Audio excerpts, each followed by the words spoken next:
Welcome, ladies and gentlemen, to round 3 of the Drift Masters Championship, and we are here in Alharma, the PowerPark in Finland. A literal and figurative roller coaster ahead of us this weekend as we head into one of the most important rounds in the championship. If you want to make a move on the championship points, well, this is the place to do it. But the weather hasn't been playing ball from the off, wet to dry, and the track conditions changing constantly. It's been up and down, just like those people on the roller coaster. But to talk you through all of the action is myself, Dave from Drift Games, and I got my boy in the house, Ian Waddington. Ian, this is one of our favorite rounds on the calendar, and I'll tell you what, from watching practice, a lot of carnage already. A lot of carnage, a lot of people in the wall, a lot of people into each other. But this is one of the rounds for me that I always look forward to. An insane track and an insane amount of Finnish fans. Exactly. Well, here's where we've been and here's where we're going. We were in Ireland and we were in Spain, and you can see Kevin Pazur taking the win in Spain. Then it was James Dean as a wild card jumping in to win his home event. He's now back in the championship, full-time in the hunt. Then now here we go to round 3 in Finland. Then we head to Riga, baby, in Latvia on August 2nd and 3rd. Then it's Mariupol in Hungary, back on the calendar on August 23rd and 4th. And then it is the big one, PGE Narodowy, the National Stadium in Warsaw, Poland, for the final in September 13th and 14th.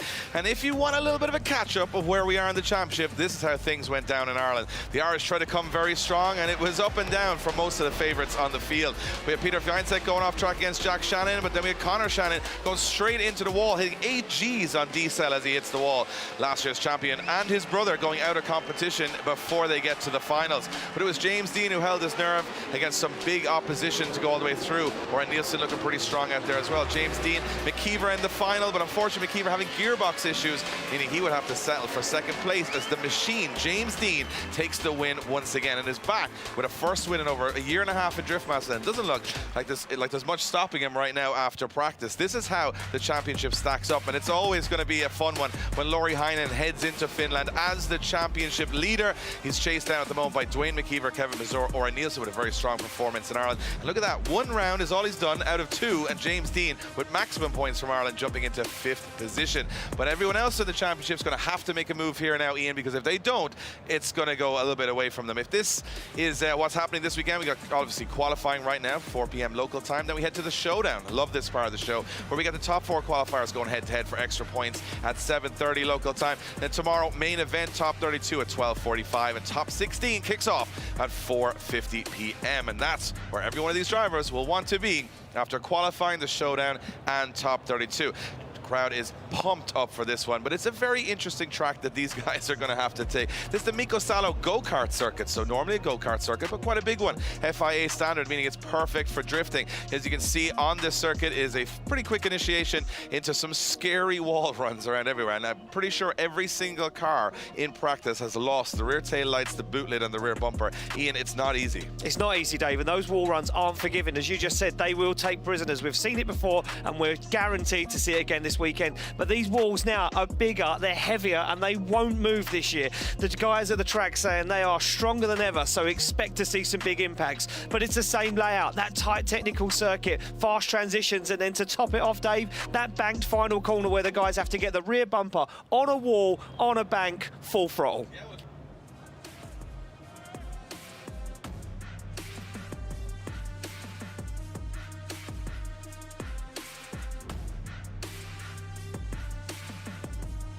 For the best 8 qualifiers. Here you have 2 runs of qualifying, and it is best run counts of the 2 runs. Top 32 will advance to the finals. Up to 8 championship points for the best 8 qualifiers. And we got the new qualifying showdown format, which we love. A little bit of battles, a little bit of tease at the end of the best guys in qualifying. The top 4 going head-to-head in a small little final.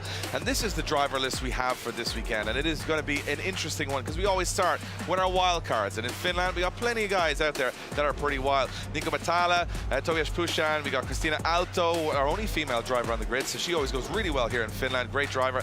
And we've got some interesting machinery. We got some Volvos in there. We got some JZXs in there. Some stuff that we like to see. And then we've got a lot of guys here sitting, like you got Alarbi, Akiba, Josiah Falaise, Adam LZ, looking for a turn of fortune after not qualifying in the first 2 rounds. And now it's the mid-pack. These are the guys who are going to have to start making a move if they want to get up towards that top 10 in the championship. If it doesn't go your way this weekend, you're chasing it for the rest of the year, Ian. This is going to be a lot more pressure, I think, than the first 2 rounds because we've got all those championship contenders, one of the hold their space. We got a lot of big names in the game wanting to climb up the ladder. Yeah, exactly that, Dave. I spoke to a lot of drivers over the course of yesterday and today when they was getting set up and when they was getting ready for practice. And a lot of the top-end drivers are relaxed. They're feeling calm. They're not putting too much pressure on their shoulders before they head into qualifying today or the battles. They're looking for battles and battles all the way through. That's all they're thinking about. Absolutely. Well, you know what?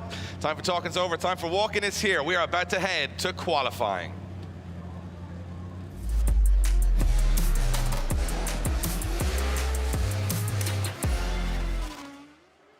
Right from the off, we are going to have nervous moments. We got 50 drivers and only 32 going through to the top 32, which means we will lose quite a few here in qualifying. The track is now fully wet, almost undrivable with all of the rubber laid down in the dry. Everybody having some trouble, and even Nicholas, our first driver, hit the wall super hard in practice, lost 2 wheels off the car, Ian. He's going to be going in here nervous. Yeah, he certainly is going to be going in nervous, Dave. But he has to prove himself right now. He is a wildcard driver for this weekend. This Nissan 350Z or 1UZ under this. That's a Toyota V8 twin turbo, 800 horsepower. And right about now, it looks like he's making a good pass of the circuit. He's not doing too much, Dave, but he's not doing too little. And I think that is going to be the tail of the tape as we go through qualifying. Nice wall run there, gets the back end of that 350Z right up close and personal to those immovable concrete walls. Fast transition is down over that bump. You can see still in effect, even in the wet weather. Now this is the tricky part of the circuit. He has to get the back end of that car right up to the wall, into the outside zone and across the line, and he nails it, Dave. Good run there. Yeah, it's all right. Missed a couple of zones. You'll see those zones that are indicated by those white boxes on the ground, and it's really tough out there, especially at the end of the first corner. Driver's saying absolutely zero grip. It's like being on ice. Now, he's supposed to have his wheel inside that white line and be right up onto the wall, but I think after the big collision he had in practice, probably not taking too much of a risk. You can see just how far he falls out of the zone there. And then on the transition, this is where it looks really, really sketchy because you're pushing the car up through the gears and onto all. This was a nice wall run. But Nicholas says he does a great job there. Now, it is slower in the rain. It's a little bit more twitchy and a little bit more sketchy, but the drivers have had both wet and dry practice now, so they're starting to learn. But you can see missing a couple of zones there as well as Nicholas. And watch this transition very late onto this banked corner, and the bank corner in the rain is very tricky because the water starts to fall down the bank, meaning it starts to get grippy on the top, and I think he got caught out a little bit there. So it was a sketchy run, but at least he puts a score on the board. Yeah, certainly so. So we wait for the judges to drop our scores in, and our judges, as always, Dave, we have in the hot seat this weekend our head judge for this round. We're swapping them around, Dave. We're making a little bit of a mix-up every round. Our head judge will be Vernon Swanefeld. He is in the hot seat. We've got David Callas and Kevin O'Connell. They'll be putting the scores in. We do call them the meanest judges of all. They are pretty harsh, but it's a 54 for Nicholas Witt, the Finnish wild card. And I'll tell you what, judges are going to have a tough time here because it's tough to get a good lap on the circuit in the rain because there's so many different nuances, different pieces of surface and tarmac and concrete. It's almost an unnatural line through some areas as well. We move on now to Nico Matala in the Nissan S15, and he was looking pretty strong in practice, a guy that's no stranger to the layout here, but with these conditions, I'm expecting to see scores above an 85, very unlikely. So if we do see it, we're going to get very excited about it. Yeah, we certainly are. No stranger to the championship either. Nico Matala, been a wild card before in Riga. What can he do here in Finland? Nice initiation, gets a wheel up on the curb. Now that might loosen the back end of the car and push it right into the wall. It certainly does. Smashes the back end of the S15 up into the wall, but he's in the zone and judges will reward him for that. Fulfills the outside zone all the way now, looking for this front zone. You can see the way the car washes across the circuit. So much standing water there, struggling to get it exactly where he needs it to be, but he's doing a good job so far. As Nico Matala now comes down the hill with a big bump, you can see the way it unsettles the car. He stays in it, you know, goes for the transition into that outside zone. One more outside zone to go, and he's going to make contact with the wall. It upsets him, Dave. Yeah, a little too heavy contact on both occasions with the wall, and it happens. These cars designed to take a couple of wall hits. Of course, everything from the rear wheels back is kind of just structural and bodywork, so they do. You can see he goes in here very heavy, but if it was a normal car, he'd pull him in, but he bounces off the wall with a little bit of left foot braking and gets back into it again. I think we're not going to see too many rear ends of the car survive this qualifying session, but he does well to stay in it. The problem I'm seeing is, especially here, it's very hard to get out of that corner. Everyone's kind of almost comes to slow motion right there. This, they pick up a little bit of pace. It's not bad. Nico doing a good job here, and I like this as he transitions back. He does aim for that outer zone, just barely clips it. But again, this last corner looks like it's tough for the drivers to figure out. They go high, go back on the power, but they sort of drop down low. Then he makes a big hit with the wall. You can actually see it hits the wheel, which allows him to almost straight line across the finish line. So that will probably be a bigger deduction from the judges at that. But again, it's so tricky out there, and I know we don't want to give too many excuses. These guys are the best in the business, but driving around this track will be pretty tricky. Never mind throwing it sideways with all this horsepower and grip. And it's a 50 on the board for Nico Matala from Finland. It is a wild card this weekend, so yeah, it's not going to be an easy place to be with a 50 because generally, by experience, that is not enough to get you into top 32. So those guys are almost sitting on a 0. They've got to do another run. So Tobias Puszczan is our next driver from Poland in the BMW E92, very brightly colored BMW E92, and we need a little bit of bright around here. It's a little grey right now in Finland. And as you can see, there's not going to be one car pulling to the line that has a perfect rear bumper, because they've been all tagging the walls in practice, trying as hard as they can. Let's see how Tobias gets on here, because again, that initiation, you get it wrong, you go a little too aggressive, you're straight away in the wall. Yeah, certainly so. So the Polish driver off the line, looking for a little turn of fortune. Seen him in Drift Masters before. What can he do here in Finland? Big aggressive flick to initiation and dabs the handbrake once again, and another car into the wall, upsets the balance massively, goes for it again. But he took some damage on. Yeah, he's broken a rear arm there, Dave. Yeah, he's broken a rear arm, and you can see that's what happens. That's how knife edge this is, because now he's sitting on a 0 and has to get his team to put that car back together for the second run, and he's only going to get one more run at this. So there we go, our track marshals down there, just checking, making sure he's okay, and we'll get him off the circuit. I think the track marshal there just explaining what exactly had happened to him is like, you broke that, mate. Yeah, that's. You might be wondering why the car's not driving in a straight line. Well, here's why. So the problem is, if you go on the handbrake, you think it's going to slow you down. It's going to lock the wheels and have that scrub. But what it looks like is happening, the more you go on the handbrake, the actually faster you go, because you've got no grip whatsoever, and it just puts you straight in the wall. It's almost like being on grass. Like we always say, you get on the grass, you lose complete control of the back of the car. There we go, make it official. It will be a 0 for Tobias Puszczan, the Polish driver looking for a turn of fortune. We saw some dry, practice earlier on. The standard of driving was exceptional. Phenomenal. But once it got wet, it looks like all that rubber, you've got to remember, the rubber sits from your dry practice on top of the surface, and then it fills in all the holes.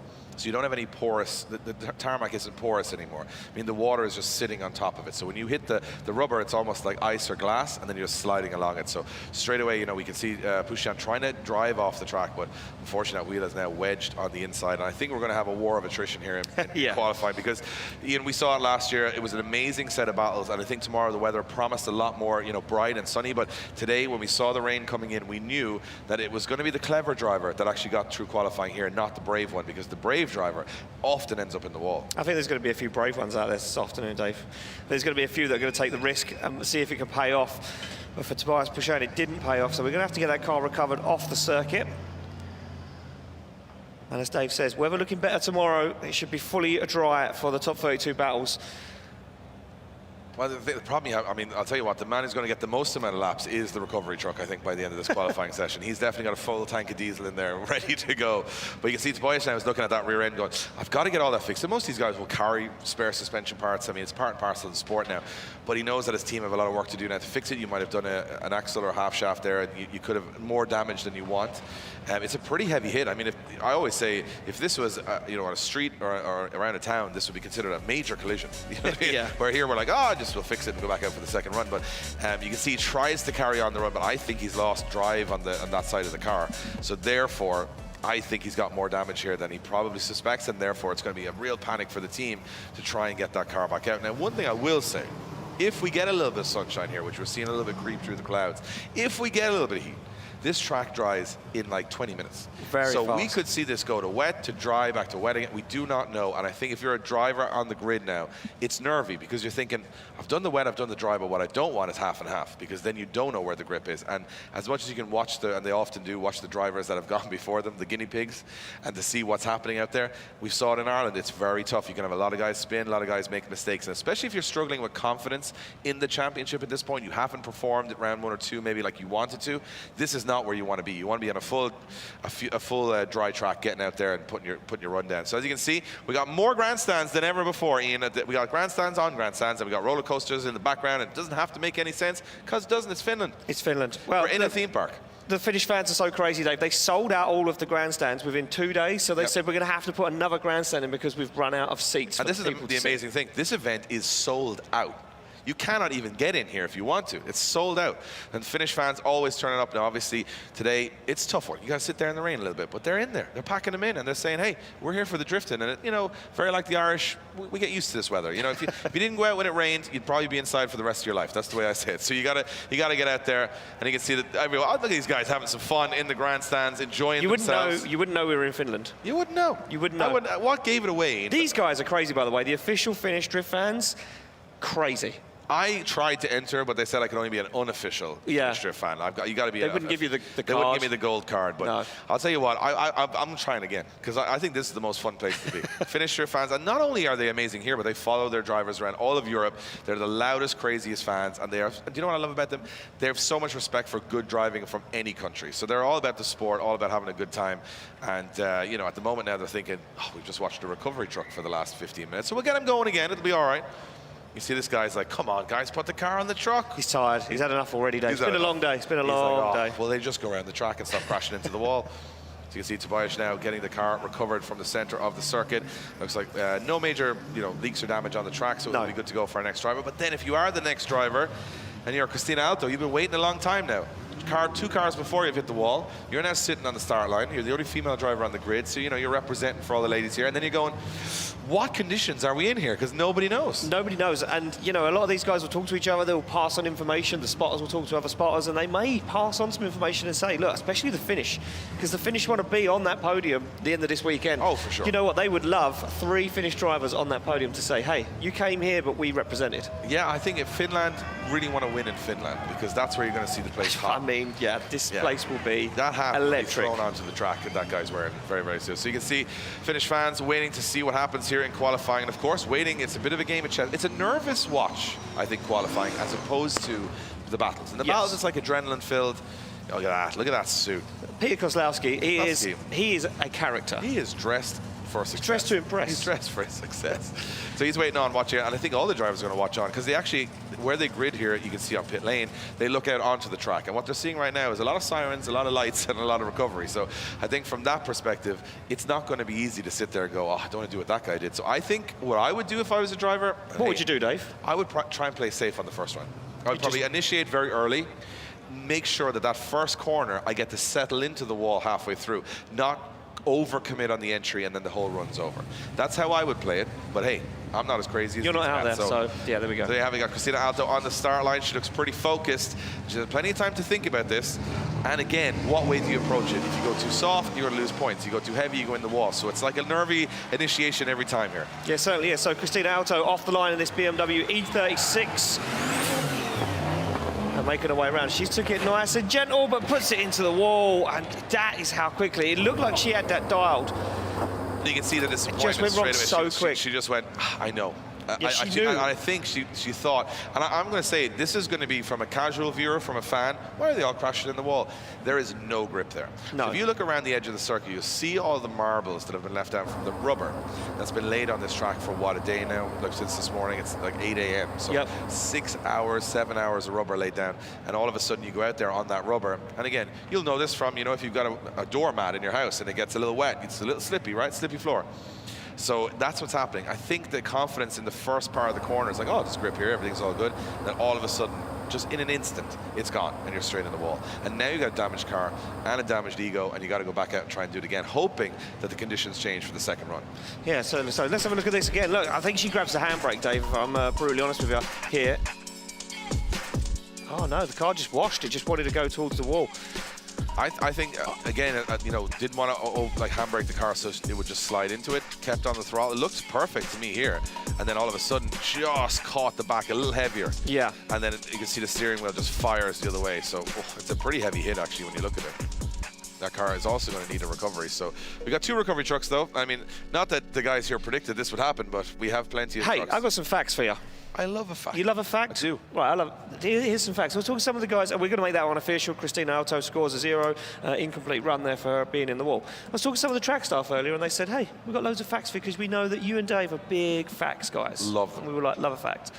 They said that in the crowd right now is 7 recovery drivers waiting to jump in to help if we get loads of accidents. We got on standby. Standby. They're here on the bench, like a substitution, waiting that if we need more recovery drivers, they'll go out to the car park, grab their recovery truck, come and help out. Do you want to know another fact? I was about to say, full of them. Yeah, after the after party last year, Ian, we could have done with a little bit of recovery, I think. So we are going to go down to the trackside with Becky is down with one of our drivers. It's tricky out there, Becky, and a lot of people going in the wall. What are the drivers thinking? Absolutely, Dave. But thankfully we have Villa here, who has driven this track quite a few times. He was just telling me this has been frequented by the Finnish Drift Championship, and he's no stranger to it. So Villa, can you tell us the pitfalls and also some of the advantages of driving on this track? I think this is a good track, but that now it's wet. That second clip to third clip it's difficult. But I like that track. That is crazy. So much corners and everything, yeah, and full gas section at center. We're watching you go down that straight, and some drivers are making the mistake of there's quite a lot of grip forwards, and then when you enter the corner, it suddenly becomes extremely tricky. Yes, it is. There is so much tire that, rubber, and that is so slippery. Can you talk us through this car? I mean, it's out there. I mean, I love the pink. I mean, I'm biased, of course. What made you go for this design? I mean, it's a crazy panda, right? That is same graphic man, and Juha and Mika and everybody. We take few beer and think about it, that what is my character, and then must be panda. And now it's drift panda, and I love the colors. Me too. Well, good luck in your qualifying. There you go, guys. The drift panda is ready to rock. Yeah, and you know what? I actually, it's very entertaining. Have you been to his pits? Oh, did you see his It's merch like area? it's like going. Yeah, I see his merch trailer. You walking into his pits. I can only describe it as going into Barbie's daydream. It is. It's like he It's said. very pink. Yeah, if Very he, pink he in gets a there. Candy Floss sponsor on there, he has the whole thing. It's the whole lot. Done. It's unbelievable. Done. But I There love you go. it because it's something different. Oh, yeah. And remember, it's all about standing out, having a character. Again, I love that when people embrace their personality, what I like? extend the personality to the car. They had a few beers, then they designed the car. That was the standout moment for me. Well, I mean, that's how you would design a car. Ian, let's be honest. 100%, yeah. And I'm no car designer. There we go. There it is, the crazy drift panda on the side of Villa Kalkanen's crazy S14. I hope it still looks this good after the first qualifying. I mean, run, look, because, you know, at the it's moment, still got a back end. So everyone's struggling a little bit out there, I'm going to be honest. But he's a local driver, and they want to. The crowd here needs a cheer. They want to cheer for a Finnish driver. So far, a lot of our Finnish drivers have hit the wall. That's not what we want. Well, to be honest, everybody's hit the wall. But they are the wild cards up first. They're kind of like they're being the guinea pigs now for the surface on the track, and they're out there. Kind of everyone else. You can see all the top level drift masters, regular pros, having a good look at what's going on track, saying, "I was going to do that, but now I'm not going to do that." So we got to go talk to another guy who's had a mixed fortune, I guess, at the first two rounds. He's our only Canadian driver to ever compete in Drift Masters. He's in a crazy Corvette, and he's with Becky Evans. Josiah Fillets, how's he feeling, Becky, ahead of qualifying? Absolutely, Dave. It's fantastic to have our very first Canadian driver here with us, Josiah. Now, you've had a tricky start to the season, and as a driver coming over to Drift Masters, can you tell us what it's like to line up with this grid of drivers? Is it quite intimidating, or are you up for the challenge? I'm definitely up for the challenge. The first two rounds we blew the engine, and then the second round we blew our rack, but everyone here is so welcoming and helping, so we had no problem getting to fix those problems. It's just we didn't get on the track on time. But driving with these guys, it's amazing. You can trust everybody, and I'm having a blast. Can you give us a bit of a track update? I mean, you were telling me a second ago, it's kind of worst case scenario because like at least if it's full wet, you know you're dealing with one condition all the way through, but we're getting a little bit of dry now, and I can see that grip is definitely heating up as you're coming into the first corner. Yeah, we would really like the weather to make up their mind, because if it's all the way wet, then it's fine. If it's all the way dry, great. Right now, you're going to find that if you don't know the track and where the grip is, you're going to have a really hard time. And we're seeing that now where you don't know where the front's gripping, but the rear is, and vice versa. So 2 cars, 2 wall hits, it's going to be tough. Absolutely. Thank you so much, Josiah, and good luck in your qualifying run. Thanks, Becky. Great to have that insight from the drivers there. And I think, you know, Josiah summed it up perfectly. Like, nobody knows where the grip is. Yeah, nobody knows. So you've got to, not only have you so much going on in the car, you've got to adapt so quickly now to every condition. And I'm thinking that first corner with so much, I think it's like you initiate on the handbrake, you got to put full throttle down, and that means there's a big old ton of rubber left just when they want the grip. They're not getting it. Yeah, and there's nothing there, and it's just completely slick. And like you said earlier on, no marbles building up on the wall. They're starting to wash away from the wall now with the rain, and that's making it loose as well. Look, I'm going to get to this last fact before we get into the next driver, who will be Tony Johannes. The wall, Dave. Wall fact? Love one. 2 ton, one of those blocks. Really? The track marshal said there's over 300,000 tons or something crazy Actually, like that of I actually spoke to concrete. him and he said that's just around the walls, and then if you look at all the media zones, there is 500,000 tons of concrete. And I'm thinking every single driver on the grid knows all about it right now. Well, I mean, it just shows how hard it is. 2 tons, one of those blocks. I do believe Christina Alto moved one as well, so he had to get the telehandler in there to pull it back into place to make sure the track conditions are exactly the same for all the drivers. And Christina Alto getting a little bit of a round of applause there from the local fans as she comes past the grandstand, getting a little cheer. She'll be a little bit deflated, but she's got a good team behind her. She's down there pitting with Juha Poitalaxco. They'll get that car 110% back out, ready for the second qualifying run. And we go back to the start line to another driver, and it is another Finnish local driver, another wild card, Tony Johannes. As you can see, the steam coming off those back tyres. Came to Drift Masters in 2023, round 3. Put on a show, had a really bad week coming up to this event. Cracked the engine block, they built the car again in the last 2 days, made it to the track, and now flying on the circuit. Big handbrake drag. I think he's going to do what you said, Dave. Take it nice and easy, find that grip on initiation, and he does it. Gets the back end of that BMW right up close and personal to the wall. Lovely wall run. A little tap just unsettles it, but the judges will like that. That was precision driving from Johannes now.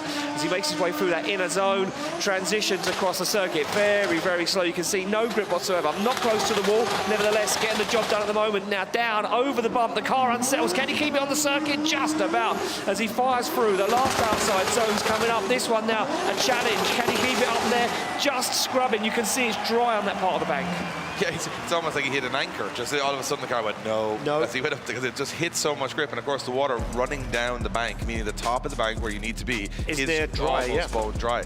And again, we haven't had a splash of rain in a little while, so it is drying out there. But I love the entry. Super clever. Came in Very so clever. early, didn't overcommit, and then made it look good. Now he hits the wall still. I mean, no one survived the wall yet. No one. But what he did well was he got back on it. He didn't let it push the front of the car in, and the rest of the run was pretty solid. I mean, is it an amazing 95-point run? I don't think the judges are going to swing that way, but I'll tell you what, is that the tail of the tape today? Just get a good score on the board and don't crash into the wall, or don't, you know, cause yourself a mechanical failure. And that, look, it almost, he got surprised at the end of the run there. He didn't realize there was going to be that much grip. As he goes on throttle here, just pulled him down. And it's pretty solid, pretty solid. And I mean, I'll be honest, especially for the Finnish wildcards who are not in the championship, they can afford to, you know, upset the apple cart a little bit here. So 67 on the board for Tony Aialto. From Finland, and he looks as, I'm sure the smile in the car is the same as his profile photo there, because he'll be happy with that. He'll be happy. He'll be happy. Back on the start line we go to a car that we very rarely see on the grid at Drift Masters, and a Mercedes-Benz CLK. This is Martin Stenberg from Sweden. Crazy. Still got a Mercedes-Benz engine I love you underneath the saying bonnet. we rarely see them. We don't see them. This is, I've never seen one before. This is such a cool car. You're going to build one, Dave? I know you like building quirky cars. This could be one of the cars for you for next season. So let's hope there's parts for sale after this first corner as he fires in. It's again, that cautious entry, double handbrake, gets it out there. Oh, he's still hitting the wall. You see the tail light fire over the wall. It's put him off the line. And it looks like that first corner is almost undrivable. Now you're seeing no grip whatsoever there. And then some patches of dry. Watch as he comes through here, starting to grip the car up a little bit. This thing looks so cool as it comes through. Not overcommitting with too much angle here, which is probably a clever way of driving the track to not leave himself in any situation. And watch this last corner. This is where, look, all of a sudden the car slows down massively and we're starting to see some tire smoke. So a little sketchy of a run, but I like it because he actually made it around the whole way without overcommitting anywhere. And I think for the first one, because a lot of these guys might be thinking now, having a little look at the weather. Now, it's not F1 for how much they look at it, but they might be thinking, don't wreck the car on the first run because it's going to be dry for the second. Let's leave it till then. So you can see it just goes a little too heavy there, and it just sort of bounced almost like pinball out of the zone straight away. But super cool car, good run, and nice to see some of these Finnish wildcards that we don't see at every round, you know, throwing down. Yeah, I mean, look, absolutely threw it down, and I think it was a really nice run. I love the car. I think it's so nice to see something different, a different chassis on the grid. And for me, the standout point was from here, that second to last outside zone, all the way around to the finish line now, completely dry. That bank has dried out massively. And you can see he needed full throttle there, splashes through the puddle as he comes across that finish line. And Martin Stenberg doing a very, very tidy job there. Clever driving once again, another driver that's really thought about what's going on. And a 59 on the board. And sits in second place at the moment. So many zeros, so many... So I was just thinking that he's got over 1,000 horsepower in that car. That's crazy. And crazy. It's a Mercedes engine. It's a Mercedes engine. Well, I do believe this Mercedes engine's in a few different cars throughout the grid. Cool. A very popular engine. Now, Dave, a standout car for us last season was this. Jarkko Juhla's incredible Toyota Chaser, JZX 100. We fell in love with it, and it is such a cool car. And boy, can he drive too. Jarkko, a great driver, and he did really well last year. I think he got to top 8, if I'm not mistaken, at Drift Masters. So let's see how he goes here. Oh, he's lost a lot of grip straight away, and you can see that car, but he's got away with it because the car is much longer than everyone else's car, so he had more cushion, I guess, to get himself out of the corner. But and look at that. How is the back end of the car just folded back the way it was? You can see how disposable they are. And again, now definitely making sure there is no, he's turned it into the world's first JZX hatchback as he comes through the last section of the course. And that beautiful car that we all loved in the pits is now almost in half. But hey, he didn't give up on that one, and he put a score on the board. Brave run there from Jarkko Juhla. And yeah, I was about to say, beautiful car. Yeah, not so much. Not anymore, no. I don't know if I like it anymore, Dave. He bounced off. I could see straight away he was going to hit it, and then all of a sudden, he sort of, you know, he had so much, just bounced twice off the wall there. Pretty heavy hit. Yeah, very heavy hits. But you know what? Clever driving there from Jarkko Juhla. Kept himself into it. Washed out some of those zones after making contact with the wall. He will get knocked down because that wasn't just a wall run. That was big wall contact. And look how short that car is underneath all that fiberglass rear end. Disposes of it and says, you know what? I can still put it in the zone. Still put it exactly where the judges want me to be. And for me, it was very clever driving. He dealt with this massive change of conditions as well. That rear very well. That rear tail light is hanging on for dear life. It's almost like a fishing bait behind the car. I'll tell you, this is where the back end just said, look, I've had enough now. This is the third wall hit. We're going to have to just exit the chat, and then we'll come back later on. The thing about that run for me is that, it shows nobody has been able to really slow down enough for the first corner. Every driver has hit the wall. Yeah. Every single run so far, somebody's hit the wall, which to me, it can't be every driver having the same problem. I think it's just, I mean, I'm gonna say it's not them having an individual problem. No. It's got to be a problem that everyone's having, that there is no way of slowing the car down there. Which means that we're going to see a lot more crashes into the wall by the end of qualifying. So from that perspective, you've got, look at this, taking the whole rear end of the car off, going, well, that's just there for you on your way back. There you go. You can pick that up on your way when you get a chance. He's going to drive by it now and go, oh, no. Again. That's the whole back of the car gone again. It's not the third time he's took it off today so far. To be fair, his team are running around with boot lids all day. So we'll wait for a score to drop in. Again, there was some errors in there. He hit the wall probably harder. I mean, again, what's the perfect wall run? Well, it means it doesn't upset the front steering of the car. And that did happen. So a 66.5 for Jarkko puts him into second position. But again, we're not seeing anyone light the scoreboard up right now. And here we go. Another crazy looking car out there. And then again, this is the Drift Panda, right? He's self-proclaimed. Angry Drift Panda. A very angry Drift. Yeah, that Panda does not look friendly at all. It's not one you'd want to go and feed. No, you wouldn't want to go. If I saw that Panda in a tree, I'd be running. Yeah. So here we go. It'll be all bright on the night. Here we go for Ville Kaukonen as he fires into the first corner. He's coming in hot again. Again, I think this is going to be towards the wall, but he makes it work. This is nice so far. The smoothest lines through that little wobble. The car sort of crabbing through that section there as Kaukonen now transitions back. This should be the easier part of the circuit. It's a little bit more predictable here in terms of grip levels as he does a good job here, Ville, as he transitions through. Now, this is where he's going very wide, but he gets that zone. That's what the judges want to see.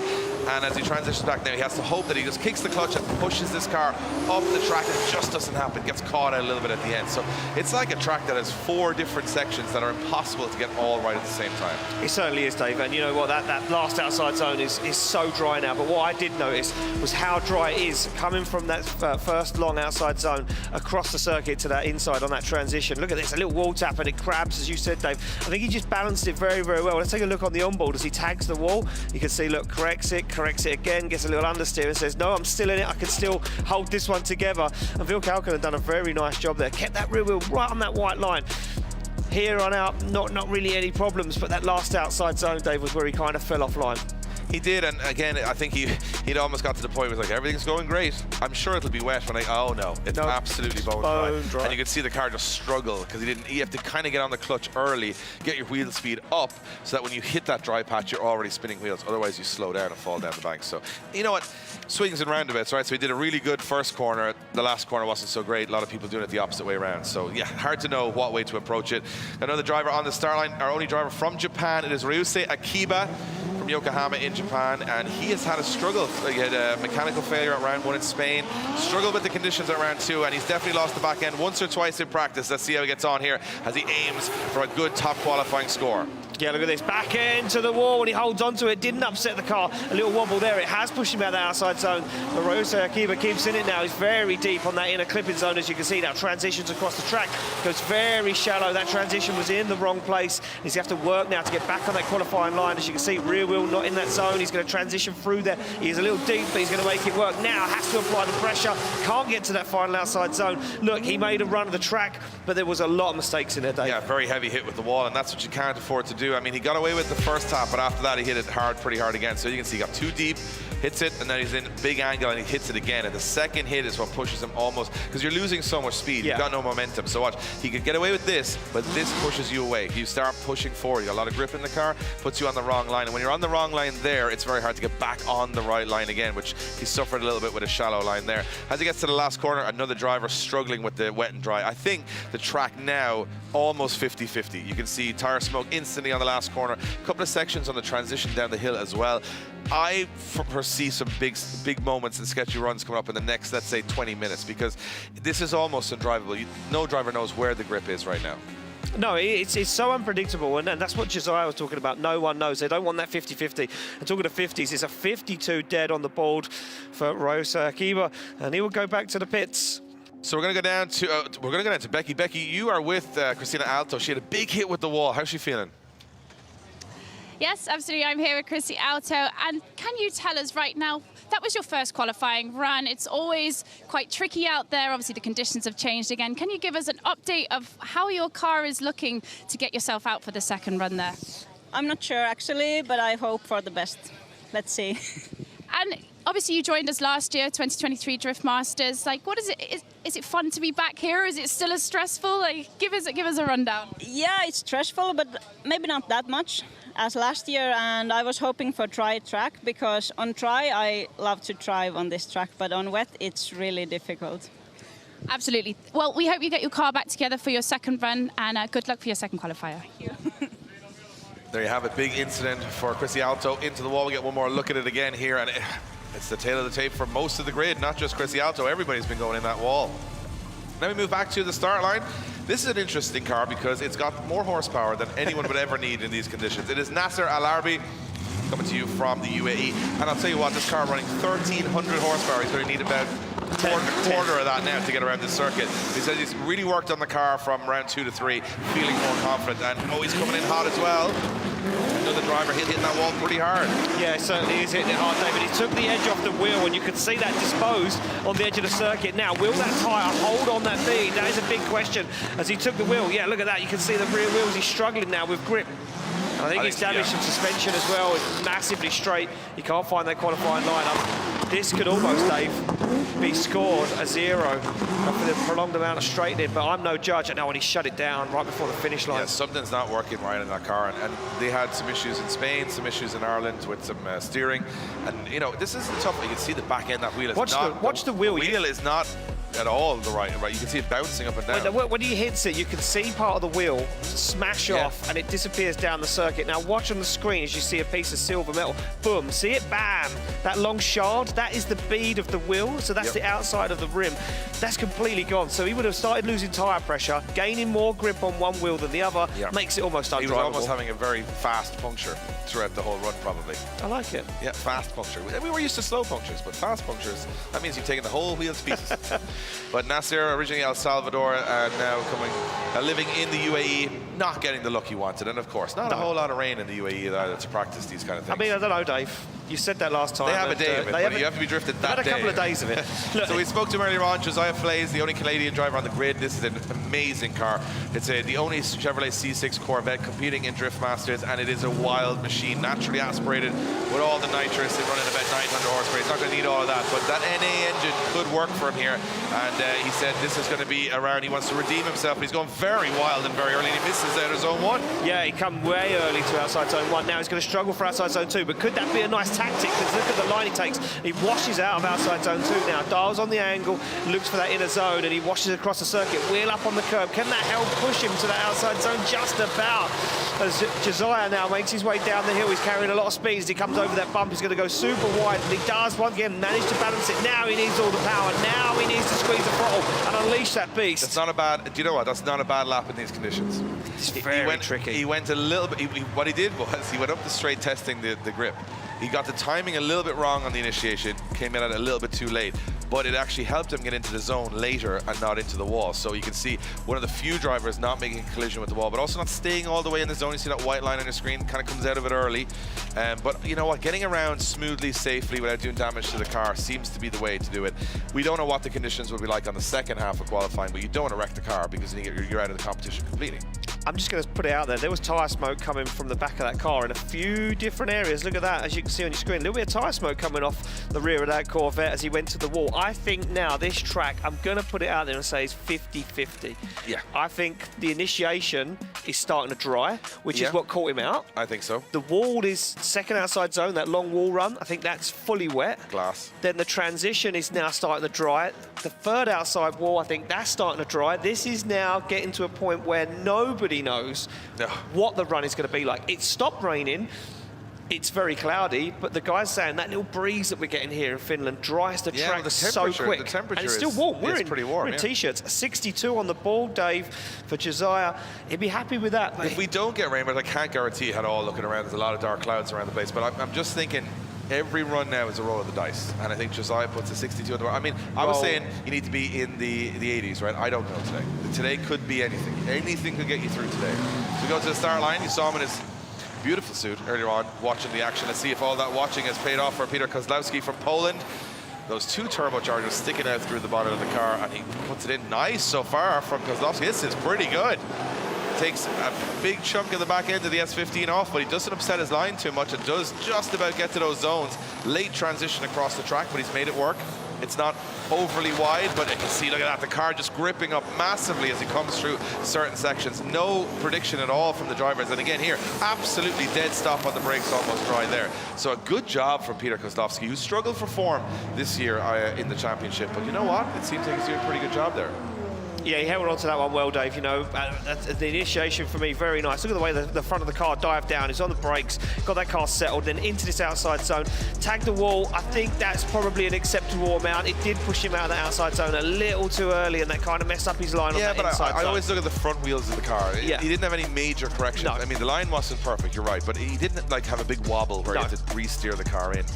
Watch here, just all of a sudden, grips up massively. Comes down the hill, then all of a sudden, no grip, and then all of a sudden, low. It's like on, off, and then here, look, almost like the car comes to a dead stop, just hits full drive. So I think the more we see these runs go in, the more the spotters, which are the guys on the team of each driver who are watching from the outside, are going to be able to inform the driver. So the later you're going here, I think if things stay out the way they are, the better your advantage, because they're going to say, hey, there's where it's dry, there's where it's wet, expect it to grip here, get ahead of it there. But I mean, how long are you going to have to explain that for about 20 minutes? 20 minutes, that many different changes of pace on the circuit. A 61.5. Good enough for 5th position at the moment, so we haven't had any big scores on the board. Which, you know, sometimes I like a good high-scoring qualifying session, but this one's kind of tense and nervous, and I kind of like that too. And one man who definitely will be nervous and tense is Adam LZ. Big incident in practice. Car in front of him went in the wall, and they had a big impact. So they've had very little practice, Adam LZ.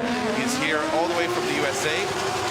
One of the biggest content creators in the game, but didn't qualify in Ireland due to the conditions. Now looking a little bit more confident in this BMW E36. 900 horsepower coming in very hot, and again, but that's pretty good. Holds it on the wall, and this is better for LZ. As that left foot braking just avoids any, you can see how difficult it is for the drivers there, twitching the cars on and off angle. But Adam LZ did a good job of taking it wide here. Little handbrake just to touch the wall at the end, and it's pretty solid so far.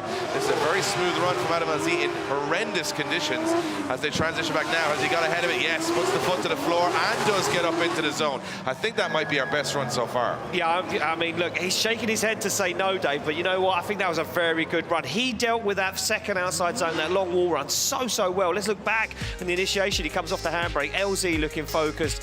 Weekend of redemption for him. He's not had the best of a season so far, but new car, new championship, and he's adapting well. Look at this wall run, though. He gets into it a little heavy. I thought it was going to upset him, but look at the front wheels. Absolutely locked on. Dialed, left foot brakes, doesn't want to push it too hard, doesn't want to go too mad. He keeps that rear wheel just in that zone, I think long enough to not lose too many points compared to some of the other guys. And this is where it starts to get sketchy now. Starts to drive massively through the centre of the circuit, and you can see him working that wheel, playing with the car on the handbrake, on the clutch, and then there, it's full wet now as he comes down that hill over that bump, and then as soon as you transition, boom, dry. But as you said, Dave, nailed it, got it dialed in, straight on the power. Yeah, he spotted it, a great job. Yeah, what he did was he actually came on the power and sat on the front brake, which means the car kind of pushed up the hill, up the bank, which, I mean, he didn't get it zone perfect. No. But, you know, we've been watching a couple of runs now and nobody's really getting it perfect. So I think just a good solid run to settle the nerves is what a lot of these drivers will need. And a 77.5 for Adam LZ, where on another day that would look like a bad score. Today, that's actually quite a decent score with the conditions we have right now in Finland, which everybody's putting in, you know, 50s and 60s. That's your #1 qualifier right now. 100%. There we go. Back on the line we go to Joshua Reynolds, the man from Switzerland. Drove in Formula Drift many moons ago, came back, built this Supra, and now ready to party. This is a B58, so it has the original engine underneath the bonnet, 1,030 horsepower, but had a big incident with the wall last year at Drift Masters. He's coming in hot this time, but he keeps it away from the wall. He's playing this one safe as he now grips up massively. That outside zone is drying so quickly. This is catching the drivers out left, right, and centre as Joshua Reynolds now starting to avoid those zones. He's falling off that qualifying line. He's carrying a lot of speed down that hill, and you can hear him working that car on and off the throttle, on and off the handbrake, in and out of that clutch. Not line perfect, but he does make it around. That's going to be a poor score for Joshua Reynolds, but nevertheless, he kept it out of the wall, and he did manage to get around the circuit. Reynolds, as I said, last year put that car into the wall heavily in qualifying, and this year manages to survive unscathed.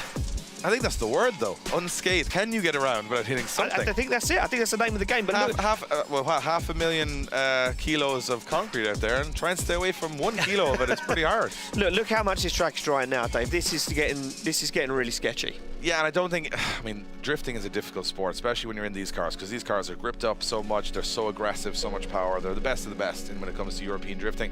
The problem is that you, as a person, have to control that car, and when the grip levels are all over the place, you're adapting every second, rather than you've got a flow, you've got a momentum to the track. You're not going to see much momentum and flow when you don't know from second to second what the rear wheels are going to do. No, exactly that. We go back to the line to our only Italian driver on the grid. It is Manuel Vacca in this BMW E36 S54 turbo underneath the bonnet, 940 horsepower. Had a bit of a rough practice session, couldn't really get to grips to the car and struggled massively in the rain. He's going for a big flick here, he's going super wide, big handbrake drag, he slows that car down. Now, can he get dialed on the wall? He certainly can. Look at this from Manuel Vacca as he finally found the sweet spot. It looks like he has, but then it grips up. Now he's starting to work the car. Look at this, tyre smoke through the centre, back onto the wet, now into the dry. This is so tough for our Drift Masters drivers as he comes over that hill. Now the back of the car loosens up, he dials on the angle, flicks it into a full dry track, and now has to unleash the power. This is so hard. I would not want to be out there driving this track for sure. So you retracted your statement from earlier when we had lunch and you was like, I could drive that track easy. Well, what I said was I could walk that track easy. Oh, you misinterpreted. I missed a big part of that. Yeah, walking would be a lot easier. Wet or dry, I can walk that track like a pro. But I'll tell you one thing. We haven't seen any car get to the end of this zone yet. No. It seems like there's just... I think it grips here. I think it just all of a sudden the surface changes and the car almost just there is. And away we go straight. There's a massive strip through there of new tarmac, and you could see it on there. As he come down through the outside zone, the car gripped up and it pushed him away from the wall and out of the outside zone. And I mean, from there on out, it's patchy. I'm going to be honest with you here, because obviously nobody's listening to what we're saying. No. I think this is quite interesting, because now, you know, if you've got that, we're going to see who the best drivers are. Because if you've locked in a momentum, muscle memory style setup from the dry or the wet, you can just kind of do that over and over again. But when you've got this is like adapt or die, right? You're just going to get a 0, or you're going to crash, or you're going to put a score on the board. And I'm kind of enjoying, not obviously from the outside, seeing these guys have to struggle, because there's no smooth way of doing this track now. What I like is that you can see the on the wheel adjusting. Yep. What I love about it is that they're making it up as they go along, which shows natural ability as opposed to sort of, you know, just learning it over and over and over again in practice. So I'm kind of enjoying it, even though I know they're definitely not. I'm not enjoying it. I'm enjoying it. I don't like to see people struggle. And No, I can see them adapt. Oh, yeah, okay. That's a polite way to say struggle, but I get your point. But I do like seeing the adaptation because, again, you can't be so sure of anything. And we're going to see some drivers here that might just nail this, and we'll now know, hey, these guys are natural raw talent. Yeah, I mean, look, I had a thought a minute ago that by the end of most of these runs, we're going to make that one official. 63.5 on the board for Manuel Vaca. You're going to say it could get dry. I'm going to say when we get to now. the top 5 championship contenders, it's going to be a full dry track. You think so? Yep, 100%. Well, I'm pretty sure the And then it's gonna cloud rain. over there is having a good look at you, Ian Waddington. And then it's going to rain for the second runs and mix up the whole championship. We're back on the line with another Swiss driver in another A90 Supra. It is the teammate of Joshua Reynolds. It's Yves Meyer on the line. Again, another 1,080 horsepower unleashed. Will he need all of it? He's been looking so confident all day. Can he transfer that now in these tricky conditions? He puts the back end to the wall and he deals with it. Can he get all the way to the end of the zone? Oh, he tries to. Big clutch kick, and you can see that car grip up now as he comes through the centre of the circuit. Yves Meyer absolutely flying. It's almost full dry in most parts, and now it gets absolutely soaking wet. He's carrying a lot of speed as he comes down over that hill, looks for this outside zone, nails it on the throttle nice and early. Nitrous ignited as he hammers the wall.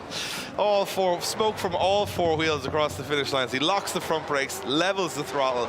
That's a good run. That's a very good run. Yeah, an expensive rear end on that car now to hit the wall with. But I'll tell you one thing, he does a good job of staying in it because he goes quite heavy here.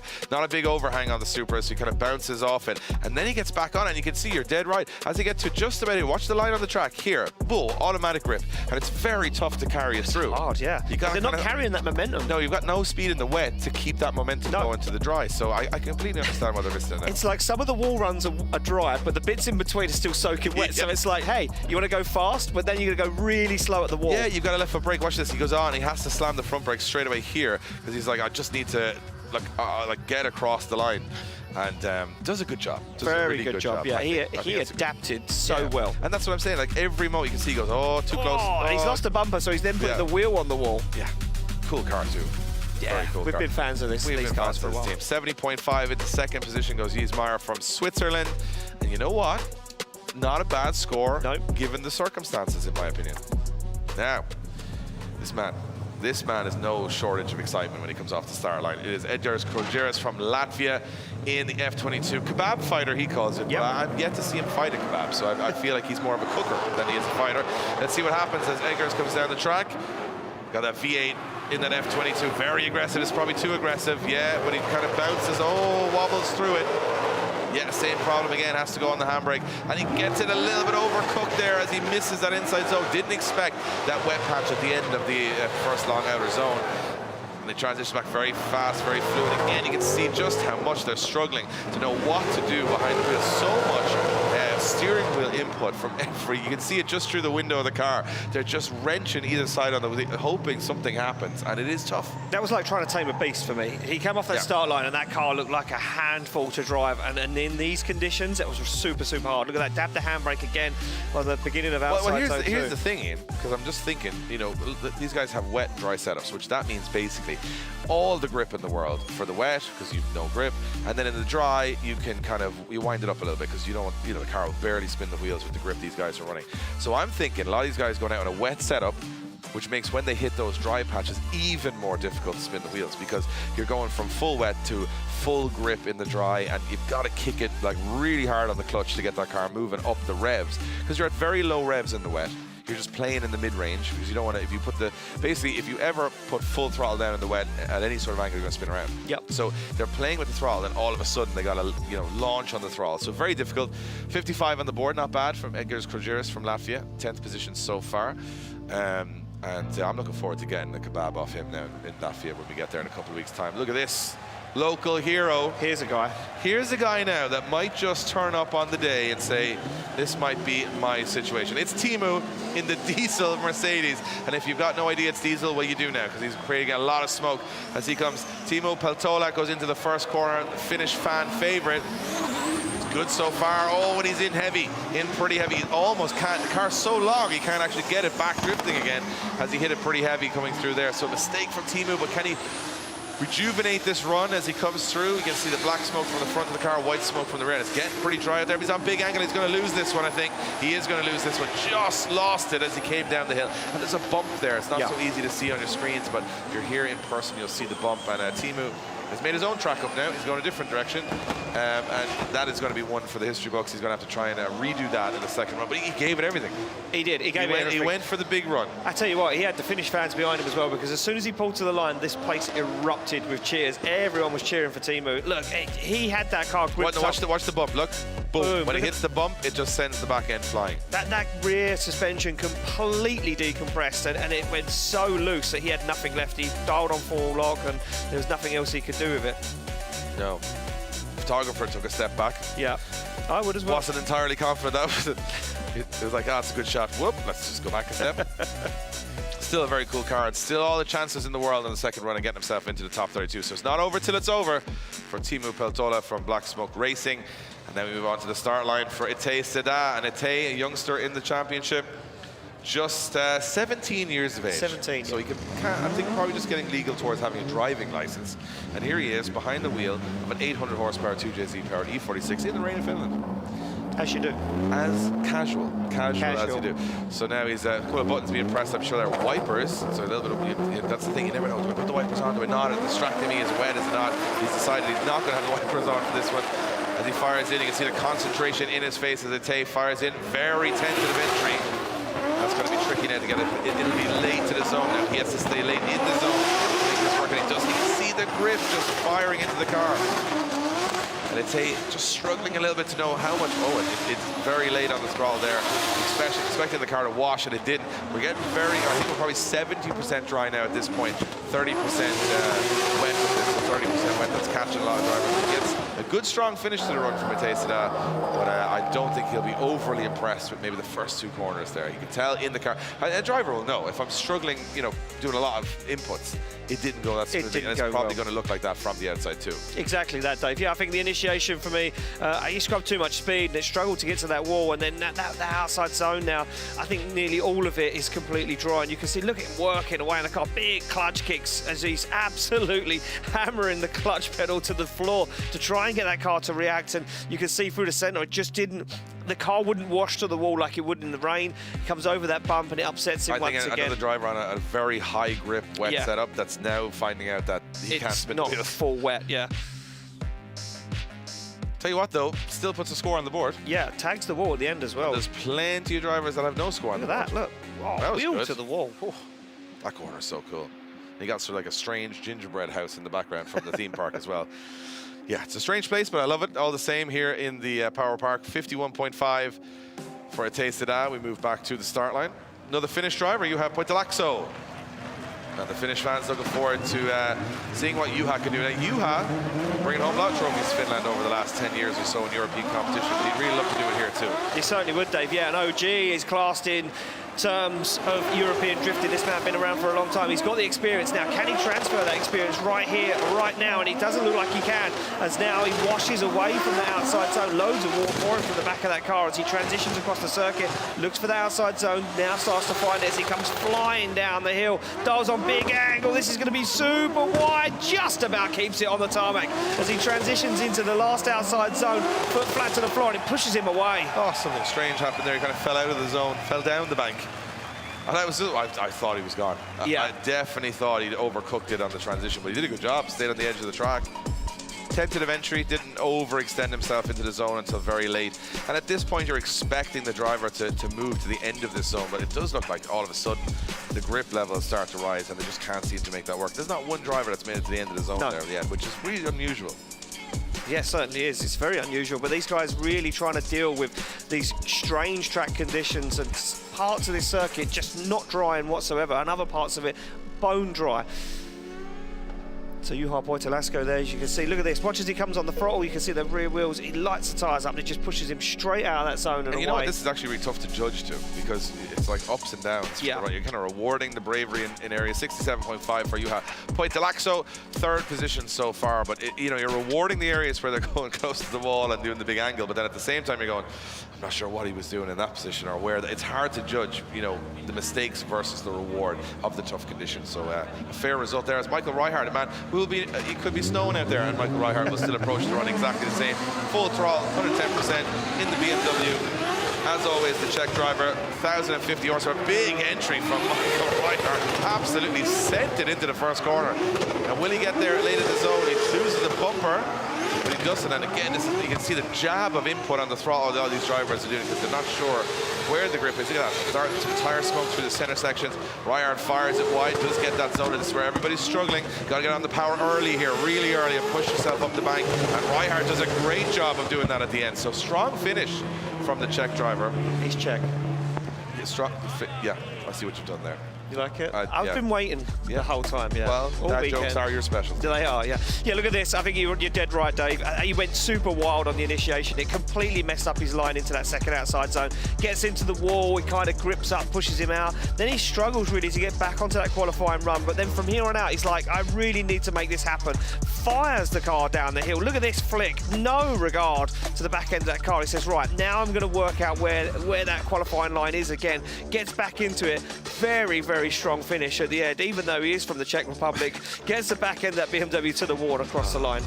Yeah, long qualifying session with Ian Waddington if he's going to use the finish line every time. Just, you know, it's there for the taking, It's Dave. too easy. It's too easy. It's too easy. So we got Michael Reichardt. I mean, the one thing about Michael Reichardt is he could get 100 points or 0, and I like that style. It's a 70 though. It's good enough for third position at the moment. Yeah, I mean, look, it just shows potential. You know, if he feels confident now, what's he going to be like when it fully dries? We go back to the line to another Czech Republic driver. It is Marko Zacharil in this crazy BMW M2. It is an old 1995 BMW V8 with a huge truck turbo bolted to it, and it makes 900 horsepower. What's Marko Zacharil got as he flicks that car, dances across the circuit, now foot first to the floor, pulls the handbrake, adjusts it, pops the back end up onto the wall. Now looks for it, and he fulfills the zone, the first driver to get all the way down that zone, dials on the angle, perfect line through that inner zone, goes wide. Can he get the outside zone? Yes, he can. This is looking good for Zacharil as he comes down the hill, fulfills all of that outside zone. We're on for a big one here, Dave. And when I say big one, the highest one of the day so far. Full throttle. Can Zacharil fulfill it? He can on the wall across the line. That's exceptional. That's it. And I said it before, when you see drivers, first driver to get the full outer zone, when you see someone do it, and so many talented drivers can't, you've got to tip your hat and say, this is a guy that's come out here today, he's smashing into everything, but this is, for me, first driver who lights the tires at the end of the, you can see there is grip there, just when he comes through here, now fires the clutch and gets the car through that last section. He didn't let it catch him out. No. And a very solid run everywhere else. We could have been a little wider here and there, but compared to everybody else, this is the most aggressive and I would say precise or accurate one we've seen today.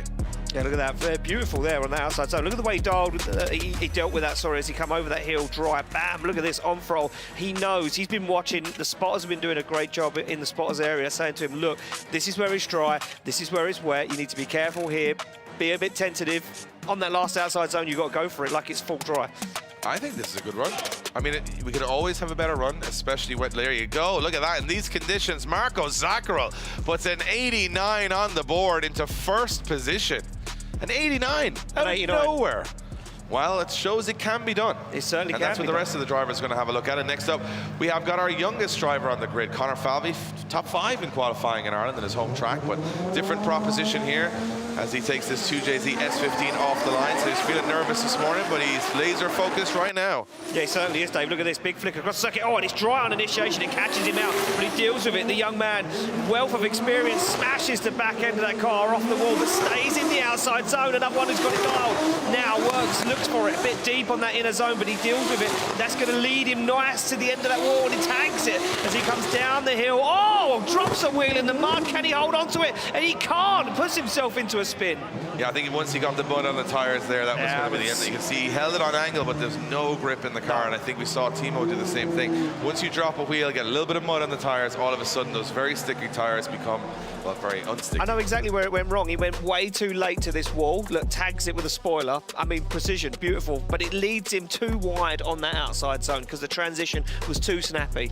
I almost sound like I know what I'm talking about, Dave. Yeah, well, we do pretend quite a bit to We know do, what we're we talking do, about. yeah. But in that particular occasion, I mean, the conditions look so tricky. Just that section now is wet. It's wet, and if you drop a wheel, you have no grip whatsoever. No. And unfortunately for Conor Falvey, that will be a 0 on his first run. And you know what? It's knife edge. You can have so much of the track perfect, and then just one moment, and it's all over. Goes wrong. We go back to the start line to our only driver from Portugal is Diogo Correa, the man that finished on the 3rd step of the podium here last year. He's full of beans. He's ready to go. He hasn't had any success this season. He'll be looking for another step on the podium here in Finland. He said he loves this track. He likes the tight technical stuff. Can he make it happen? He tags the wall. It's hard, but he keeps in it as Diogo Correa now deals with it.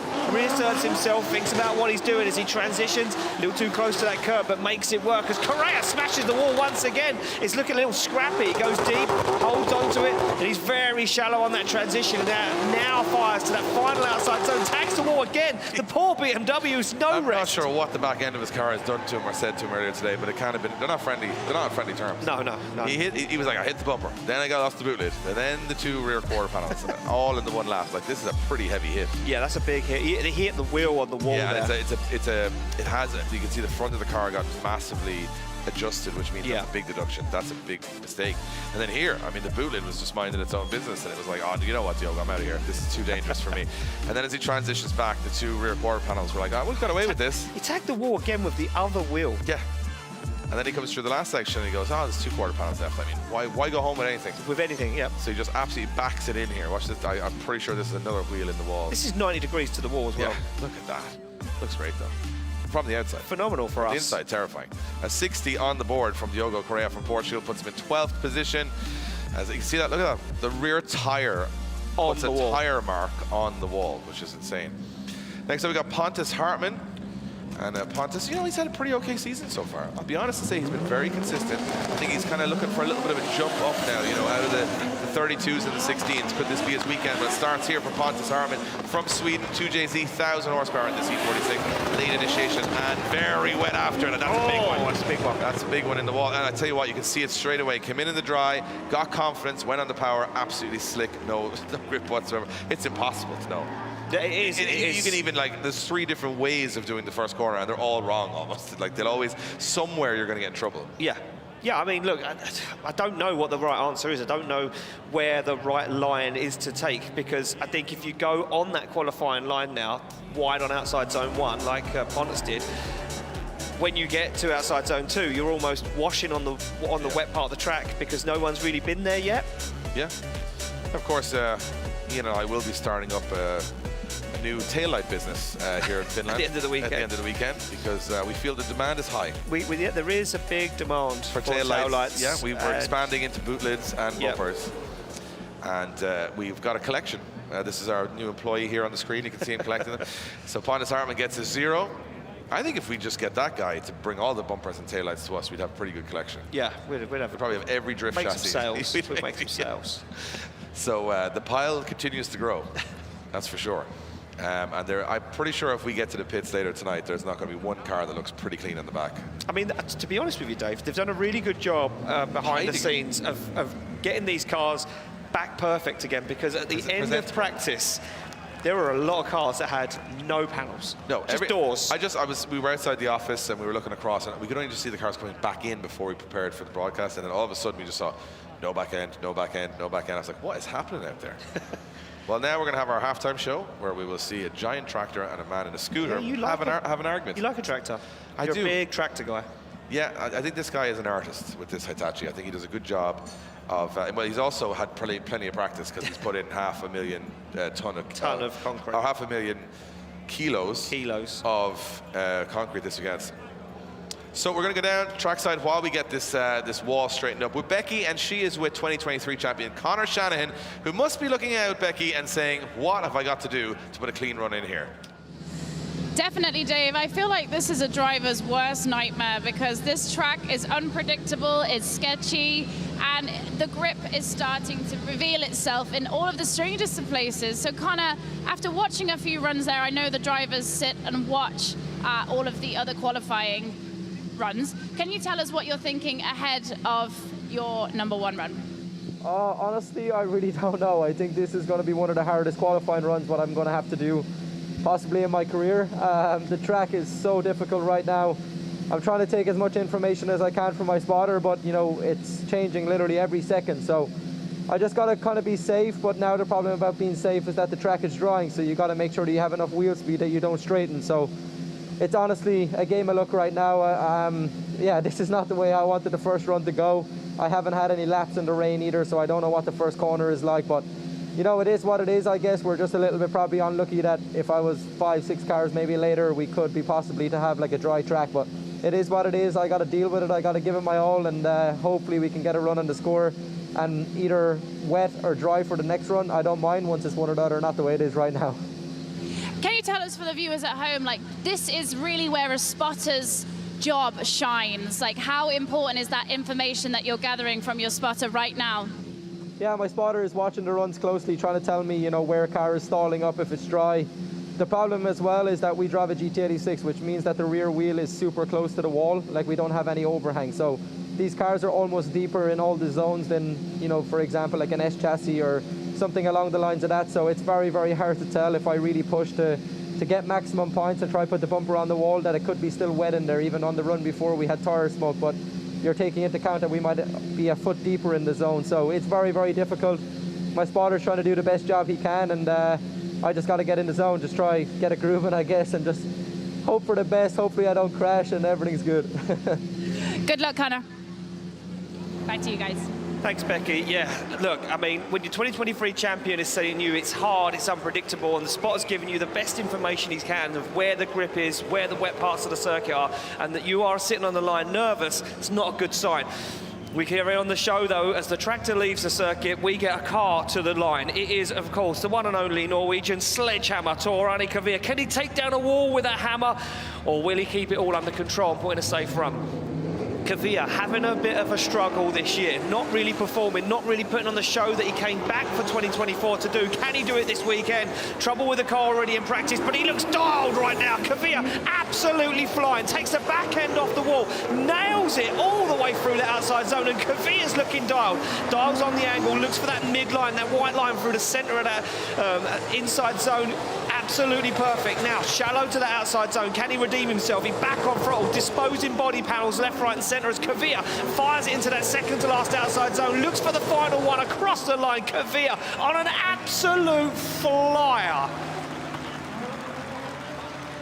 Wow, Tor Arne Kavir even gets a round of applause from the Finnish fans there. The Scandinavians loving that one as Kavir, look at this, disposes of the back end, doesn't let it upset the rear wheels, doesn't let it upset the steering, keeps that car dialed all the way through that zone, just keeps it in right to the very end with the back end of the car flailing around.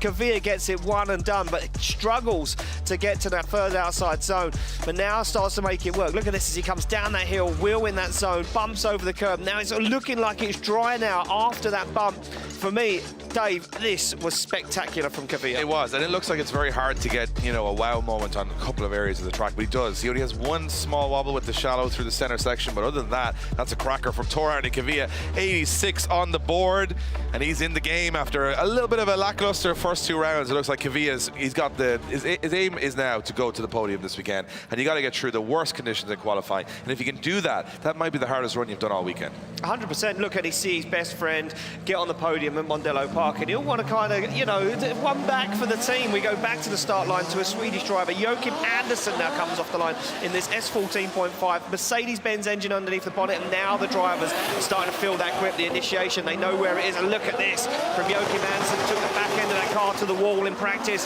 Doesn't look the prettiest right now, but he's still making it work, and he's very deep on that inside zone. Is that going to help him get to that outside zone? It does. This could be a nice line, but he's very shallow through the centre of the circuit. Comes down over that hill, over the bump, dials on the angle and deals with it well as Andersson now puts foot to floor, looks for the final zone, across the line, another driver got it worked out. Yeah, it's getting easier, I think, because the grip levels are increasing. However, I noticed one really interesting thing on that run. I watched this on the replay, but he's going through the center section. One tire is smoking up and the other is on the wet, so it must be so difficult to drive like that. And you can see it here as he does a great job on that first run, just trying to stay as late as he can. Not all the way there, but it's pretty solid. And again, no major impact with the wall, no correction on the front steering. Watch this as he comes through this section here, watch the rear wheels of the car. One side of the car smoking up, and the other side is no grip. So it's like impossible. You've got one side of the car even having different grip than the other, which is amazing control from Joachim Andersen there. And he does a great job of finishing off the run. Is it, you know, we'll call it smashing all the walls, being, you know, 95 plus? I don't think so. But it's so clinical in these conditions that you get a good score on the board, and it shows that you're looking at the long game in qualifying, not just the short game. And he does a great job there. Watch this. You can see it here. Smoke from one side, not the other. 76 on the board from Joachim Andersen. Loses that little bit of angle, but I think that, again, just to me, it looked so bizarre. That one tire, I thought he had broken an axle on the car, but it turns out it was just wet and dry. And here on the start line is your 2023 Drift Masters champion, Conor Shannon, sitting right in the mid-pack right now in the championship. Big collision in Mondello. We said this would be the toughest he's had it in qualifying, and he's really going to have to use all his experience here. He certainly is, Dave. Well, the windscreen wipers are on. There are spots of rain on Conor Shanahan's windscreen. He makes this one work, though, right now. Very slow around the outside zone. Heavy left foot braking from Shanahan, but he makes it work. Stays in that zone for as long as possible. Very nice line through that inner clipping point. As he now looks for the outside zone, he's making it work. He's dialed in. He's absolutely laser focused. He's a 2023 champion. As Conor Shanahan wants to redeem himself, wants to get something back in the bag this weekend. He goes for that final outside zone and nails it. You know what? It's a clever run, and it's the run of a champion, because I'll tell you why. He sits on the left foot brake on the first corner, and you might say, hey, that's very slow, but it's precise. Remember, speed is only one factor in the judging, and what another factor is smoothness. He does really well here. You can see he sits on the left foot brake, and what he does here is he uses the power of the car to accelerate the rear end while controlling the front with the brakes, meaning that he gets the entire zone. So perfect on line, perfect on precision. This is the best wall run we've seen from anyone so far. However, it is a little slow, it is a little tentative, but I wouldn't blame him, because you've seen so many drivers make major errors. This is the way to do it. It certainly is the way to do it, David. He made it work, and I think for me, he's going to be rewarded here. Like you say, speed, only one factor of that judging criteria, and I think that he'll sacrifice that speed to gain the line and the angle and the impact he had with the walls to try and improve his qualifying score. Look at this, Shanahan wheel on the wall. Incredible scenes from our Red Bull Media House here. 86.5 rewarded, Dave. And you know what? That could be enough just to guarantee a top 32 spot. Those scores in these conditions are being rewarded by the judges because of the difficult conditions. Well, he might have just nailed it at the right time, because the rain once again in Finland starts to fall, and that's going to change the game again. Yeah, now Fionn Roche doesn't know what way. He's just watched Conor Shanahan do a run. He can't do the same run now, because now you can see the specks of water are starting to land on the windscreen for the young Irish driver. Yeah, here we go. Yeah, look at that. Tentative initiation. Down the handbrake, and the car gripped up. And now, will it get loose? And it does. It gets loose and puts him straight on the outside zone. He gets himself back into it. But Fionn Roche bleeding points as he comes through the centre of the circuit. The rain only starting just to fall, so it won't upset the car too much. But Fionn Roche comes flying down the hill over that bump. You can see him absolutely working away inside that car, struggling to make it do what it needs to do. Shallow angle, gets to that zone and across the line. And it's really funny, because you have two identical cars back to back there qualifying, and the difference isn't in talent, the difference is in experience. You can see that Shanahan has been in more conditions than Fionn has at this level. Fionn comes in and he's trying to figure out the grip level straight away, and all of a sudden that little bit of rain on the track has put him straight in the wall. He couldn't jump quick enough to get that car corrected. He had to straighten up, and that's a zero. So Conor Shanahan did the same thing with that left foot brake and that little bit of, I would say I would see an issue with Conor Shanahan's car here after the run. Straight away you can see steam rising from the car. Hopefully that's not too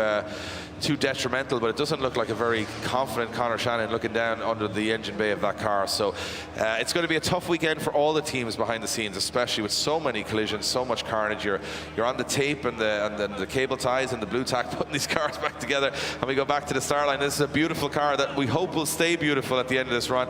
The Ukrainian driver Alex Halovnia. And Alex, arrived very, I saw him eat lunch earlier on. It looked like he was just here enjoying the day, not looking too stressed out. Maybe that's the way to be. Don't let the occasion get to you, but you've got to get a good run on the board. You certainly have. A look at that. The run into initiation is already wet once again, and now the track is almost wet fully again. It gets into the wall, but makes it happen. Alex Halovnia now finds the grippy part of the circuit. Dave, this is a game of chess right now for these guys. As he balances that car through the centre of the circuit, it goes nice and wide. Look at that, the tickle in the throttle as he comes past that wall run. Oh, tags the dirt, flicks it into the crowd, and now back onto it once again. Halovnia doing a very good job here as he gets nice and high on the bank, but he sacrifices it, waited to get on throttle. He just waited that half yeah. a second too much, and if he had just come on a little earlier, he would have got away with it. Easy for us to say. Of course it is. We can all sit here and watch this and go, why don't you just do this? And you're like, have you ever been in one of these cars on conditions like this? Well, I'm safe to say, with the pressure and the level of competition, there's a lot going on mentally, not just physically for these drivers, and I think Alex doing a decent job.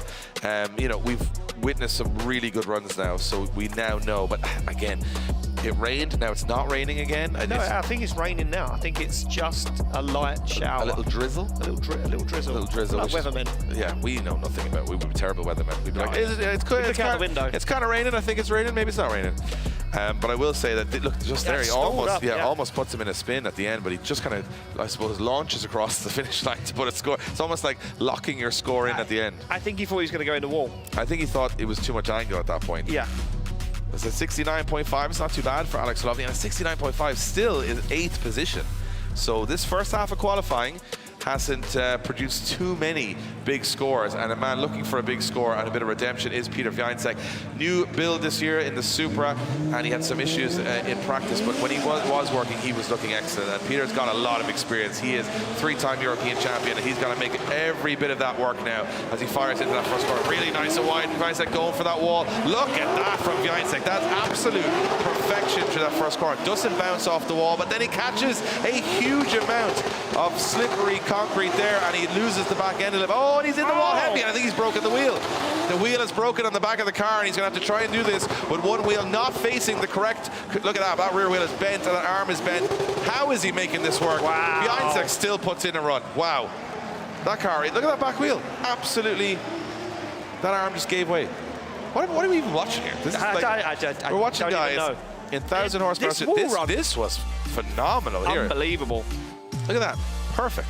But then at the end of the wall, all of a sudden, watch this, no, he's got grip, and all of a sudden, no grip. Just back end went from the car altogether. Just around about here, just lost, he was on full angle there, trying to get out of that. And then he goes late, watch, he's very late and very wide here, hits a wet patch and bang, into the wall. That's a heavy hit. Oh, you can see the wheel straight away is now not facing in the correct direction, and how he holds this together, because that car would feel horrendous to drive at that point. Look at the wheel, it's insane. And he's throwing it up a bank at a wall with the wheel facing the wrong direction. And he finishes off the run really well, as you know, nice and high, gets into the outside zone, he deals with it so well. Look at this, watch I mean, the rear wheel's facing the right way for a wall run anyway, at this point. But look, still gets so high. Look at the wobble on the wheel. That arm is just completely gone, and it's barely holding on. You got like 3 arms on the back of the car holding it on there. That's 2. One of them's gone, so you got 2. 66 for Peter Wiańczek, and I'll tell you what, for a man that had a wheel facing the wrong direction for half the run, that's not bad. Yeah, and I think he was deducted for the impact with the wall. Yeah, and the judges agreeing. Yeah, look at this. We go back on the line, Dave. We're coming thick and fast now. Look, the rain falling more and more. It's course is the one and only Jakub Przeszkolski off the line. This man has more trophies than anyone else I've ever met, and he fires in this immaculate full carbon fibre GR86 into that wall, and it is beautiful, Dave. Oh, but then he catches grip. What is going on? No, if you're on the inside line, massive grip, and if you're on the outside line, no grip. And Kuba's, it's just falling apart here halfway through the run. You can see he has no idea what to do. And as he transitions back, it's going to be dry here. Gets on it late and almost stalls it up. That could be a 0 across the line. I think that is a 0. That could be.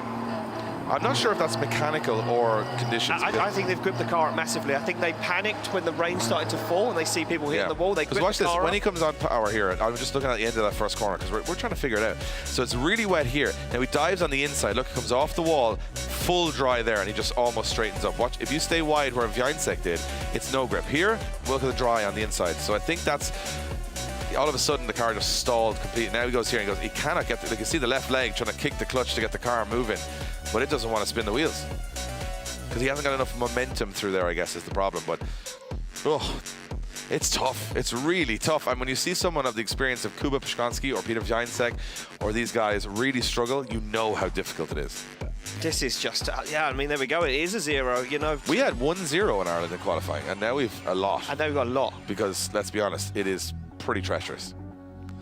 And that car is very low, by the way.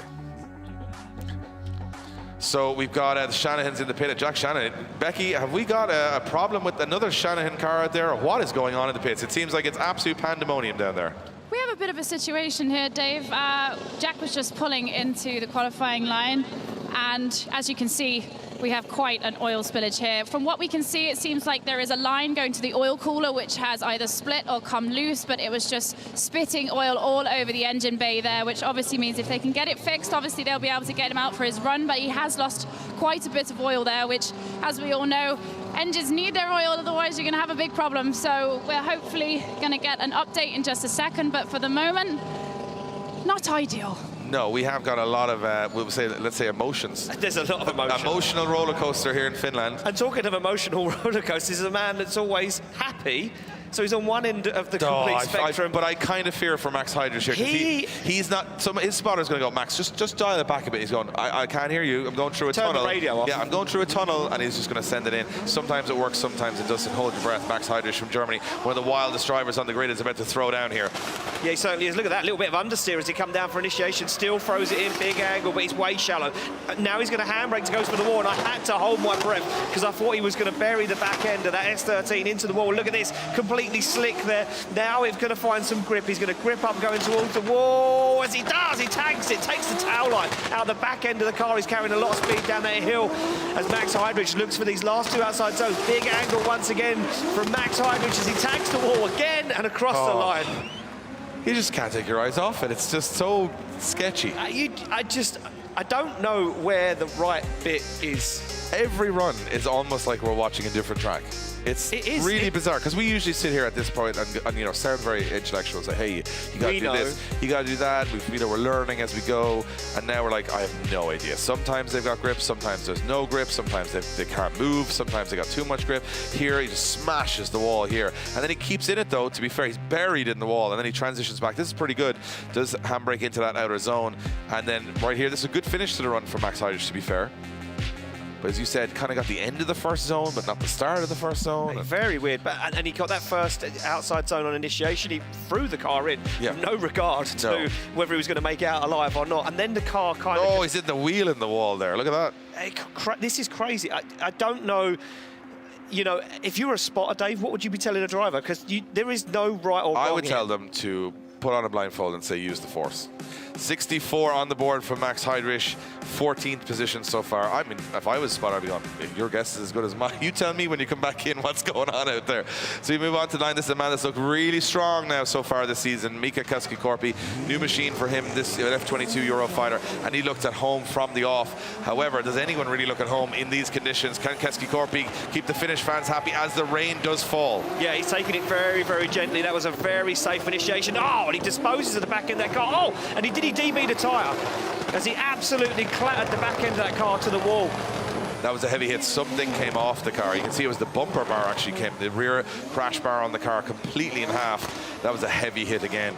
That was a big hit, Dave, and yeah, that will be a 0 for Keskikorpi, but Do you just get a run to qualify this time? Is that what happens? I feel like I'm repeating myself over and over again, but I just don't know. Now that outside zone is completely wet again. That final outside zone on top of the back is soaking wet. I mean, this guy, he's loving it. He got the flag motion down. He's got the flag motion down. This was an absolute disassembly. Blah, everything fell off the car, and then this one is heavy. You can see again the outer rim of the wheel just completely. What you see that earlier on? Watch this. Watch the wheel. Yeah, loses something, and I think he's bent an arm there on the back of the car too. You can see the car just didn't want to reinitiate after that. Hit. He's gone on power, and yeah, I think there's definitely something up with the rear end of that car at that point. But I mean, now you're like, how many drivers are going to go into the second half of qualifying with a 0? Yeah, and will it be dry, or will we get another rain shower in the next 10, 15 minutes? I honestly feel right now we're getting towards, I would imagine, a fully wet track. So if you were the top 5 and you were looking earlier saying, hey, by the time we get to the line, it's going to be fully dry. Now they're saying, when we get to the line, will it be fully wet? David Spossop, the Polish man, comes off the line in this beautiful S15, fires the car in nice and wide and outside zone 1 now, picks up the throttle, goes for it, and he gets into the wall. That's beautiful, though, from Spossop. Can he hold on to it? And it's affected the front wheels. You can see big correction there from Spossop as he picks up that inner zone, looks for the transition back, and now we're into a full wet circuit once again, Dave.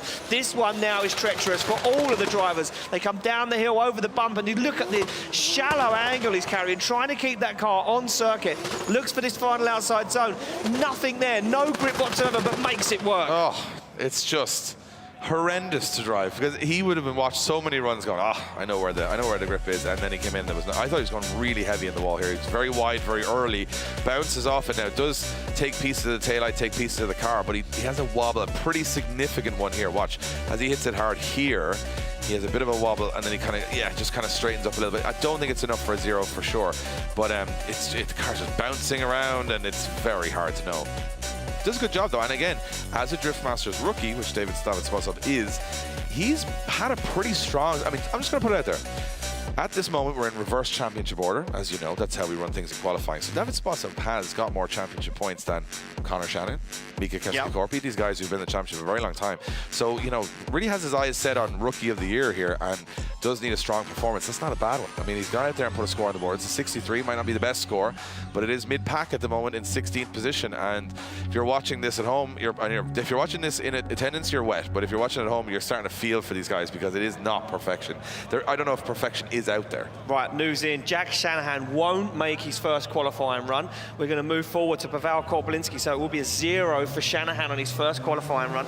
Korpelinski gets on the line and gets off of the line. The Polish driver in this beautiful 2JZ powered Nissan 200SX S14A fires it in. He's full wet now, so they should know exactly what to expect, but he still gets into the wall. More back ends disposed of than you've ever seen in your life.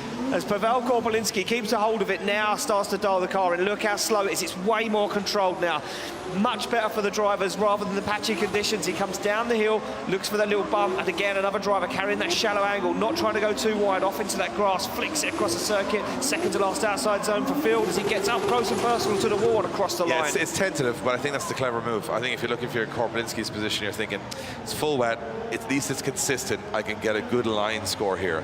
And I think he's done okay. I mean, the initiation was so early. Like, he knew cleverly to go so early so he could control that pace. And then he still hits the wall, to be fair. But from that position on, I think it's a pretty solid run. It does affect the car, though, that hit. And that's what we're looking for here, is he can run the wall, and the back end might smash off the car. But if your front wheels don't adjust too much, that's okay. Judges aren't going to, you know, dock your score too much. But if you go into that wall and you see a big correction, which we did from Pavel, and this is again very tentative, barely any angle there, but I mean, I can understand it. You don't want a 0, right? And there's so many zeros on the board right now. I think getting a score on there, regardless of what it is just the name of the game. Back ends of these cars, they're just ruined. Everything is wrecked. Normally we save that to Poland. Yeah, not now. Yeah, 71.5, not a bad score for Pavel Korpelinski. I mean, if he didn't have that little error on the first outer zone, he could have been way up there in the 80s, so that's a good run. Judges rewarding the consistency. And look at the heavy breathing from Clint van Oort from the Netherlands. He had a very strong start in Spain, looking good in Ireland, but now you can see the damage on his car front and back from how hard he's been going in practice. This one, I can imagine, is going to be a nervy one, and he's going to have to go for it here. It certainly is, but if you're in the grandstand, hold your hands out, because you might be able to catch parts of this car, because Clint van Oort is a madman as he bangs it into the wall, and he's going to try and finish the run, but he's very deep. I think that's done more down. Look at the back wheel. Yeah, bent an arm on the back of the car. Too deep, too fast, too much aggression, and maybe trying a little too hard. Trying to get a big score. I mean, I respect it. That's what we want to see, but there's just no grip there. Once you go in that fast, there's nothing you can do as a driver to slow that car down enough, and it was a big hit. It was a very big hit, Dave, and I was right in my estimations. If you were in the grandstand, hold your hands out, because you could catch a part. And the Clint van Oort went in there at light speed compared to everyone else. Look at that bang, and he hits the front wheel. Oh, man. We've almost got a splash zone down there on the first. It's just... yes. It's like, you know, they put your hands. We're at a theme park. Yeah. There you go. There we go. At a theme park, you're in the splash zone. Oh man, look at the hit. Yeah. Catch the tail light. It's a good game that everyone's playing at the moment. Everyone's playing that game. Oh, look at the rim. The rim is actually split. There will be a 0 there for Clint van Oort. We'll make that one official. Hit. And we're being lighthearted, but we don't want to see any of these guys wreck their cars. No, they are beautiful cars. We know all of these drivers personally. We spend a lot of time with them throughout the season. They know that we're having a lot of fun, and you know what? They'll say, hey, I was driving recklessly. Off the line, it is the one and only Oliver Randalou, the Estonian driver, E46 M50 Turbo, 850 horsepower, unleashed now. Brand new build for Randalou for 2024. What can he do? Another driver falling foul of tagging the wall. Can he hold on to it? He certainly can, as Randalou now works his way around, and he over-rotates. This track now is treacherous. It's almost undrivable. You know, these are highly experienced pros that cannot get around the corner, and I'll tell you why. I looked at that run, and he did a perfect entry. It was absolutely perfect, and he still went in the wall. Like, he did everything perfect. There was nothing more he could have done. Watch this. He comes in. This is the perfect line. He's on the outside. He's getting to the wall early, so it's not a triangle. It's more of a curve. He still smashes the wall. And when he goes to steer it, I think he's got an arm bent on the back of the car. So when he goes back on throttle here, hits a wet patch, and all of a sudden, the back end just goes. Nope. Oh. I've just thought of a business plan. Suspension components. You do the suspension components. I'll do the tail lights. Tail lights. You're a cosmetic guy. I'm more mechanical. That'll work. We'll work together. Yeah. So there we go. We will be in demand. Yeah. We'll be flat out tonight. Oh. Another 0 on the The second half of qualifying now for me is going to be like, what's going to happen here? Because there's so many drivers on a 0. So Juha Rintanen is now on the start line. Juha, very strong performance in Spain, strong performance again in Ireland. He's a guy that everybody here, especially in Finland, is hoping could go all the way and get a championship this year. But he's on his home track in the most treacherous conditions. This is where you need to step up. These are the moments that you need to act like a champion. Let's see how he gets on. Yeah, let's see how he gets on. He's going for it, Dave. Big, aggressive march off the line as he absolutely flies in that first outside zone. Oh, and he's put the back bumper to the wall and he keeps in it. Oh, and he tags the rear wheel. This is now a complete game of chess. What is happening? When someone of the experience of Juha Rintanen can't get through the first corner, I mean, this is ridiculous. Have we ever seen anything like this? We have never seen anything like this. Well, Juha Rintanen's going to finish up the run regardless. Look, this is a man with many, many years of experience globally, so he's going to feel out the track conditions because he knows if it's like this for the second run, he has to get it done. I'll tell you what, on top of this, we're into the top 10 of the championship now. And they're struggling, so it goes to show how difficult it is for the wild cards and those guys lower down. Right, but I'll tell you another thing. Think about this though.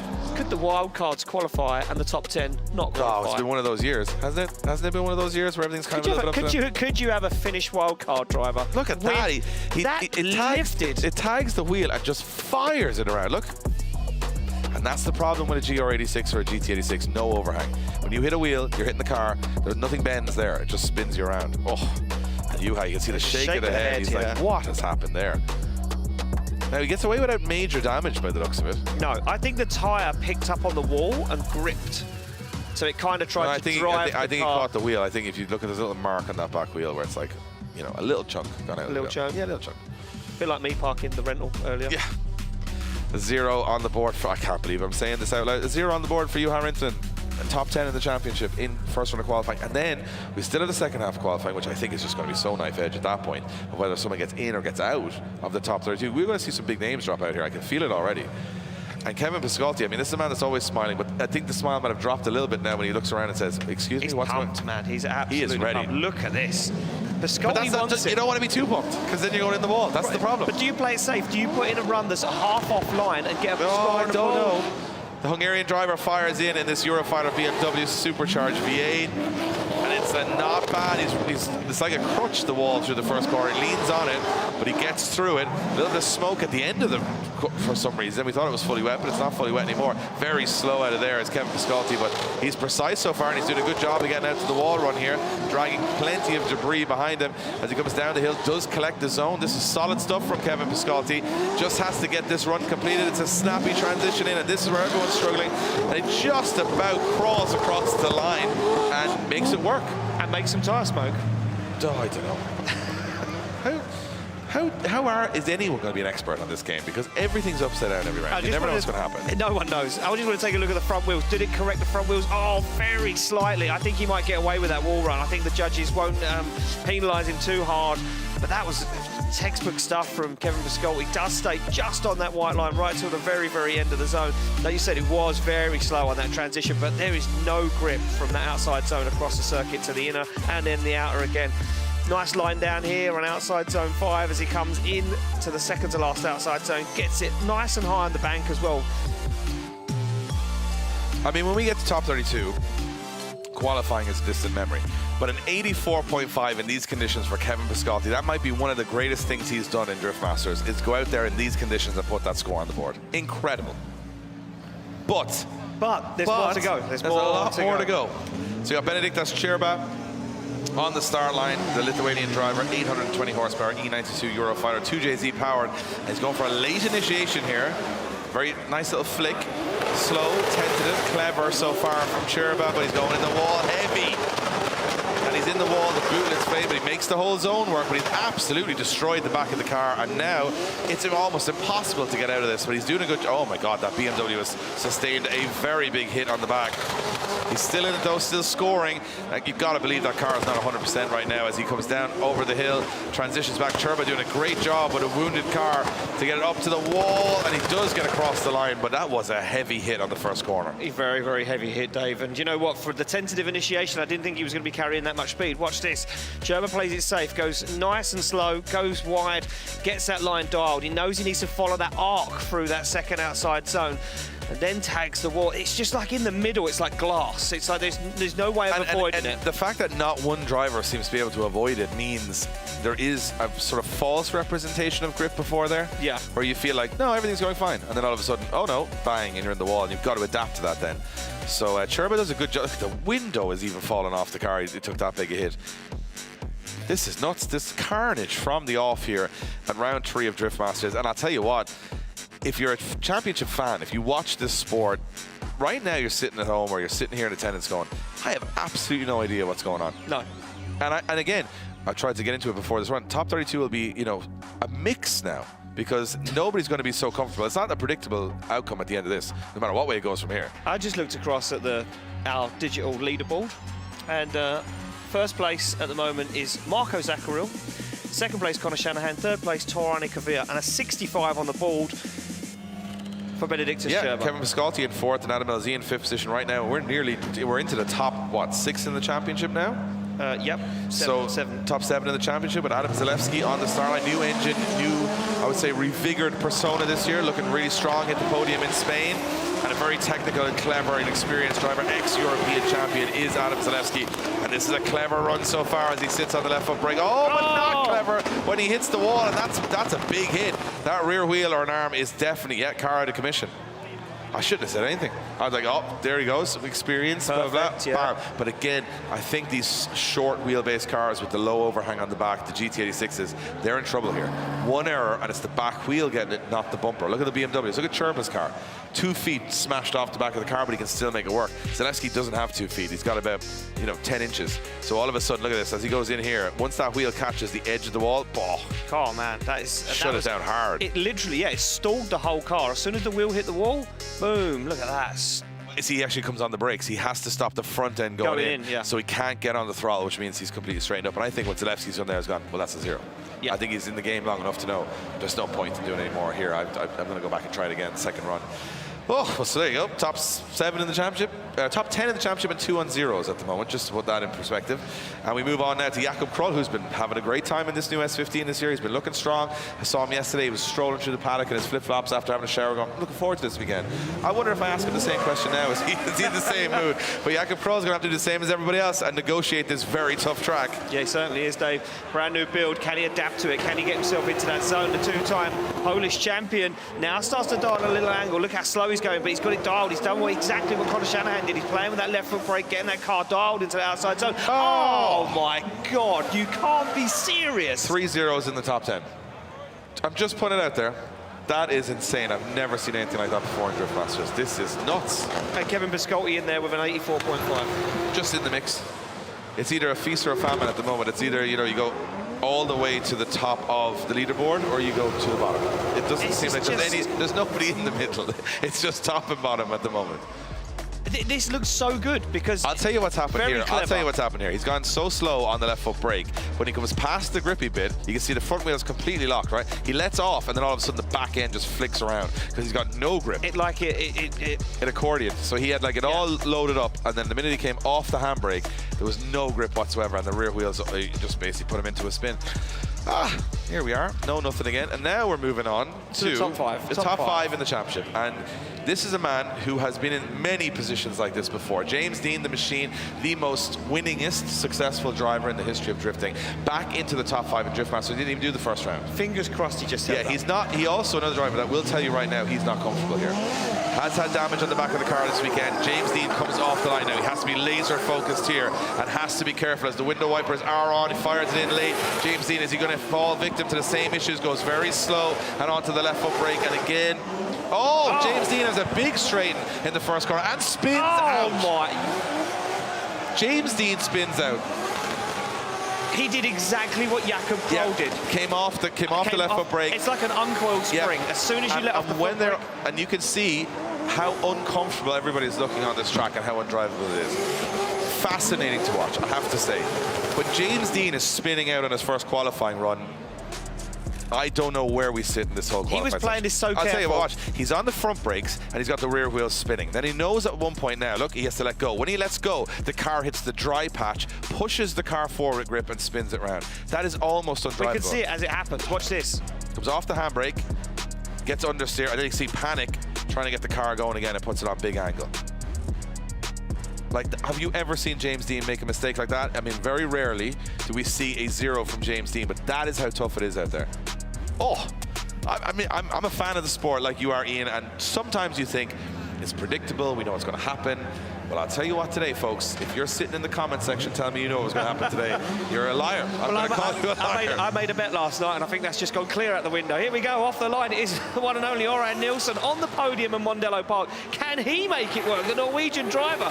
Now he jumps across the circuit on the foot brake. Now he's dialed in. Will he make the same mistake? He's absolutely smashing the rev limit, a shallow angle, and he's almost straight through that inner zone. Yeah, that's really sketchy through there from Örjan Nilsson. He's barely drifting, to be honest. It looks like the front wheels have no grip either, Dave, now, and he's absolutely flying down the hill. Can he hold on to it? I think a run on the board right now, a low score would still right now get you in the show. I'll tell you what, there's a couple of guys out there that have got in the 60s and 70s going, oh, poor performance, who are probably looking at the situation. Now, don't get me wrong, everybody gets a second go. So wait, hold on a minute. Only 29 drivers have a score. Really? We have 29 drivers with a score, which ends with Joshua Reynolds on a 46. The top 32 cut-off at the moment isn't there because everyone below it is sitting in 30th position waiting for their second qualifying run. So if I'm not mistaken, we're closing in towards probably a third of the grid on a 0, which is pretty insane. So I'm just being told in my ears that if Örjan Nilsson scores, we have 30 scored drivers. That's nuts, and we've only got 3 more drivers to go. So that means we have 47 drivers. 63 for Örjan Nilsson. He does score. He does score. Yeah, in 19th position. And again, now we don't know what a good score is anymore. We're like, any score is a good score, I guess, at this point. Oh, Kevin Pizor. Well, he's sitting at the moment in 3rd in the championship, and he can't afford a 0. No. Winner of round 1. And I mean, solid performance round 2. But Mondello Park had failed out of competition a little early. He was looking for a little bit more champagne. Could this be the weekend? He's going very wild, Dave. And we know what the track conditions are like in this one. Looking sketchy already as he tags a handbrake. Oh, he's on the foot brake. He's making it work, though. Can he get himself around? He's on the foot brake. He's on the handbrake. He's banging the clutch. There's now smoke on the track. I don't even know what's going on. He can't even keep a hold of it. That's very straight from Kevin Pizor, but he's put a score on the board. Now it's wild across the track. Pizor holding on, using every bit of his experience. And again, he's only in the sport a couple of years, and that's a great run to get through all of that misfortune and still put a score on the board. And now the last outside zone is fully dry again. Yeah, nobody knows what's going on now. You see, he comes in, right? He thinks, oh, there's a bit of grip there. And then he goes, oh, no. There's nothing. And then he's like, oh. And then he's like, I'm okay.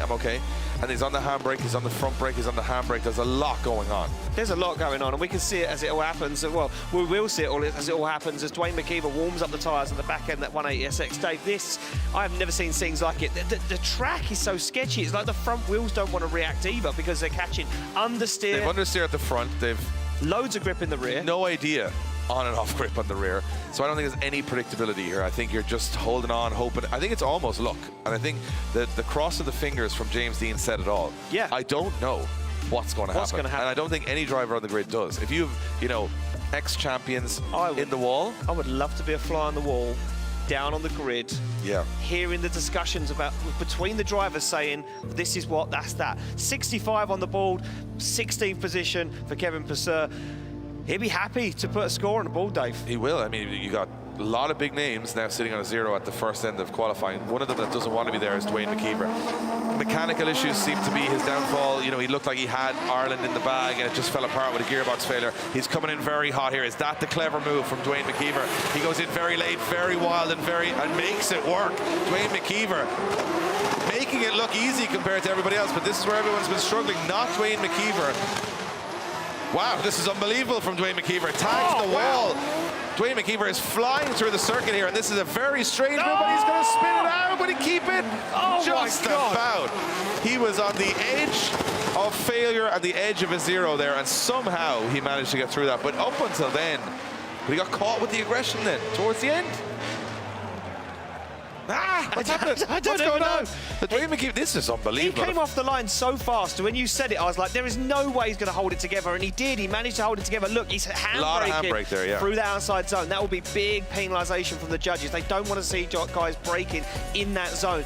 OK, they're going to be a little lenient because of the weather conditions, and nobody really knows what the track's doing. Look at the cone. Takes the cone off the wall. And here, he goes super wide. The bump unloads the suspension on the car, and he loses all the grip.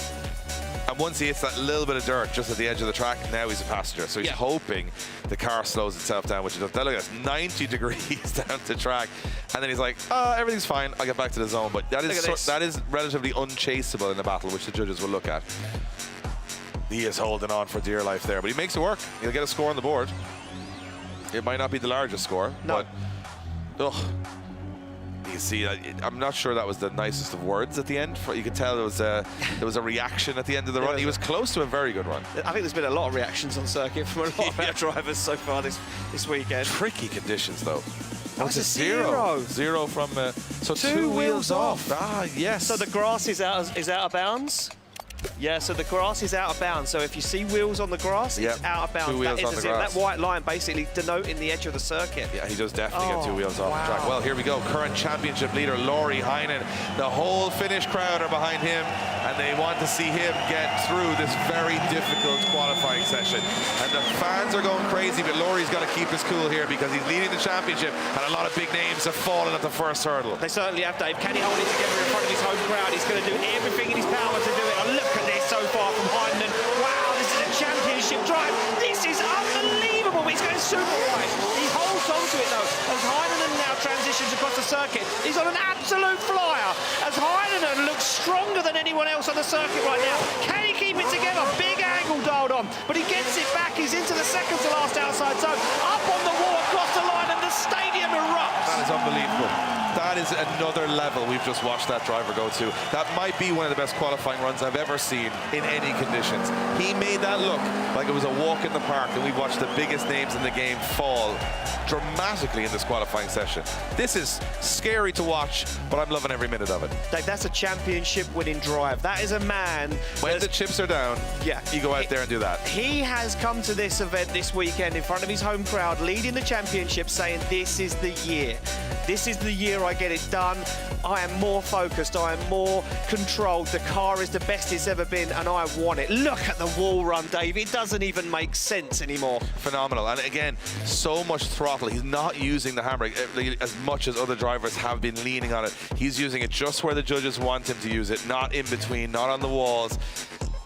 That's an unbelievable run from Laurie Heinen. I'm telling you now, if that's close to a 90, I don't think anyone else is going to match it. It's a 91 from Laurie Heinen, first position, and you can hear from we're far away up in the tower here, but we can hear the glass just shook from the noise of the Finnish fans who, you know what, they put a lot of pressure on Laurie Heinen to perform for them, but he's feeding off it right now. So let's see where we sit at the first half of qualifying, and this is going to be an interesting one. There you have it. Laurie Heinen, only driver to go into the 90s. Zacharel in second, Connor Shannon in third. Toraine Kavia back to business in fourth place. Kevin Passalti in fifth. Adam LZ in sixth position and seven. Look at that, top 10, 70. A 70 enough for the top 10 in qualifying right now. And what I want to look at here, Ian, is the zeros. How many zeros have we got on the board from some of the biggest names in the game? And a lot of drivers, scoring 60s and sitting in, mid-pack. So this will change as qualifying goes on, I'm sure. But there's a lot more to tell in the story today, I think, in the second half of qualifying. Well, there we go. Joshua Reynolds rounds out 32 with a 46, and then the zeros start. Zeros. Just look at the names. Look at the names. McKeever, Zalewski, Randalou, Keski, Corpy, Jack Shanahan, not making it to the line. Dean, Rittinen, Kroll. We have got a stack of incredible drivers that have yet to deliver today. And they have to. And they've only got one shot to do it, which is the second half of qualifying. And right now, you're either in or you're out. At zero, you're going home. And there's a lot of zeros out there, and you can make an instant mistake. That's what we've noticed. You can have 90% of the track perfect, but if you make that one error, and Nicholas Vick, who scored a 54 in his first run, right now he's in. But will he stay there as the scores will, we'd imagine, ramp up? Very nervy times for all these drivers. Second half of qualifying underway. Yeah, here we go, off the line he goes, and he trusts the car and he trusts the track conditions. Is it going to be that simple? Now it looks like it's almost full dry once again. Nobody knows what this track can produce. A full smoke from the back of this 350Z, and I think it's caught him out. I think he's gone for a very grippy setup, and that's pushing him off that qualified line. As Nicholas Wick now makes his way down the hill, looking for the last outside zones. He goes for the big transition and makes it work, but he's on the inside. He's going to have to work really hard for that final outside zone. Like, it's almost dry. The whole track he was How did smoking it the dry from James Dean's run to that run? That was 15 minutes ago, and it was slick. And now it looks, I mean, it's still patchy, but there's tire smoke. Now, I'm going to say there is tire smoke on this run because he's all offline. the way out. Yeah. He's outside that zone, which closer to the wall seems to be the slippier part. You got the marbles, all the rubber there. I think outside is a little bit, I mean, safer, obviously, but I think Nico's going for a safer run, score on the board. Maybe his team's saying, hey, just put a score on the board. Do not have a big mistake. Get above the 54. Get yourself into the 60s or 70s and roll the dice that it's enough. We don't know. We absolutely do not know. I mean, we halfway through qualifying, you wouldn't believe the scores. At bar, Heinen, I think, continuing his form. However, now we go into second half qualifying. It could all be erased. All that madness could be erased, and we could be back to business with the championship order. But I feel there's still a sting in the tail here today. I'm not going to say that. It's an improvement. It's a 60. He does improve on his score. 60.5 for Nicholas Wick from Finland, and that's all he can do. He's got it out there now, and we move along to our next driver, which will be Nico Matala. Yeah, I tell you what, Nico looked pretty good on the first run, to be honest. It's a 50, I know that doesn't sound good, but back then it was really treacherous, like it was all over the shop. So hopefully a little bit more predictable now for Nico on a second run. Yeah, look, he's off the line. Looks like he's almost bone dry as well on the run into this first outside zone. Flicks the car across that S15, looking dialed as he gets nice and deep into the wall. A little tag, but nothing too dangerous. And now Nico Matala absolutely fulfills the outside zone.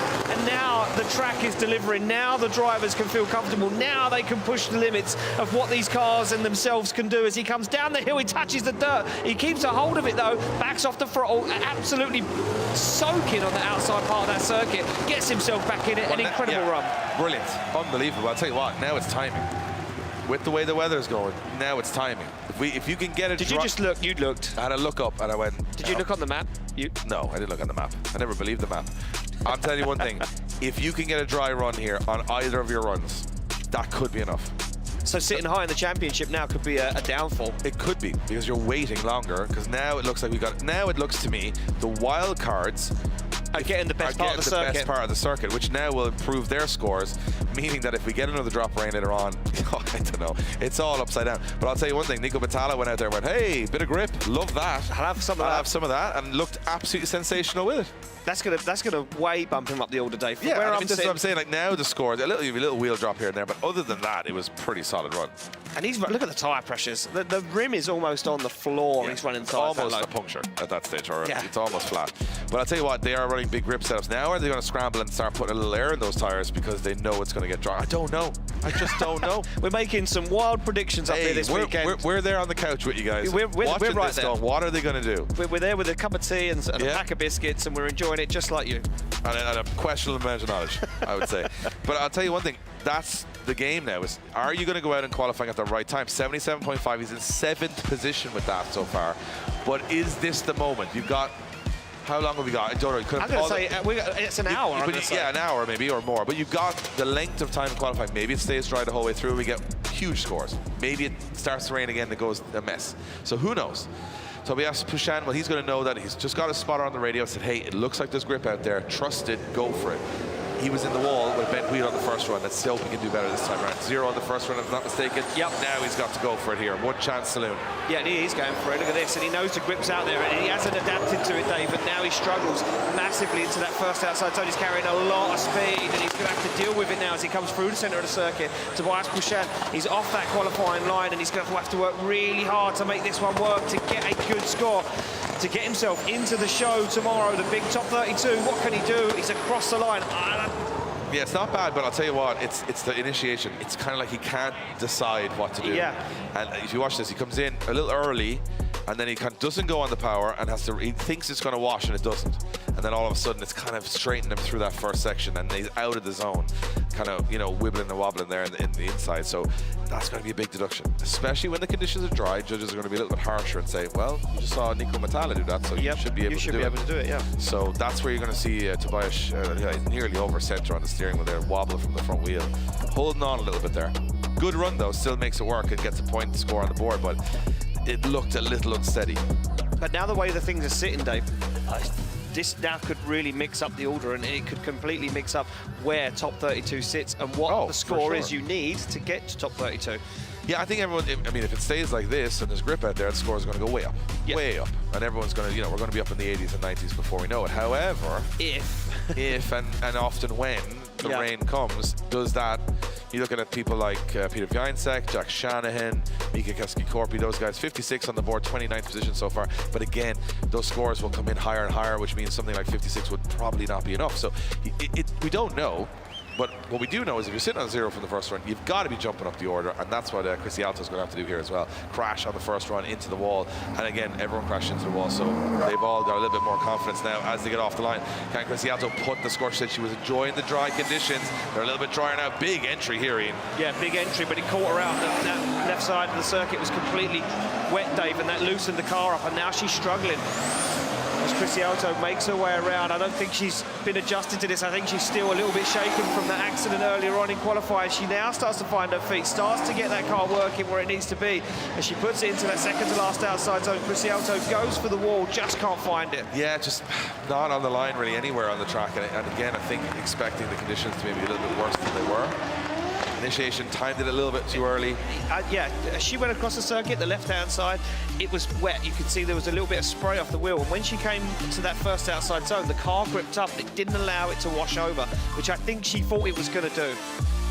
Yeah, every time she transitions, she's a little tentative because I think she expects that wash, which of course everyone was getting when it was a little bit, you know, more slick out there. But the second half of the run wasn't too bad.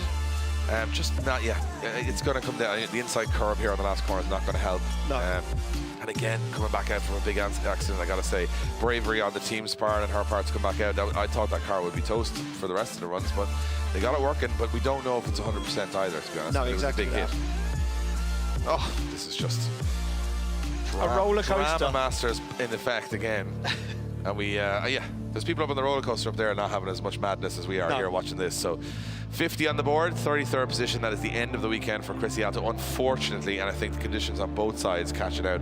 Our only female driver of the weekend, and unfortunate to see her bow out so early, but I'll tell you what, this track and these conditions are not being sympathetic to anybody on the grid. Look at this little warm-up from Tony Oyalto, Oyatalo, my error, Oyatalo.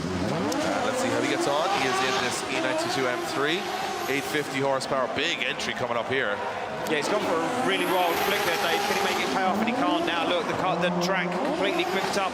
And he's struggling again, way on the inside. He's off that qualifying line. He's not going to make it out to the wall. And now he's going to have to pay the price for that big flick initiation. Again, another driver that was probably thinking the track was completely wet. He's very wide. He's completely off that line. I don't think this is going to be enough. No, it's wild. It's very wild, and it's a little bit out of control in places, and I think that's not going to be enough. By saying that, Dave, he's already in 14th position with a 67. No, but I mean, he's done. I don't know if he's done it. Who knows what's enough anymore?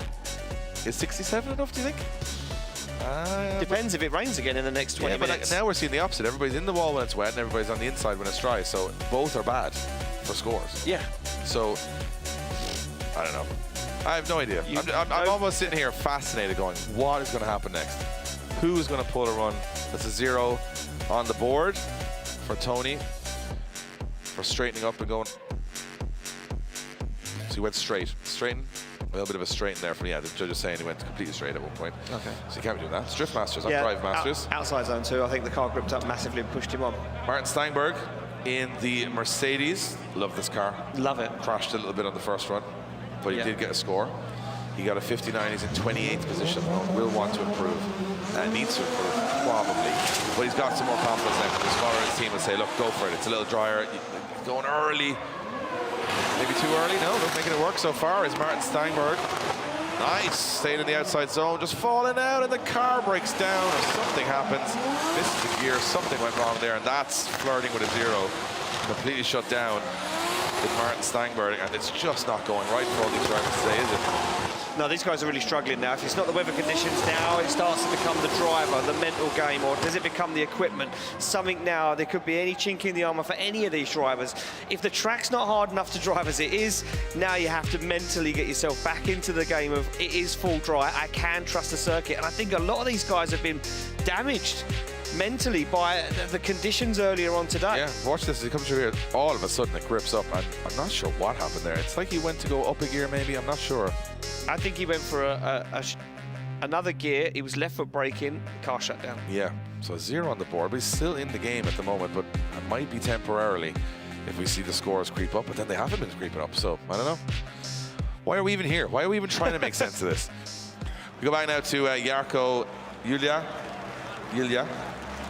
This is a cool car, was a cool car. He had half of it on the track last time. He left half of it on the track. 900 horsepower, 2JZ Toyota Chaser, and they've put the car back together again. Is he going to take the rear end off it for a second time in qualifying as Jarkko as he fires into the first car? Oh, very late, very wide, but very good from Jarkko as he takes it out wide. Just barely getting a wheel inside that zone. This is good stuff from Jarkko right now as he comes through the course. Look at this. Excellent so far as he transitions back. This big Chaser getting whipped around.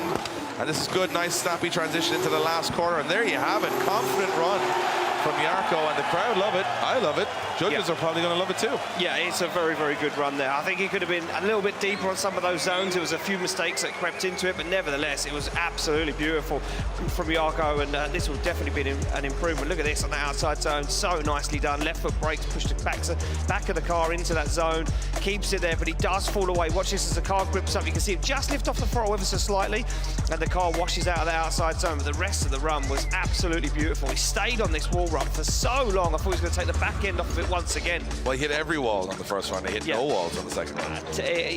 He found where it was, and he reined it in 10%. He had the sensors set. Yeah. He knew that was the limit. The parking sensors beeping away. And a wave out the window. Look at that. Very happy with that one. I would be too. Yeah, I would be too. Good score at 89 on the board. Wow, into third position. I can see it. Yeah, I can see it. Could see why, yeah. Very fluid, no major errors. If he was a little wider on that outer zone, that would have been in the 90s, I think. Excellent stuff. Excellent. We got a Finnish driver jumping into the top 3 alongside Lauri Heinen. The Finnish fans here eating it up, loving it. Loving it. Will it be Ville Kaukonen now? Finished up third in the 2019 Finnish Championship. 800 horsepower. He's coming in late and fast into that first corner. It's Ville Kaukonen. Kaukonen, oh, he's on big angle, but he's making it work. Kaukonen getting a 66 on his first run in the wet. Now he's in the full dry. It looks to be full dry to me as he goes out there absolutely hammering the throttle. Oh, a little bit of wobble there and missing the outer zone. Some weird happened there as he came down the hill, but he does a good job of getting back in it again for the last corner. That's the only mistake I could see on him. Otherwise, very good run. He is happy. He's pumped. He's pumped. He's a happy panda now. He was happy panda. He was an angry panda. Now he's a happy panda. Well, let's have a look at this. Look, nice initiation, keeps it in. Doesn't do too much here on the outside zone. Doesn't go too deep. Just dials the car. Look at the front wheel, locked, absolutely dialed on. No input of steering angle. Keeps it in the outside zone for as long as he can, just on that white line. And look at him, so cool, calm, and collected inside the car. And he's like, I'm having fun. This is fun. We're all having fun together. I like this dry weather. I like how his concentration as well. You can see with the open face. I think he a little wobble there, though. I think he was expecting the car to wash a little bit to that outside zone. It didn't. It gripped up. Yeah, it just kind of just bounced straight in a way. But cool car, great driver, good car. Crazy livery. Yeah. If I'm not mistaken, got engaged on the track here last year. Yeah, we got engaged on the track during the Top 32 parade. I was there. You hosted that day. I did host it. 78. Wow. For Ville Kaukonen. Good, big improvement. Big improvement for Kaukonen. I'm not going to say it, but I've got a feeling. I've got a feeling. Things are happening. Things are happening out there. Something's going to happen soon. Yeah, well, next up we have the Japanese driver, Ryusei Akiba. And he's been struggling with the new driving style, he said, here in Europe, but he's willing to learn. He wants to improve every round. You can see he's definitely been finding the walls in this 2JZ S15. Last chance saloon now for Ryusei Akiba to put a big score on the board. Yeah, certainly is, Dave. He's in the show as it is. Oh, wow, what an initiation from the Japanese driver. It pushed him out of the outside zone, but he's going to stay in it nevertheless. And that was a big mistake. He would have deducted a lot of points there, but now he gets back into it. Oh, the big angle transitions are hurting his score because he's missing those outside zones. He's absolutely ripping through the circuit. Doesn't let the car go wide on the outside zone. Now picks up the final two across the line. Fast run. What an entry. But that was a The entry was wild. Wow, and of course we know the Japanese like this style, but look at this. Almost 90 degrees through the first corner, but it's cost him. It's taken him out of that zone for the first half. And a big angle isn't the easiest way to drive this track, but he does a good job getting there, but they falls out of the zone pretty dramatically. And again, look, big angle to big angle, just not getting the momentum through the center of the track here. Gave it a good go, though. He did have a very good go. And look, once again, big angle down the hill. And look how he gripped the car up, pushed it across the circuit, didn't get to the outside zone. Then he has to really work to find that final outside zone. I think he just caught a rear wheel along the edge of the box. We'll see it on this camera. The cameras here at Drift Masters don't like, just drops a wheel in it. He's driving that car on full angle everywhere. And the car is squatting heavily on that back And I wheel. like it. I'm here for the big angle driving. Ryusei saying that he's come here and he wants to adapt to European style. Well, he hasn't adapted. He's gone and brought his Japanese style to a 75.5 right now. And again, the style points and the angle points pretty high. 17.5 on angle. And I can see that. You can see right here. Yeah, I can see it. Now, here's another man who needs a turn of fortune. Originally from El Salvador, now residing in the UAE. It is Nasser Al-Arbi, and again, another driver who's been very successful in the Middle East, trying his hand at Drift Masters. 1,300 horsepower, highest horsepower car on the grid, and he fires into that first corner. Very aggressive, very nice so far, and that's a good line from Nasser Al-Arbi. I tell you what, that's as good as it gets through there. Yeah, that's a very nice line so far. He needs this one, though. He's on a 0, so he needs to keep it clean. He needs to get a good score on the board. Fires down the hill. It's very wobbly. You can see there's a lot of grip there now, starting to form on those outside zones. Gets that car dialed as he transitions across the circuit. Looks for the final zone, across the line. Scrappy, but he's there. Yeah, it's a score on the board, which is what he needed. But I'll tell you what, you're right. Just a little wobbly through the center section. Looked like there was maybe damp patches out there still. The initiation and the first outer zone was pretty solid. Went early to the wall, got the wheels there. Stayed in it pretty late as far as I could see. And it looked like it was all going pretty good. Like, this is a good line here. Watch, look right out to the edge of the zone. Just completes it all. But then, as you come through here, transitions back, and it just is where it just kind of falls apart a little bit. It has to kind of wobble his way out there. Left foot breaks it out. Yeah. And then here, just struggles a little bit on this transition. Watch this as he comes through. Just, yeah, it goes probably too early, I think. Transitions a little too early. Has to use the left foot brake to kind of, I don't know, grab it out there is probably the right word. I like it. Yeah, but then, again, gets the zones. Score will definitely improve from a 0. We'll see what he does score. A couple of errors in the middle, and again, there was a good run in that, but now we've got some big old dark clouds starting to come in. 68.5, 16th position for Nasser Al-Harbali, and I'll tell you one thing, anything can happen, because now the clouds are starting to come towards us, and I think this is not all over yet for the weather conditions. But look at this, Josiah Falaise shakes his head and says, I have absolutely no idea what's about to happen next. Now, he has got a score on the board, 62. He's in 26th position. Big old V8 in this Chevrolet Corvette C6, our only Canadian competitors. He fired in very aggressive. That's almost undrivable at that point, and that is unbelievable. But he has to drop out due to the amount of angle he threw at that first corner. It's got the style points, but doesn't have the line points. And right now, he's smoking through the course, is Josiah Falaise, as he's got a good line, gets over the bump, and the last corner transitions up on the curve, takes it out wide, and it's another score in the books. What, that entry, I thought he was in the wall. That entry 100% thought he was in the wall. And it was so fast, Dave. Look at this. It absolutely ripped down. Big initiation. Held it together. Look at that on the foot brake as he fires into that outside zone. I think he's gone in so fast that he bumps the wall. He does tag the wall, yeah. I think he's got to go on big angle, which means that when he gets that little bump from the wall, he can only go straight out of there. He can't continue that angle down. So I think he went with a little too much angle. But again, you look at style points, you look at aggression, you look at what the judges are looking for a little bit of risk, a little bit of reward. Yeah, risk-reward, yeah. That's what you're getting from Josiah Falaise there from FDF. And I'll tell you what, from my perspective, maybe that little bit of style could separate you from the rest of the grid who are taking it quite tentatively. I don't know. Nobody knows. Nobody knows except the judges, I assume. I don't even think they know. I think they know a little bit. They a little bit more than bit. let on sometimes. You see, 3 rounds in, a lot of these cars look like they've done 42 rounds. There's that much damage on everything because crazy. A lot of broken Kevlar and carbon fiber down there. And it is a big jump up. Josiah Falaise goes into 7th position with a 79.5. Big jump up. But I think we're seeing everybody jump up now in these drier conditions. But I'm looking at these big old dark clouds coming in, and you know what? The story continues. Here we go. Next up, Peter Kozlowski.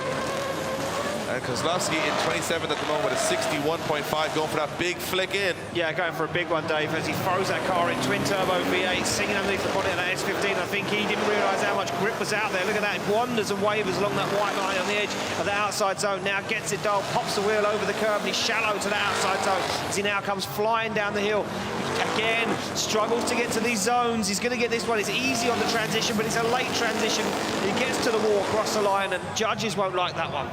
It's just great moments, but not all strung together. Yeah. But again, I mean, if you're in the complete patchy conditions, this looks great. You know, if you're up against that in a scoring system. But if you're in the all dry like now, you need to be taking advantage, because I am not confident it's going to stay dry for the whole of qualifying. So these drivers in this, you know, let's say down the order, they need to make it count now when the track is at its most prime for a high score. Well, I'm looking out the window and I'm watching the guys in attendance in the grandstands, around the buildings, in the VIP area, and I'm waiting for them to put the hoods up. I'm waiting for the umbrellas to pop out, because as soon as they do, that's when we know things on track are going to change again. And I'm telling you now, Dave, I'm looking out the window of the commentary booth. There is a huge black cloud hanging directly over the circuit. A 70.5 on the board for Peter Kozlowski, puts him in 15th position. That's the best result he's had so far this season. He'll be very, very happy with that. I said it earlier. I said the wild cards and the mid-pack drivers, Dave, might get the luck. You never know. And the top-end boys. But this big dark cloud that you guys are seeing, I'm no meteorologist. I've never claimed to be. But it looks like it might pass. It looks like it might just clip the edge, so you never know. But right now, you got Adam LZ sitting in, at the moment, he's in 9th position with a 77.5. Well, he said he could improve from there. This is better conditions than his first run from Adam LZ. So let's see if he can put a score on the board. Big entry, that's very fast from Adam LZ. He's playing with fire here. Oh, he makes it work. And look at Adam LZ absolutely pinning it to the walls through the first corner. And this is a confident man behind the wheel right now. Adam LZ goes right to the end, takes the back end off the car, and he is really going for a big score here, Adam LZ. After not qualifying in Ireland, he's trying to prove his point here, and that looks to me like the car goes on fire across the finish line. Well, if you want an impact, Adam LZ just gave you a bucket load. That was insane.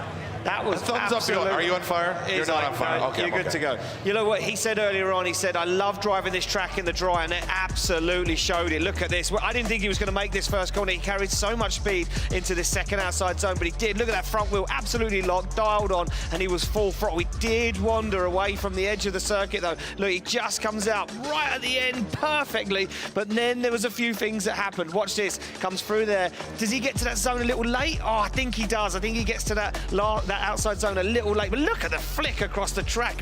Throws the car around, no regard to the walls or the back end at BMW. Yeah, very late to that outside zone. Yeah, but it doesn't affect the steering so much on the car. It definitely affects the rear end, all right. But I think this transition as well, super early. I don't know. Are the judges going to love it? Are they going to reward it? Is it going to be a big score? Across the finish line. Look, is it flirting with a 91? Oh, it's close. It's an 89 for Adam LZ into second position. He goes, and after not qualifying at Ireland in a couple of weeks ago, I think we can guarantee he's going to qualify here.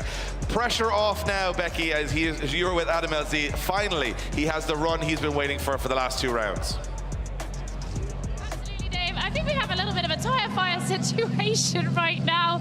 Adam, brilliant run right there. You must be delighted. Obviously, you had a hard start to your season here. How is the track out there? Can you give us an update? Yeah, the track is, oh, can I step out? There's a lot of fire extinguisher in my mouth. We're just gonna let him step out for a second. It's kind of smelly. You had a little bit of a tire fire there. There we go. Yeah, the track is definitely a lot better than it was during the first round of qualifying. It's still not fully dry, even though it might look it, so there is some areas where it's a little bit slick. But yeah, no, this track is awesome. I'm so glad that we get to do at least one qualifying lap in the dry, because it's a lot of fun. And you know what? This car, you've obviously did you make some changes in between this round? I know you were saying you've been all over. You were in Poland last weekend, then you went to Germany, now you're in Finland. Can you tell us what you've been doing with the car since then? Yeah, so the team stayed in Ireland after the first round of Drift Masters, and they basically sorted through all the little hiccups that we had to give me a car that feels really dang good. We had a couple small issues during practice, so we only got a handful of laps, but I'm feeling better every one. So hopefully, do you know my score? Did I do good? I actually missed that one just there, but I think you're in. You're good. Okay, cool. All right, guys, back to you. Yeah, well, he's going to be very delighted when he hears that he has an 89.5, and I think that will be enough. But watch this last. Look at the rear tire on the car. Boom! And to me, that is a bit of the bodywork, I think, hanging down on the tire. It all gets kind of mixed in together, and you can see that car looks like it's done 3 seasons, and it was brand new at the box only 4 weeks ago. So just if you feel like you want to have a very nice car, don't come drifting in Drift Masters. Don't remind Adam of that. And I'll tell you who has a very nice car. It's Joshua Reynolds. And he's got to go throw in now in this beautiful 1,080 horsepower Supra. It's an A90 with 1,080 horsepower. I like all the numbers on this one. But let's see. Oh, big entry, an aggressive entry from Joshua Reynolds, coming in very fast and aggressive and making it work. Now we're starting to see drivers more on the style. Yeah, they're starting to feel the confidence in the track, Dave. They can believe. They've been listening to Adam LZ, and he gave them the information. I think they all wanted to hear it. It is dry. There is a few slick parts, but you can deal with it. And look at this from Joshua Reynolds. Man, we haven't seen him drive like this the whole year. Wow, what a run! Big run from Joshua Reynolds. And again, a lot of drivers who have been struggling at round 1 and round 2 saying, well, now is my time. Now is my time to step up when the conditions are perfect and you got all these big names struggling. Now is my time. And you'll never have a better time in Drift Masters, and these guys are performing, and I love it. They certainly are, Dave, and I said it. We get to the midway point of the championship where guys have to prove their worth. They have to get some points on the board. They want to get themselves up the championship. We go into the next few rounds, and that's when these guys, the top end, will start to pull away. They'll start to accelerate. Now's the time to make it happen, and Joshua Reynolds pulled out the run of a lifetime. But we've been waiting for this from Joshua Reynolds. We know he's capable, but it's taken time for him just to gel with this new chassis. And I think every round he's starting to get a little bit closer and closer, and that is a phenomenal qualifying run. I'm not sure it's going to trouble Laurie Heinen's score, but I think it's a very solid score all the same. I think it's going to get him up there, Dave. I think it's going to get him way in the mid-pack, and I think he'll be happy with that to get himself into the show tomorrow, the top 32. He's not made it this season, and look at that, 76.5 into 11th position. Good. He'll be so happy with that. Really good. And again, you're in the top half of the scoreboard right now, and it's a nice weight rather than 28th, 29th position where you're like, uh-oh. Hanging on. Yeah, I hope nobody's going to. That's what we see now with Manuel Vacca from Italy, 26th position with a 63.5. And if conditions stay, now you've got to get a big score because everyone's going to be improving. Yeah, look at this, and they're all going for it, Dave. They're all going for these big flicks. They're trusting the track once again. And look at Vacca into the wall, up onto the wall, in the zone as he absolutely fulfills it. Now the Italian starts to believe, and all of these drivers are starting to reassess the situation. Can they do it? Can they make it work? As Manuel Vacca comes over that little bump, unsettles himself a little, but then gets back in the zone, back on the throttle, up to the wall and across the line. Yeah, I'll tell you what, I mean, the confidence change from run one to run two. Yeah, everybody's thrown in, and they kind of feel like now, hey, this is my time. I'm going to go for it. If I can't give a half attempt because people are putting some big scores in there now. This is great wall run from Manuel Vacca through that first score, locking the front wheel, looking like he's feeling it now. One little thing I noticed is he comes away quite early here, and then this transition just a little shallow. But other than that, it's a very solid run. It's good. Got the old school handbrake, the pull-up handbrake. Yeah, love look it. at that. The veteran. He's an old school driver, Dave. Is. He's not a young gun anymore. You know, Manuel Vacca, he's been around, he's 42 years old. I'm going to put it out there and say he's one of the oldest drivers. Yeah, him and Peter Kozlowski, 46 is Kozlowski. These guys have been around. They've seen some stuff, Dave. They've seen some stuff. They've got history. They're trying to make new history. They are certainly trying to make new history. And look at the wheel lifted off the ground. And a 79 on the board from Manuel Vacca from Italy, 9th position. And now the scores are starting to rise. And all those first scores are starting to be erased a little bit here, aren't they? Because all the wet runs are getting outdone by all these dry runs. We move on to Joshua Reynolds' teammate, Wiesmeyer from Switzerland, and this is another Supra that, again, as the see, they've been definitely trying out there. A lot of tire marks, but can he match the run of Joshua Reynolds in an identical car? This time it's Wiesmeyer firing in lane. It's good so far and very aggressive so far as he goes to the edge of the track. This is good from Meyer as he takes it to the edge of the circuit, hits a wet patch, and he just about holds on to it, but he's lost a bit of momentum, but amazingly does well to get that car back on track. You could just see that puddly in, and it made it back of the car unsettled, but he does a great job of transitioning back through. And Meyer is doing a lovely job of finishing off that run with style. that was beautiful, Dave. That was absolutely beautiful from Meyer. Look, he was already in the show. He was already sitting mid-pack in 16th with a 70.5. He was feeling confident. He went wider than his teammate did on that initiation. The wall run was absolutely textbook. Look at this. No real heavy left foot braking. Let the car ride the wall. Stayed in it all the way. Look at that bumper to the wall. It hurts me to see, but I love to watch it as he transitions across the circuit. As you said, hit that wet patch, lost a little bit of momentum. But you know what? When you've got 1,000 horsepower, Dave, you can soon heat that tarmac up and dry that wet patch out. Yeah. I mean, I think that's the only downside of that run, is that he just caught that little bit of a slick moment, and then all of a sudden he but he adapted beautifully back to it. And it's going to be a deduction, but not a major one. And you know what? It's nice to see drivers who started the season looking a little sketchy now starting to, you know, look like contenders here. These guys behind the scenes have been doing a lot of seat time. Oh, wow. 84. Louise Meyer, 8th position so far, and you know, a lot of people out there saying, hey, I'm not sure these guys can adapt to these cars. They look very tricky to drive. Well, today they've definitely proven everybody wrong, because I'll tell you one thing, they are really, really tough competitors now on this circuit. They certainly are. We go back to the start line to Edgars Kageras, the Latvian driver, 55 on his first qualifying run. Now currently sits out of top 32 in 33rd position. Needs to make this one happen, needs to improve.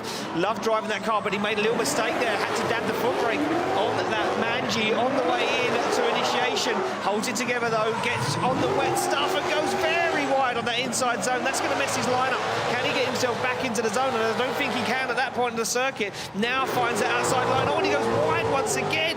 Edgars Kageras feeling the pressure right now here in Finland as he gets it across the line. Oh. Another driver just hitting that one moment of a slick piece of tarmac at the end of that zone, and you could see the car just completely washed. I think if you're not perfectly on that qualifying line and you ever so slightly wander off, I think it's still damp. Now watch this. As he comes through, he's like, oh, everything's going absolutely fine. Hits this, and he's like, whoa, and the car just absolutely loses it. Just after this zone, the car just loses the back end completely, almost goes in the wall, and then he goes, oh, I'm okay again. So he goes again. But you lose the momentum out of this outer zone because you've lost so much momentum coming. You need to sort of build your speed out of that first big long outer zone. It's like a slingshot. You come out of that long second outside zone, it fires you across the circuit to the outside zone 4, and I think that's what makes the whole track flow so well. Yeah, good job though. Like, it's definitely, I think, an improvement on the first run, and this is such a cool shot, this banked corner at the end. It's just like a little cherry on top of this circuit, because the circuit's great, but just having a banked wall run at the finish line, pièce de résistance. 64.5, 26th position for Edgars Kageras from Latvia. That's going to be a nervous wait, I think, especially with so many big names on zeros. That's where you're going to be worried there. And here is one of them. And the crowd here absolutely love him. It is Teemu Peltola from Finland, the showman. And this time not smiling at the camera, because he knows he's on a zero from his first run. Over-rotates on the first run. Can he get it done on the second? Well, he's going to try to, Dave, that's for sure. As this big Mercedes wagon gets fired across the circuit, and he lets it wash on the handbrake. Now he gets into the outside zone. Doesn't even damage the back bumper. Doesn't damage a tail light as he gets it perfectly right. Fires through the middle of the circuit. On throttle now. Looks for the wall. Runs it completely along. But he's carrying a lot of speed down as he looks for the second to last outside zone. The steering wheel wobbling, but he holds on to it as he gets it across the line, and the crowd erupts. Yeah, the Finnish fans absolutely love it. And again, disappointment on the first run because of that spin. But the spins are on purpose after the finish line this time, as he puts on a show for the fans. And Black Smoke Racing, he can't even see where he is on the track at the moment. There's not much smoke he's created, but he is happy man now.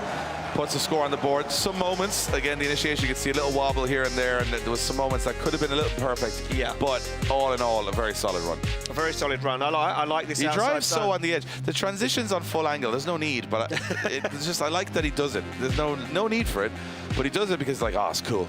They love this. I don't think he's ever going to tone it back. No, I think like that's just his style. This transition here, he's like absolutely on the lock stops here. Look, whoa, and he's like, there's no need, but makes it work.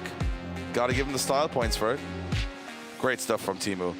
And every time we see him, whether he wins, loses, or blows the engine, it's smiles, fun, and entertainment. An 84.5 for Teemu Peltola into 8th position. And the Finnish fans, well, in this qualifying session, are getting exactly what they want.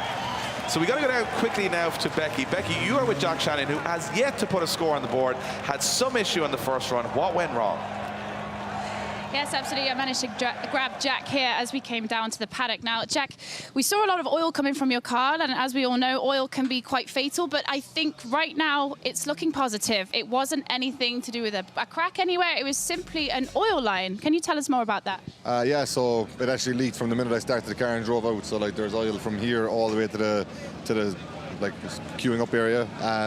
It turns out one of the oil lines from the oil filter relocator to the oil cooler had like rubbed through somewhere, so just something the boys missed on with the spanner check just before qualifying, which is quite upsetting. But yeah, I think it's fixed now. This is my first time outside the truck since that, so It's yeah, it is what it is. It's done now, so we need to try reset and focus again, you know. So yeah. Absolutely. I mean, we're looking at the track right now. It seems to be drying up a lot. People are putting some better scores on the board. So hopefully, fingers crossed. I know how changeable the weather conditions can be. It's just keeping your head in the right space to reset and try again. Yeah, exactly. Like once the rain holds off, like I'm sure that an average run that I can put in will still out-qualify most of the guys. But, you know, I just need to try remember that when I'm on the start line and not try mess it up, you know. So, yeah, we'll just have to, when the helmet goes on, see what happens and just send it and see how we go. You got this, Jack. Good luck. Back to you guys. Thanks, Becky. Well, there you go. A confident but a shaken Jack Shanahan there. An average run could beat most of those guys. Well, he needs a run, a score on the board to get himself into the show. We go back to the start line. It is Itay Sader, the 17-year-old man, ready to do some serious business. Can he get it done this time? 51.5 puts him outside of top 32. Big clutch kick initiation as Itay fires that car in. The young man looking rock steady, dials on the foot brake, tries to get the back end that BMW as tight to the wall as he can now. As he fires through the outside zone, looks for the transition, looks for that inner zone, gets it done. Now goes deep to the wall, very deep to the wall goes Itay Sader as he comes down the hill over the bump, and he's looking absolutely dialed as he puts into the second to last outside zone, on the foot brake, on the accelerator, across the line. Job done, looking cool, and he's happy with that one. And cheers and applause all round for Itay Sader. Fires that car in a little late to that second outside zone. And Itay Sader, you can see him locking that foot brake up, trying to push the back end of that car into that outside zone. Very nice job. And the rest of the run, for me, very, very nice. Looking calm inside the car, Dave. He looks like he's driving to the shops. Yeah, and it's embarrassing for me because I don't look that calm driving. I've seen your driving face. You look pretty panicked. That is really good. And again, the confidence that the dry circuit gives you to push your limits. And also, as a driver, you want to feel comfortable. Actually, when you see drivers doing very little in the car, it means that they're really balanced. Yeah, they're under control. When you see a lot of panic, and we've seen it from everybody in the first half of qualifying, you know something's not going the way they wanted, and you're starting to see drivers now getting to express themselves in the way they want. Exactly that, Dave. And there we go. Scores dropping in. An 84 dead on the board for Itay Sader. Puts him in 10th position. He'll be happy with that. Well, now you see the big scores coming in, which means that now the first run that looked like you were brave, you know, getting your 60s and 70s might not be enough. And here's a driver that will need, I think, to improve from a 67.5. Another Finnish driver, Huvivaltio. And I'll tell you what, the Finnish fans have got their rewards today because all their Finnish drivers are coming out swinging. So let's see if Huvivaltio, the veteran, can do it too. Yeah, they've all been scoring big scores. They need to get this one happen. Look at that nice wide initiation. Oh, wow! That is incredible from Huvivaltio as he puts the back end of that BMW to the wall the whole way round. And this is absolutely textbook so far from Huvivaltio. Goes to the wall, looks absolutely dialed as he comes down the hill, deep in the zones, perfect on the transitions. Can Huvivaltio put the exclamation mark on this run? And he certainly can. That's a big one. That's a big run. That could be the one. That initiation was insane. No one's been wider. That is, I thought he was in the wall. I 100% said, oh, here we go, get the recovery truck. But he made it work flawlessly. Look at this. He's running the wall before anybody, even before he gets to the zone. Unbelievable. Absolute textbook stuff there for Huvivaltio, and the experience and the cool head on his shoulders kept him dialed. Look at that. So deep in that zone the whole way through. Got to be the best first corner we've seen. Easily so far. I would like to have seen him a little bit, another 10 inches deeper on that zone. But it goes to show the potential in this circuit, in these conditions, of how exciting it can be to watch. 100%, Dave. Look at this run. I want to see how deep he was up into that wall run, that final outside zone, because that was just textbook stuff. I mean, if you're a judge now, there's not much to pick apart there. Yes, good. Oh, it's really good. Juha doing exactly what we've expected him to do all season, but I think that can contest the top score. I think, I'll tell you what, it's going to be way up there. So let's see what look how calm he is in the car too. He feels it there. He knows that's a good run. Everything in the car is working exactly as he wants. You know, from that angle on our slow-mo camera, you could see how banked that corner is. It's we walked it. It's actually pretty severe. It doesn't look it sometimes from the camera angles, but a 97 on the board. Wow. From Huvivaltio. Well, he's just contended the championship leader. A 97. And the Finnish fans, I'm going to say impressed is too small a word because they are going crazy. Finland came to party this weekend, and I'll tell you what, Juha can go in there, get himself a cup of tea and relax and go, your move now, boys. Wow. Wow, big run. Michael Reichardt on the line from the Czech Republic. Got a 70 on his first run, sits in 21st position. And now the confidence building across the grid. We're going to see some good runs here. Yeah, now things are starting to heat up in Finland as Michael Reichardt fires in this BMW. He goes even deeper to the wall than Boitalasco, but he can't hold it the whole way. He wanders away from the edge of the wall at the end of the outside zone. Look at that, hops a wheel off the tarmac as he now fires down, looks for this outside zone, gets it dialed, but he's shallow. Just drops the wheel along the line. Now fires it in, big angle transition. He's going to sacrifice the outside zone across the line. Yeah, but again, just holding on there at the end, Michael Reichardt. But I'll tell you what, now we're seeing that was a deep wall run. I thought again, you're going to go in the wall, but look at this. He bounces it through the wall here. Look, boom, and stays on it. Not a lot of corrections from the front wheel, so the judges will say that's fine. The mechanics will probably say it's not fine because they got to fix the back end of the car. But I'll tell you what, now that first zone and the whole, the judges lay this track out, and I think if you were watching this track for the first time, you'd probably after the first half of qualifying, I'm not sure this track works. Yeah. But now you're starting to see the potential here, and could have been a little wider on some of the zones, Michael Reichardt. But again, another good run. I think it's going to be pretty solid in the scoring. Oh, I'm excited now. I was just sitting there watching that run back. I was watching the replay, and I felt, you know what, everyone in attendance, us, everyone watching on home online, we were robbed in the first half of qualifying. Yeah, but I kind of like the game of chess with the conditions. We're getting it all here in qualifying. An 80 on the board from Michael Reichardt from the Czech Republic. Puts him into 12th position, and a lot of drivers jumping into the 80s now. Yeah. A lot. So this is where it's going to be tricky. Look at this. You can see that beautiful view into the engine bay of Marko Zakharov, also from the Czech Republic, 900 horsepower. And this is, as you said, 1995 engine in a probably 2016 car, but it's got all the horsepower and he's got all the aggression. He's definitely unafraid to lose the back end of it, but it's a kind of a wavy initiation from Marko Zakharov, and he gets it there and he makes it work. Yeah, he does make it work, and he gets himself into the outside zone. He is fourth at the moment in qualifying. He'd like to cement that one, get a nice score on the board and hold on to that position. Wow, look at that, first wall run, the outside zone in full drive that we've seen. He goes super wide. This will be a nice transition into this outside zone. He dials it in absolutely perfect from Zakharov. And look how fast this course is compared to the wet, because it's such a long run in the wet. Now it's just they're flying through there. Yeah. It's a fast run. Zakharov just kind of looked to me like not wide as he wanted to on initiation and had the handbrake again, but after there, once he gets into the zone here, it's perfect. Yeah, good stuff from Marko Zakharov from the Czech Republic. And that wall run through the center section, that transition, he's got it dialed better than anybody. Yeah, exactly. Look at this. For me, it's the line he takes. It's perfect. Between the two cones, he's on the wall. And he's not hitting that wall too late. So No. he's hitting it early. So he's out of the zone instantaneously, which makes the track work so much better. Well, the zone is between those two yellow cones, which are on top of the wall. So if you see him hitting the wall at the very end of the wall run, they're out of that zone. They're off that qualifying line. Yeah, they've pushed too far. Yeah, exactly that. Zakharov doing a good job there, Dave. I'm just trying to think now, now it's go for broke for at least half the grid who have low scores, more. 75% of the grid probably have low scores from the first run. Now have to go for an 80 plus here to guarantee it. But I think this is going to be another big score. And it is. Marko Zakharov, 90 on the board into third position. And we're playing a game of leapfrog on the leaderboard now. Yeah, this is going to be juggling around now for the rest of the afternoon until we finally decide who will be our first place qualifier. We go back to the start line. Connor Falvey sits on the line from Ireland, 16 years old. Yeah, youngest. Sits on a 0. 0 from the first run. Youngest driver on the grid. A lot of pressure on Young's shoulders here to perform. Can't afford one mistake and has to go for it. Yeah, well, look, he loves driving this track, and he was flying in practice, and he's flying right now. Wow! Falvey puts the spoiler over the wall, but it doesn't set the line. But he keeps himself in it.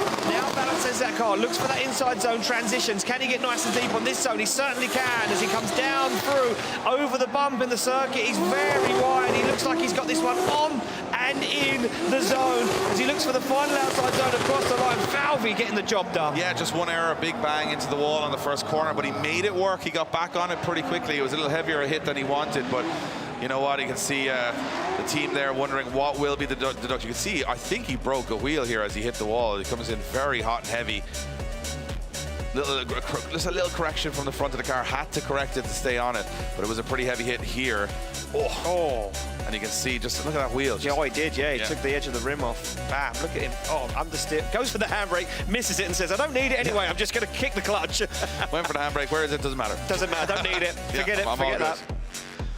Oh, it's so fun. It's fun to watch these guys push to the absolute limit. Yeah. And like, I mean, the cars were never designed to do this, by the way. Just take that into account. A car was never designed to do any of this. No, you are driving on the edge of control at all times, and it's really good to watch. And they make it do it at high speeds with maximum amount of grip. Oh, settles it in the wall there. Just puts a stamp on the end of it, like, watch this, judges. Yeah, look at the wheel. He took a lot. Yeah, look, there's barely any of the outer rim left. How is the tyre staying on the rim? Still holding air. An 87 on the board for Connor Falvey. Judges rewarding the big risk across the whole run. 6th position so far, and again, he seems to come alive in the second half of qualifying. Hey, look, even with that wall tap, 54 on the line, Dave. He was absolutely dialed in. We go back to the start line to our Portuguese driver, Diogo Correa. This man, I said it before, he was on the podium last year, 60 on his first qualifying run. He'll want to go for this one. But he's got the stuff to do it. He's got the aggression.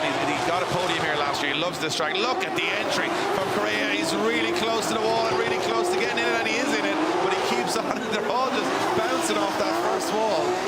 And you got to say, as a car lover and a car fan, this is the most outrageous thing you can do with a machine ever. It's bounce your beautiful BMW. Look at this, the bullet's flown off the car. The line is perfect, the aggression is there, and Correa came to play this weekend. Oh man, he loves this circuit, and he loves to drive this car on the limit. What a run from Correa. I mean, the marshal's going to be like, if I have to bring this bootlet back to you one more time, I swear to God, every run, I'm keeping this bootlet, because there's no point in bringing it back to you. It's going to end up here again. The wall run, the tap on the wall, Dave, didn't really upset the front wheels from that angle. Let's have a look at it from this one. Oh, it was a minor adjustment, but Correa was in it and in that zone.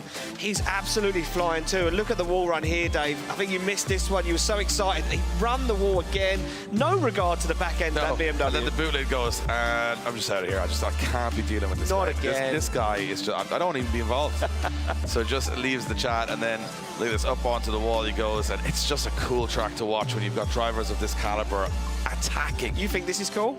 There's 2 of them out there. Oh, 92 for Diogo Correa, and he's back to business in the track he podiumed last year. He jumps into 2nd position. The Portuguese driver, you know what, deserved. Crazy run. When you're bringing this much of the car back to yourself at the end, you know it's been a good run. You know it's been a good run.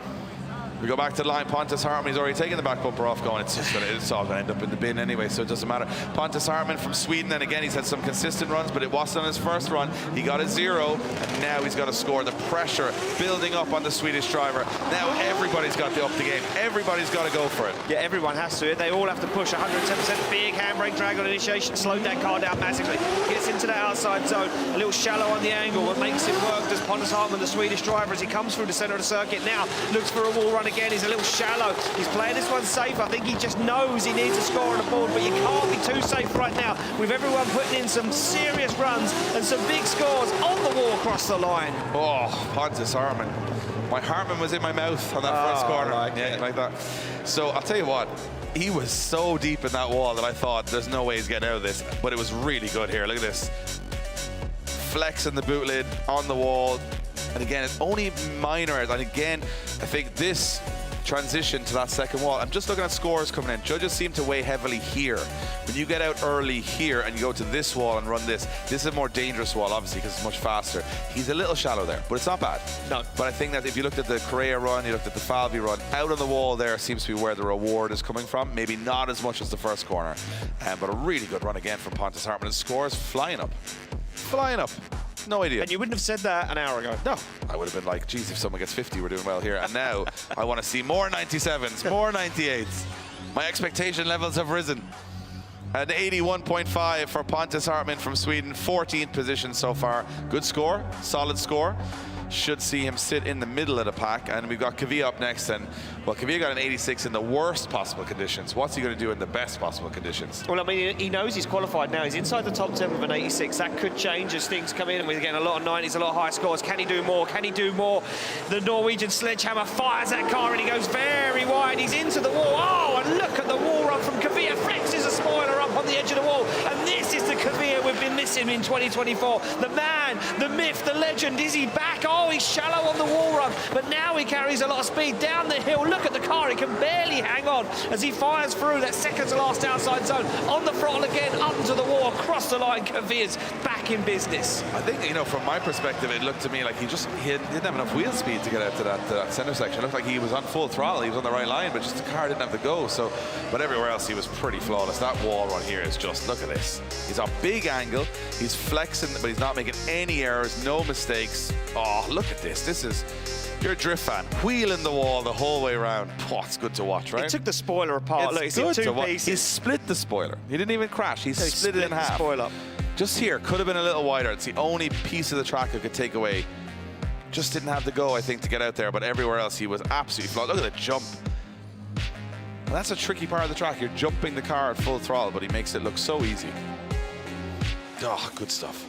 Torrent Kvyat, he's back. He's back. I think he's back in business, Dave. I think this could be Kvyat making a statement, and it is a statement. A 91 into third position for Kvyat, Dave. Yeah, and I think if he did get a little wider on that middle section, he could have been top qualifier there, because everything else was absolutely sensational. Moving along.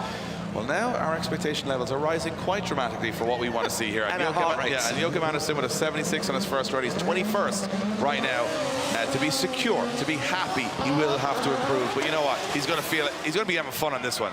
Much more to work with. Out of the rain and into the dry. And look at Andersen. Everybody is on it today. Oh, and he takes the boot lid off the back of the car, and everyone is on it. Everyone's back on form with the tail light panel. Fires in the air, connected by the wiring loom. He tags it along the wall. He's not as deep as we'd like to see him, but we're splitting hairs now. We expect excellence from these guys. As Joachim Andersen puts the car right to the edge of the circuit, he's going to go deep on that zone. He has to shallow out the angle. Yeah, I think he was going to go in the wall there. He just backed off a tad. I think a little too excited. He was like, a little whoa. too excited.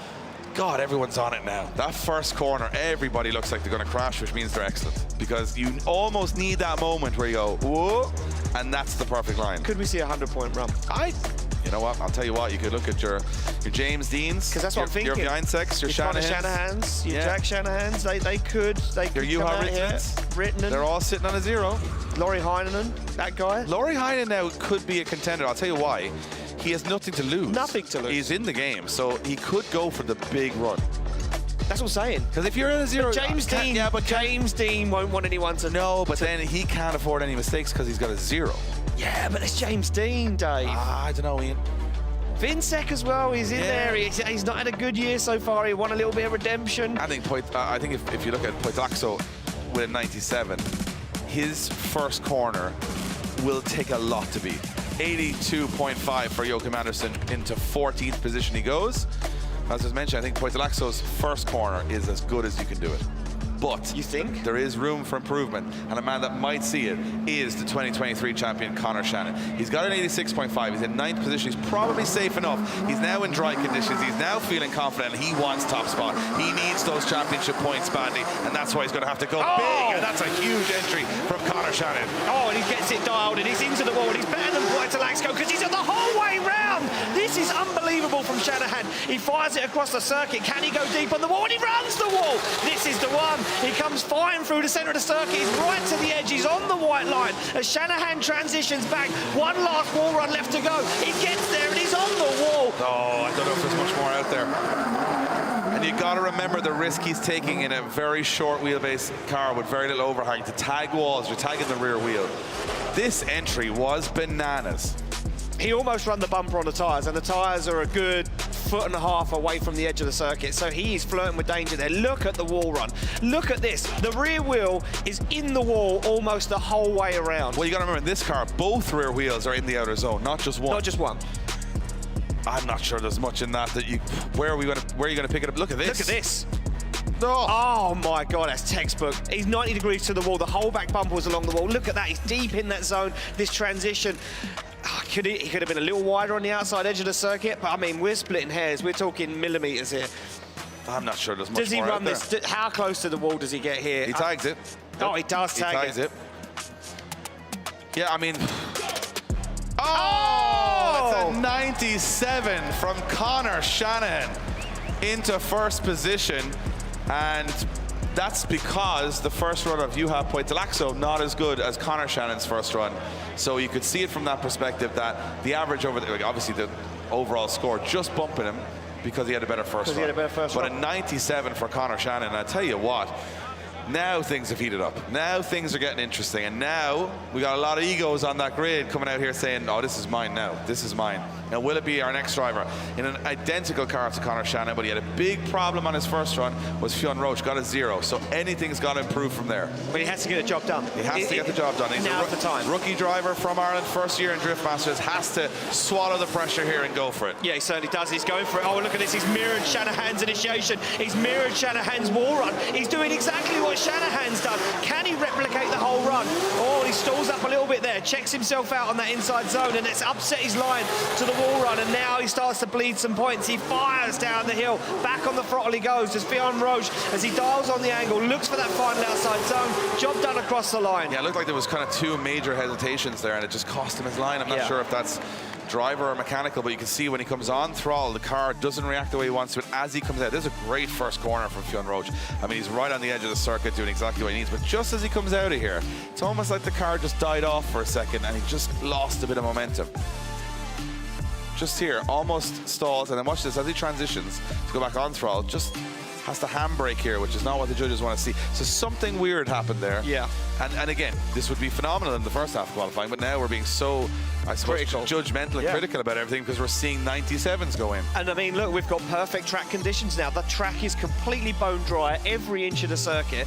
So there's no reason why these guys can't do what they were doing in practice earlier on today, and that was putting on a show, Dave, in practice that I've never seen before, because everyone was driving at 110%. 78.5 puts him into 19th position, so not bad, mid-pack at the moment, but there is big scores coming in, and as we said, almost a third of the drivers on zeros from the first half of qualifying. I mean, if those drivers do score, it's going to shake that leaderboard up quite a bit. Alex Halovnia on the line, 26th position at the moment, 69.5 on the board. I think needs to improve here. This is going to get sketchy for him if he doesn't. But Halovnia is going to have a lot more confidence here as he throws in his F22 Eurofighter. That first car very wide, very, very nice from Alex Halovnia. Now we're starting to see everybody nail that outer wall, and good pace through the course as well from Alex Halovnia as he now pushes that car right out to the wall. Really good stuff from the Ukrainian driver as he hits the handbrake, jumps over that bump, and it's just one more corner to go. Can he keep it together? A little dab at a handbrake, does a great job. Pushes it, very smooth run.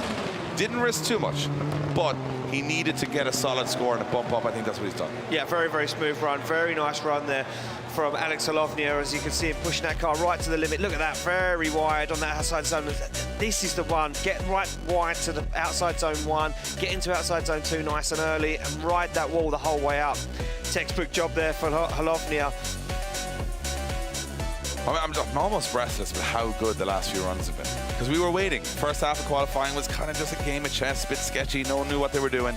And now we're starting to see the whole grid. And I think if I look out the window, that black cloud did move on. So we might have some dry runs here to finish qualifying. And everyone's taking advantage of that. Yeah, everyone's taking advantage of it. There we go, an 87 on the board for Alex Halovnia, puts him in 9th position at the moment. Top 10 for the Ukrainian driver. Can he hold on to it as the scores start ramping up here at round 3? We go back to the start line to a man that was 3-time European champion.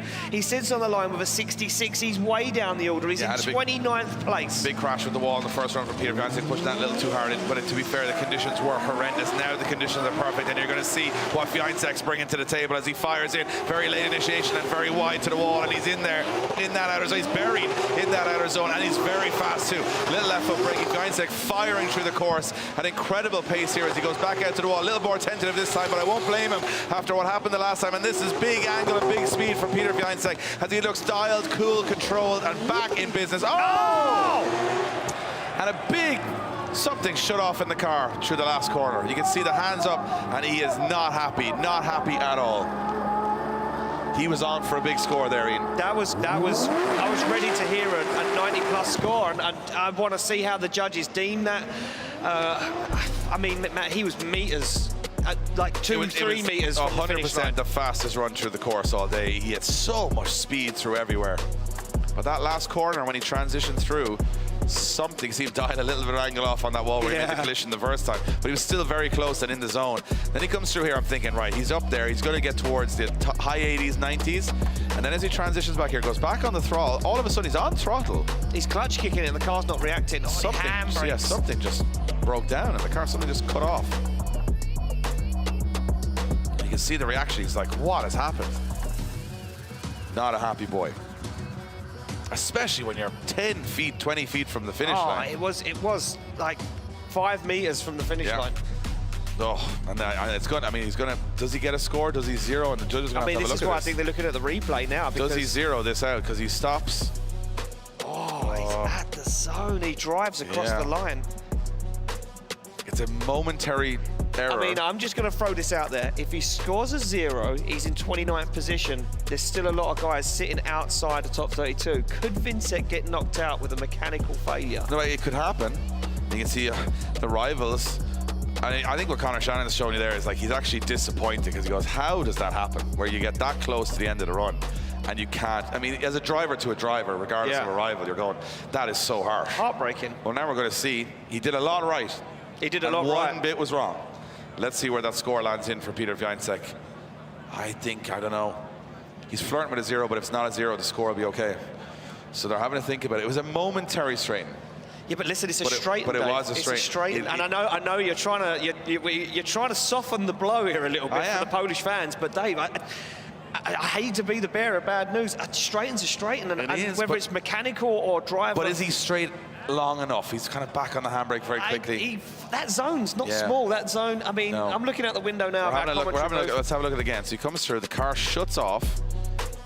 He is completely straight and then back on the handbrake, but he gets to 70.5. So I think he actually never came to a 0 angle. I think he was just barely there and then handbraked. So a 70.5 does improve him into 26, but it's a nervous wait now for Peter Viancek. And that's reflected on the angle score there. Yeah. I think they knocked the angle score way down for that. Now here's a man on 0. I can't believe I'm saying it. 0, yeah. Huvivaltio Puszczynski on a 0. The man who was top 4 qualifier in Ireland is now outside the top 32. Has to go for it. Had a disaster of a first run in the conditions, but now comes in much more cool, calm, and collected. And look at this, burying the GR86 carbon fiber into that outer wall as he stays on the throttle. This is the Huvivaltio Puszczynski we expect to see as he transitions through, takes it wide out, nice and smooth so far, doing what he needs to do. Judges will be watching every single input, but it looks very smooth from Huvivaltio Puszczynski. Late transition up on the curb, not playing with too much danger here, but getting the job done. I'll tell you what, it's almost like 2 different drivers from the first run to the second run. That's how harsh the conditions were. And you know what, looking out the window and maybe watching it from the broadcast, if you're sat at home on your sofa, you might not have thought that it looked that bad, and it obviously was that bad, because that run from Puszczynski was incredible. And I had over my headset, Dave, while that run was going on, while you were calling that run, that Puszczynski is one of the first 10 drivers sitting on a 0. So still 10 drivers sitting on a 0, which means that Vincek, technically, Dave, isn't still safe. I would say from 22nd down to 32nd, you're not safe right now, because if they all score and they put above a 76 or 78, yeah. And I think you're going to see a lot of that, because you've got the But you've got the top end of the championship. Yeah. You've got the James, you've got the Dwayne. For sure. And I mean, this is a very hotly contested qualifying session. There's a lot of big names. Every round we look at the names that didn't make it through and start to go, how did they? Look at this. Huvivaltio Puszczynski is not going to be one of them, because he got a 91, goes into 6th position, and Huvivaltio Puszczynski, well, he'll definitely be in the show. That's enough. Anywhere in the 90s, I think you can count yourself safe at this point. And Max Heidrich is now our next driver to come up on the grid. 34th position outside the top 32 with a 64, so has to improve, has to go for it, but you never really have to give Max Heidrich much encouragement. He's going to go for it anyway. Now full dry conditions. Can Max unwind and get this big score that he needs? Yeah, well, he's going to go for a nice initiation from Heidrich. Let that car wash right to the edge of the circuit. Well, it'll tag on the wall. It upsets it, but he stays in it as Heidrich wobbles and wavers. Now looks for that inner zone. Transitions a little wild, and it sacrifices the line into that outside zone. You can see him working away inside the car as he comes down. That full car fully compressed over that hump. And he now back on the front once again. A big clutch kick, gets into the outside zone across the line. Yeah, I mean, the first car, there was a fairly sizable bang at the wall, which did upset the front steering, but everything else, I mean, he does put the impact in, which I've got to say is a big part of it, right? Could have been a little wider, but I love the speed he comes at the... Yeah, it's just bounce, another bounce, and away he goes. 4 max.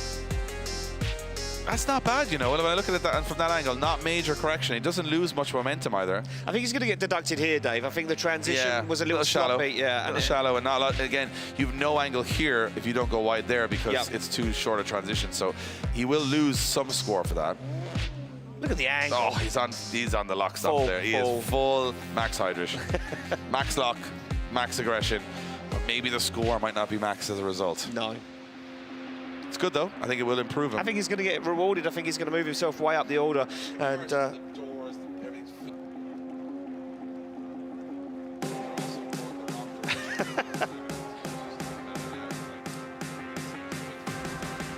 side. Yeah, I know.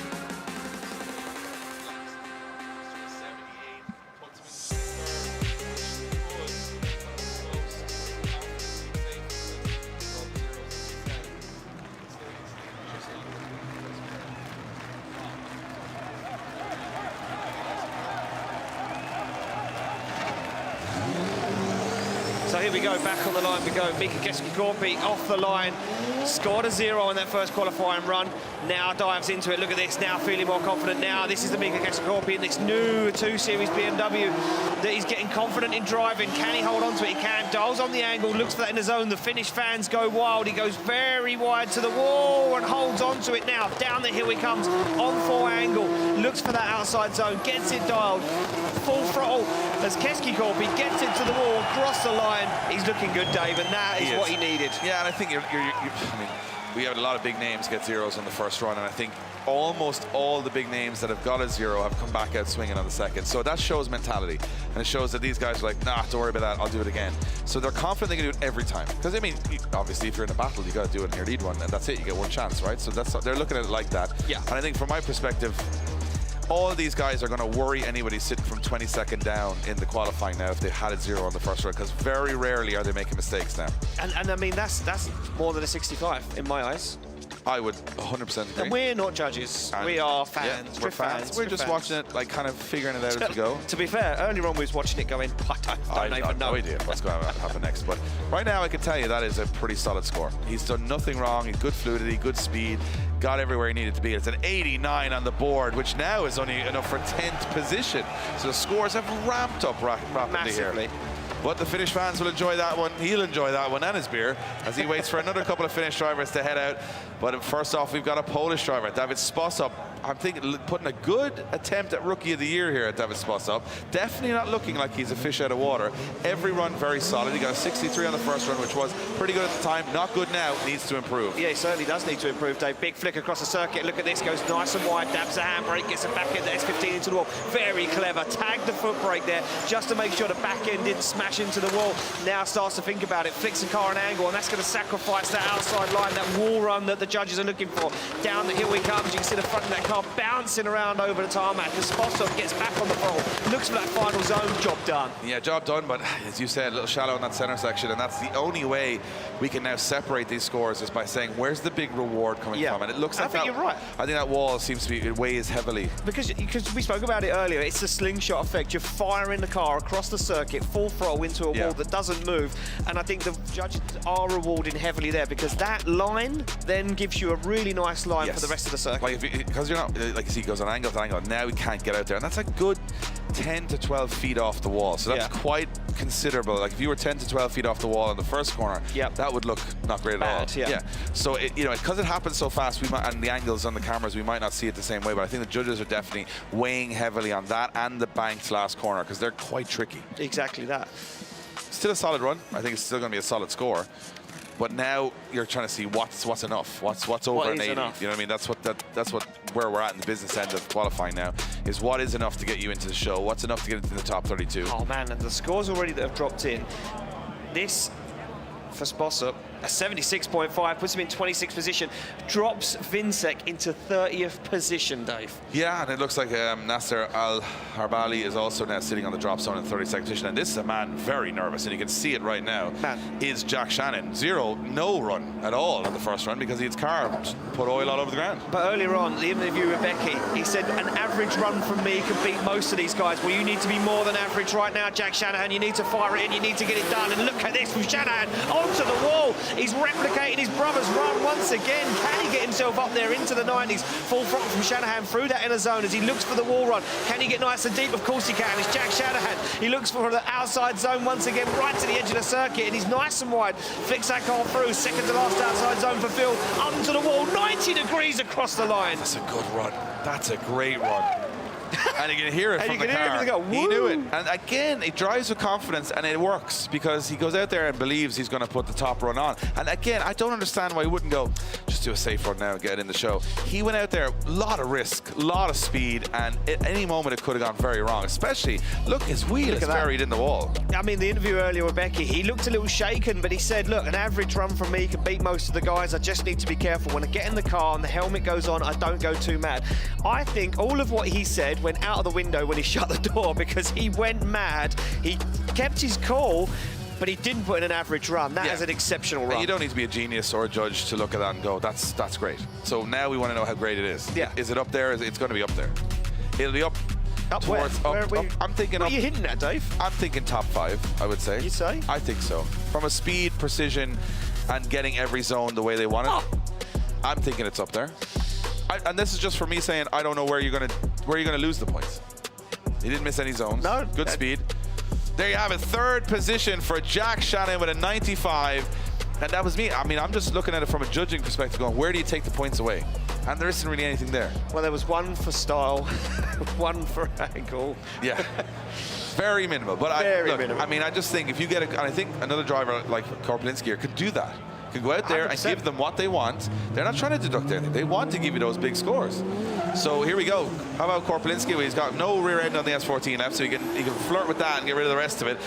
Late initiation, Korpelinski go very wide here and very right to wall, and he loses the wall. That's really nice to watch. Really good stuff from Pavel Korpelinski as he fires through the course, starting to find his stride here as he comes through the center section. Nice and wide to the wall, gets there late as he transitions down a little early on that outer zone. But it's smooth, it's consistent, it's nice, and it's on angle from Pavel Korpelinski as he flirts with that banked wall at the end. And that's a good run again. I'll tell you what, Ian. We were kind of wondering who these guys were in the first half of qualifying. Now we know who they are for sure. To be honest with you, Dave, Stone Cold Killers is who they are. first half of qualifying, I kind of question whether these guys had ever driven a drift car before. Well, now they're going, hey, don't doubt us. It was the We're still the best of the best. Yeah. Oh, you guys. You jokers up there in the tower. What do you know about drifting? You tried driving this thing earlier on in the wet patchy conditions, but now we're getting them pretty much back-to-back great runs all the way through here. Unbelievable. Yeah, and we're not even in. We're in the mid-pack of the championship. Oh, no, we're close, Dave. We're close to the top 10 now. Are we? We're Okay, very close to the top 10. Yeah, Korpelinski sitting out in 13th position at the moment. And now remember, so. we got to go to qualifying showdown after this, where the top 4 will go head-to-head for more championship points. So we're going to get some battles before we leave here today. A little bonus we get this year from Drift Masters. A little bonus. A little showdown. And they get a bonus. They get more 4 points. points. They get a little bit of practice when it matters. Yeah. Practice when it doesn't. Look at that, 87.5 for Pavel Korpelinski. Into 12th position he goes. And the scores just keep racking in at the moment. Now, Clint Van Oort, he hit the wall. He's hit everything this weekend. He hit drivers, he hit the walls. Can he hit the top of the scoreboard? That's what really matters. But he's got no more car to break. He can just go for it here. As Clint Van Oort comes off the line, pieces falling off the Dutch drivers. S14 as he fires in, a little more cautious this time, but gets out there on the left foot brake. Nice line from Clint Van Oort as he pushes to the wall. Another good run coming in here if he can keep it together. Oh, a little lock of the front brake, lost him a little bit of momentum, but he made it work. And that's a really unusual way of doing it, but he made it work. You can see the boot lid and the bumper just falling off the car, but Clint Van Oort won't care about any of that as he puts another solid run on the board, and he's been on form this year. Yeah, look at that. Look at him inside the car. A little grin, cheeky grin behind the helmet there, Dave. He's on the radio to his spotters. I mean, look at the laser focus from Clint Van Oort. It's lovely. I think he could a little bit wider on initiation, but for me, the rest of it was very, very nice. Good stuff. It is really good to see Clint Van Oort now growing as a driver, growing into this championship and taking the back of the car off on every single run of this track. He's absolutely dialed. Look at him inside the car, not panicking, not phased, looking out. He's a little scared there at that wall run as he looks across, but he's absolutely dialed in. Bit of Dutch courage. I like it. Yeah, I like it. I feel real dad joking. Yeah, next time you have a look at how many colors are on the first wall. That's the one thing I just noticed there. It's pretty bad. You can see how many people have hit that wall. I'm going to say that's up there, Dave. And I tell you what, if Clint Van Oort scores, as he's currently sitting on a 0, he puts Peter Weissek on the drop zone. He does. It's an 84 for Clint Van Oort. Great score. 19th position for the Dutch driver. At this moment in time, hard to say, but I think it could be safe at that, maybe. Yeah, I'm going to say... We're no mathematicians up here, folks. Don't quote us on anything. We know nothing, but I'm thinking he probably is at that. We now go to Oliver Randall, another driver sitting on 0. We got a lot of zeros back-to-back here that just happened all in that really weird position where the track was wet and dry. But now Oliver Randall has got to get the job done, and everyone's got the job done so far. You don't want to be left out of the party. No, you don't. Look at this. Randall, the Estonian, up on the curve into the outside zone. He wants to go deep, but he does get deep, but he pushes him away out of the outside zone a little early. Foot flat to the floor now as he comes through the centre of the circuit. He checks up a little bit, and that's going to hurt his line into the outside zone. Down the hill he comes. Oh, big bump, and he holds on to it. Randall throwing this car around. He's desperate for a big score. Can he get himself into the show? It's a little sporadic. It was very wild. There was some moments in there that were very entertaining to watch, but I'm not sure the judges will look like he was making the decisions at those points. No.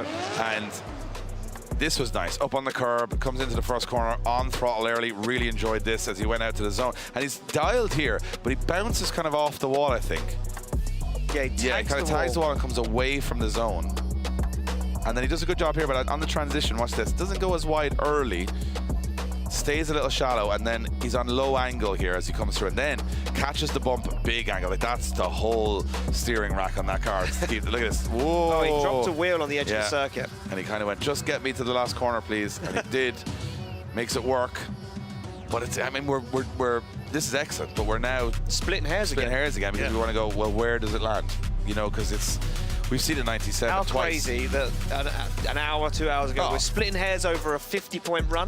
Oh, I would have been like, oh, he got around the track, well done. Now we're splitting hairs over an 80-point run. Yeah. We are fickle men. We are. Yeah. Oh, he managed to not spin. Brilliant. Now it's like, oh, he wasn't 14 centimeters off the wall. So it looks like he's going to drop into, oh, there it is, 24th position for Oliver Randall for Estonia, which knocks Peter Wiańczek out of competition, which is a big casualty. And again, I think the car knocked Peter Wiańczek out of competition, not the driving. So you can see it there. That is not what you want when you are a three-time champion. I'll tell you what, Peter Wiańczek, just this track never agrees with him. A mechanical failure here last year as well. It's just bad luck for Peter Wiańczek, as he'll have to become a spectator for the rest of the weekend, and also I would probably say has to kiss the championship hopes goodbye there at that point. And that's so unfortunate to see when it's not your fault. It's the car's fault. So yeah, and then Juha Rintanen now, who's also in the championship, sits on a 0. So drama upon drama here as Juha Rintanen now has to score above a 70, probably 4 or 5 at this point now to get himself in. 75. Oh, very late from Juha Rintanen. Gets right out to the edge. Well, look at this, more like what we came here to see from the Finnish driver, as Rintanen doing a good job. Had a spin on the first run in terrible conditions, but once the track has dried up, now he's looking more confident. Big angle, big speed, and that's what we came here to see. Very confident from Juha Rintanen here on home soil, looking good and sounding good in front of the fans. That was a nice run, Dave. Really nice run. Nice, solid run. The only thing for me that I didn't like, and I don't think the judges will like it either, was the big handbrake drag he did right up to that initiation. We're going to see it on the replay. Look at this, watch. As he comes across the circuit, he's dragging the handbrake for a long time, but he does settle the car nicely and get him into that second outside zone cleanly and early. So he might be rewarded for that. For me, the rest of the run was pretty textbook. You can't really take much away from Rintanen. He's dialed in, he's got it absolutely on point, and he looks focused. And you know what? I think he's getting a bit of that Finnish support, willing him along inside the car. Don't get me wrong, the home advantage does count. Yeah, 100%. You know everybody here is behind you. Everyone wants you to do well. You know, all you want to do is please them, get the big cheer, and you know there's a little bit more motivation than when you're far from home, right? Yeah. And you're kind of in a strange country, whatever. Now, all these Finnish drivers are going to know, if we get that many Finns into the top 16, cheering the Finns, it's going to be tough to go against them. Yes, of course. Because those other drivers are going to hear how much momentum they have. And at 88 for Juha Rintanen, 12th position, safe for top 32 action, as we would expect. Yes. No surprise there from Juha Rintanen. Now Kevin Piscotty up next. He got an 84.5, so he is safe, I think, for top 32 action at this point. However, he will not be happy with an 84.5. He will want a 104.5. 104. Yeah, from Kevin Piscotty. Let's see if he can get the job done here. The Hungarian driver on form as usual. Nice initiation, very wide. He's flirting with danger here, Piscotty, but he makes it work. What a wall run from Kevin Piscotty. Absolutely on it right now is the Hungarian as he transitions through the course on power. And this is a big run so far from Kevin Piscotty as he fires through, bouncing down the track. Look at the width he's using on the track. That's what the judges want to see. Bit of risk and reward. And Piscotty putting it on. Big run. That's there. Could be. No. Could be. No. I'm saying could be top. But it's definitely there. Oh, you led me down a garden path I there. did You led me down a garden path. You Right, this silly goose, You Ian. silly goose. Look at this. I just want to take a look back at the replay, Dave. This was unbelievable. This had all of Poitalaxco's wall run. This had all of the flair of the Shanahans. But I think the exclamation mark for me, and I see the judges in the background put their fists up to say yeah, was how wide he went after this outside zone. And you picked up on it. You went, he's wide. Wider than anybody here. And that's what the judges want. They want you on the edge of the circuit here. Everyone else has kind of been cutting a little short there. He didn't cut it short. He took a risk. I think he's going to get majorly rewarded for this. I think this could be Kevin Pascotti's one of the highlight reels for Kevin Pascotti's year. It's a big run. It's a big run. run. I'm not How taking, close does he get to this wall, He's going to be challenging top 5 here. Has to be top 5. Takes the towel light along it. It's a top 5 run for me, and it is 4th position for Kevin Pascotti from Hungary. Goes into 4th position with a 94. Wow. I'm telling you, I could see, could be a little bit deeper in the wall all the way through. At the end of the zone, he just wasn't buried like Shanahan and we're going to go down to Becky Evans. Becky, you are with, I'm assuming, a quite upset Peter Wiańczek, whose car had just let him down at the last moment when he had a perfect run in the bag. Yes, Dave, I think dejected is the word here. I've managed to grab Peter for a second. Peter, can you tell us what happened there? You were absolutely flying, and then just on that last outside zone, something happened within the car. Yeah, the whole unfortunate event starts in my first.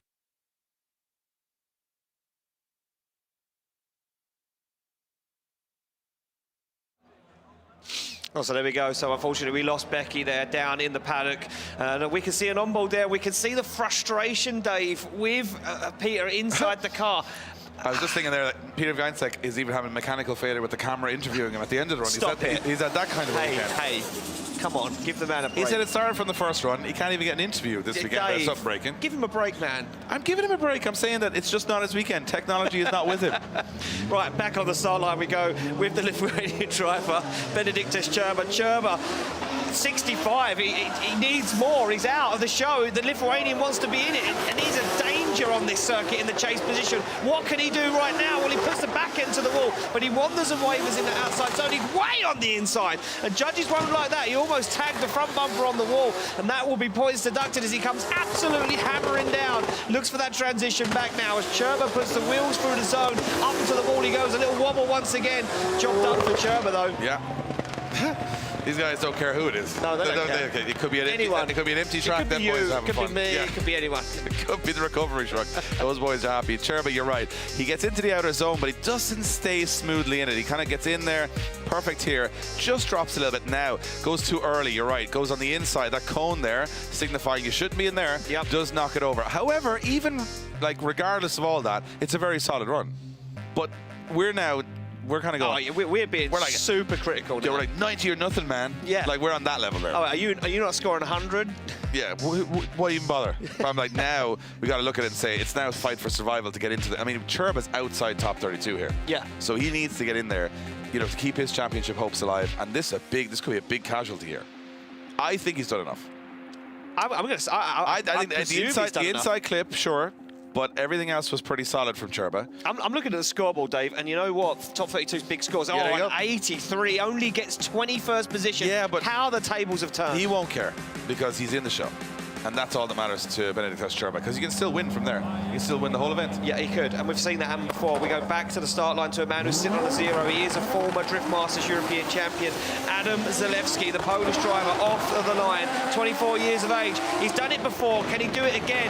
Now, Zalewski has all the pressure on his shoulder, sitting with a zero, out of the show. He wants to be in it. The new power plant underneath the bonnet, and this G36 has been working flawlessly. Can he put it to work right now? Looks to put the back end to the wall when he gets there, but he just can't tag it, what the judges would like to have seen. Now goes super wide, looks for the transition, gets it done as Zalewski puts foot to floor for one last time across the line. That's a smooth run. Very smooth, controlled. He looks good this year. Really good on like the car, the engine package, everything. He looks a different driver from last year. So many mechanical issues. Now it looks like the confidence in the car is back, because we all know the abilities there on tap for Adam Zalewski. But now it looks like it's all working together again, and it's good to see. It's very good to see it. It's good to see him back on form. It's good to see the car working. It's good to see Zalewski in the zone, feeling confident and with a smile on his face walking around the paddock. And look at him inside the car. He's absolutely laser focused. He's dialed in. He's in the zone. He could be dangerous this weekend, Dave. We've seen it before. I'll tell you what, this could be another big score. You've said that a lot. Yeah, I mean, they're all big scores at this stage, but I'm just saying, you know what, I'm just looking, I like to watch it as an entertainment product and then go back and be a little more critical. That's what we do. That's what we do. Kind of go back and break it down a little bit to ourselves. And there's not much he did wrong anywhere there. No, I mean, look, he was a little shallow. Could have been a little closer to the walls, There was probably 2 wall runs he was a little bit shallow. But it's still a solid run. 87.5 for Adam Zalewski puts him into 15th position. Not bad. Not bad at all. Sitting in the mid-pack. Sitting in the mid-pack. He's good for top 32 action. He's dangerous in that chase position. We've seen him take down many heavy hitters in the past. Could he do it again? Jakob Kroll now, a fellow Polishman, sits on the line. He sits with a 0. A 0 at the moment. And we have got a driver who's excelled in this new chassis for the first 2 rounds. Really under pressure here because he has to get back into that top 32. He's sitting in 6th position in the championship right now, so he's got to get a score here or the championship may fall away. Yeah, it could fall away. It could be all over for him as we head into the next few events. And now Jakob Kroll starts to prove himself. Puts the back bumper to the wall, takes it off, in fact, as he comes through that inner zone, looking absolutely on point. As he goes to the wall, the bumper will hit it, but that's because it's hanging off the back of this S15. Very nice from Jakob Kroll. Looks for these outside zones. Job done, but hardly any decel as he gets up close and personal across the line. Smooth. Very smooth. He's smooth like butter, Dave, this guy. Is. And the thing about it is that he doesn't, I mean, bar the first run, which everybody made huge mistakes on, this is a very, like, at no point in this run did he look like he wasn't in complete control of what was happening. He looks so, like, untested. But it's like he's saying, I'll do enough here now to get into battles. When I get to the battles, I'll do enough until it's one more time, and then I'll just beat you. Because it's like, that's a very clever way to drive. Yep. The thing is, you got to beat Jakob Kroll. He's not going to beat himself. No. And that's a good advantage to have as a driver. He's looking solid, Dave. He's looking solid. Yeah. This new chassis, the change from the BMW, the change in the power plant, he's just evolved as a driver in this championship. He's relaxed as a driver. Even his disposition is relaxed. He's like, oh, we'll give it a go. We'll see. It's all very relaxed and not overstressing. And you see so much anger and tension across the grid, which, look, different drivers work better under different conditions. Some drive better angry, some drive better when they're up against it. But an 87.5, 16th position, job done, into the battles. We'll put some scores on the board tomorrow. We'll beat a few people, and that's Jakob Kroll's tactic right now. I mean, he could have buried that car in the wall, and he mightn't have got any more reward for it. This man, though, well, I had never seen this situation before where James Dean is on a 0 from his first run. James Dean sitting 5th in the championship, has got to put a big run in here to get himself into the top 32, and he's going for it from the off. Yeah, look at this, wheels right to the edge of the curve. He's looking for that wall run nice and early, and he's deep into it now. As Dean hangs his spoiler over the wall, he wanders away a little bit, but he's keeping in it. He knows he just needs a score on the ball, but he'll want a big one. He'll want to be in that top 10. He'll want to be up there fighting with the top guys. As he goes to the wall, he transitions away. That's super fast down the hill. As now Dean applies the pressure, puts foot to floor, looks for the last outside zone of the wall run, hangs a spoiler over the wall. His job done. Yeah, it's job done. He's definitely in the top 32 with that. I don't know where that score is going to land, but again, I think, actually, you know what? I don't think he was 100% happy with that. I think there was some moments there, especially this first wall run, where I think at the end of the zone, he could have been, he wasn't as, let's say, aggressive consistently as some of the top scores, but it's got to be right up there. Look, he's in the wall, but he comes out of that zone just a little bit. As you said, you're now clutching at small mistakes as opposed to, this is a big run. It's going to be highly scored, there's no question. But again, for me, it looked to me like even here, you could, Shannon was buried in the wall there, you know, Heinen was buried in the wall there. So, you know, from that perspective, Dean, I would imagine, that little shake of the head just said a lot to me. That it wasn't a run that he thought was the best he could do on it. But again, you can still win the whole championship from anywhere on the grid. From 32nd place. Remember, the championship points is what Dean is coming for, because he knows if he's missed the first round, high qualifying. So there you have it, a 5th position for James Dean, 94. And significantly, that does not put him in the showdown for extra points in qualifying, which means that this kind of perfect run of trying to catch up in the championship is going to be a little bit more difficult for James Dean now, because he's not going to get those extra points in the showdown. This man, though, could get those extra points and start to claw back into the championship. Sitting in 4th, the Norwegian driver, Oren Nielsen. Not a perfect first run. He's outside the top 32. From podium to outside the top 32, he's got to get back to business here. Whoa! Nielsen. Wow!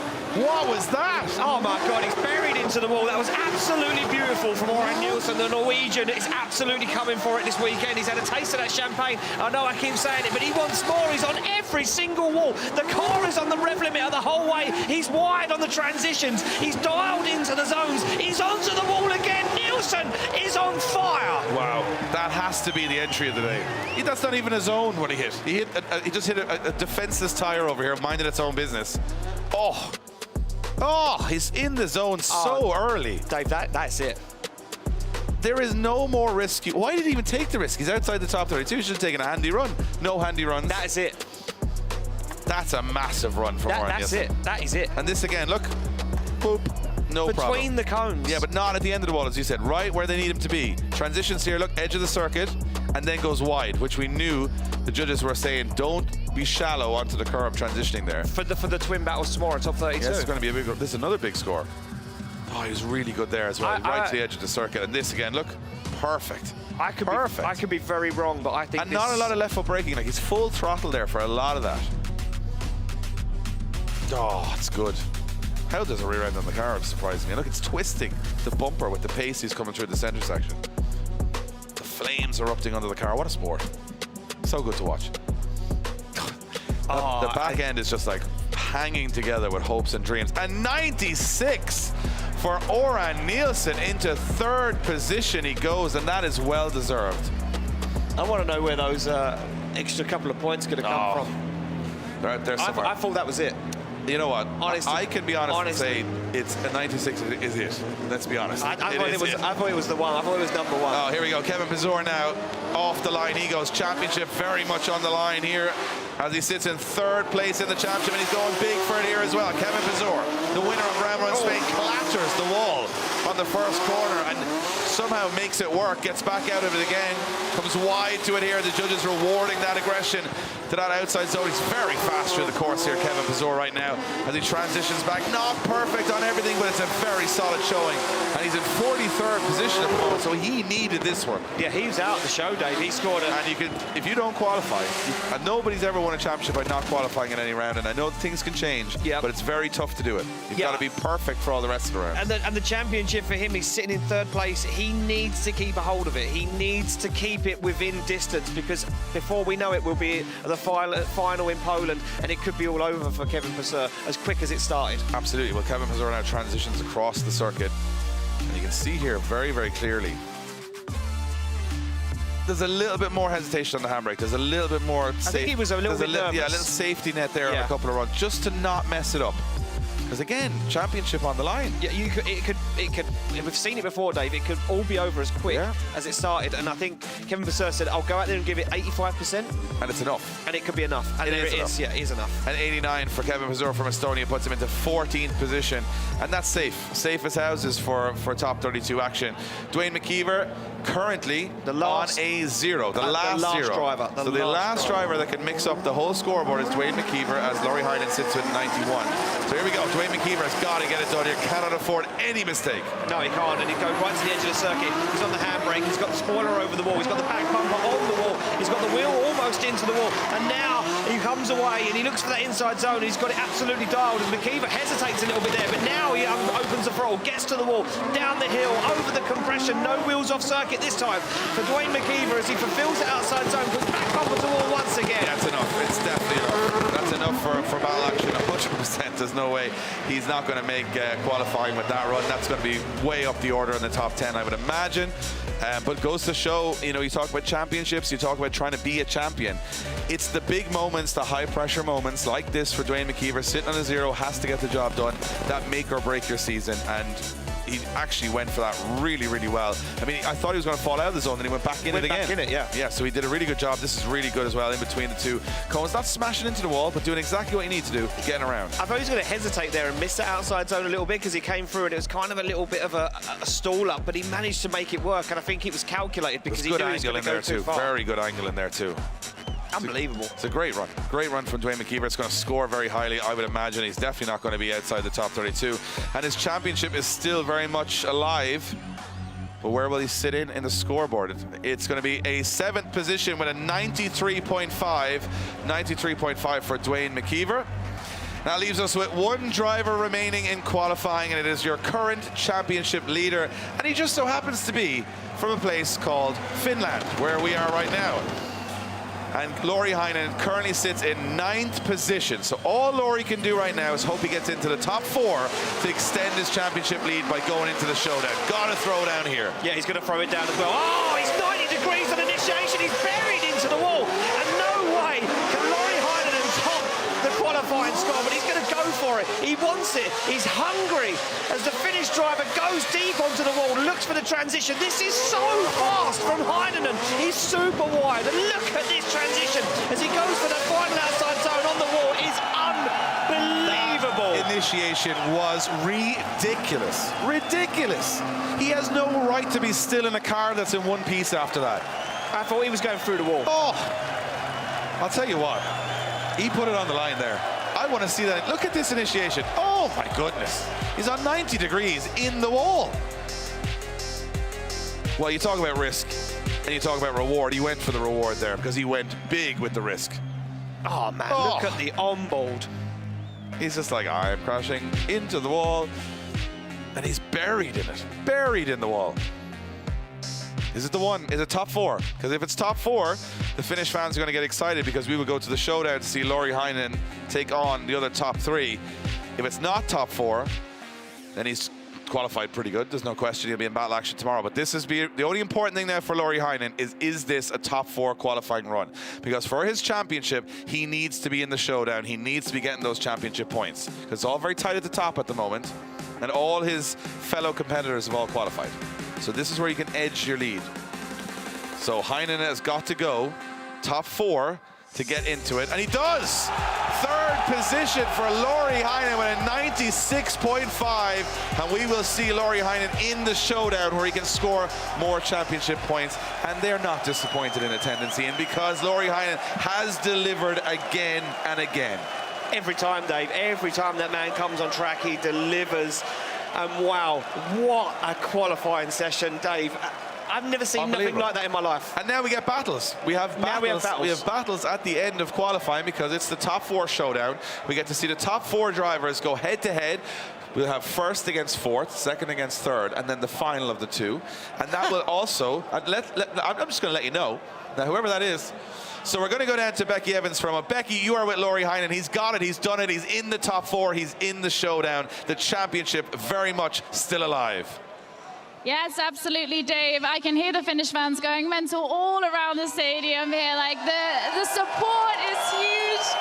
Lauri, you needed those points to get yourself into the showdown. How was that for you? You looked like you were on an absolute ripper here. Yeah, I tried to go big, but not too big. Maybe went too big on the entry, but really happy to be third place here in Finland because the atmosphere is, you cannot like describe it with words. And something in Finnish for all the fans here. Something in Finnish. Kiitos kaikille, kun olette paikalla. Ihan mahtavaa, älytön meininki. Back to you guys. Are delighted, Lauri Heinonen. Thanks, Becky. Yeah, and I don't know what he said to the Finnish fans, but it definitely set them alive, and they were definitely happy with that. Look at this from Lauri Heinonen. You know what? Big scores. Big scores coming in from our top drivers, and Lauri Heinonen is almost cementing that championship step by step, round by round. He's looking stronger and stronger every turn of the wheel, every turn of the track. Let's take a look at the qualifying result list though. Connor Shanahan tops qualifying from despair in Mondello to rejoice in Finland. Juha Poitalaxko out of nowhere blew the doors off the competition, and there we go. We start moving down the order. Passeur, LZ in 13th position, gets that mid-pack score.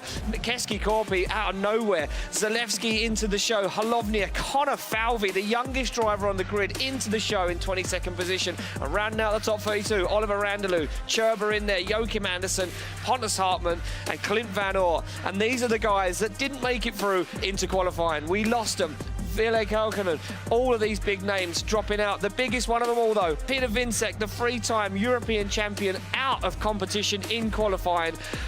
And we end there.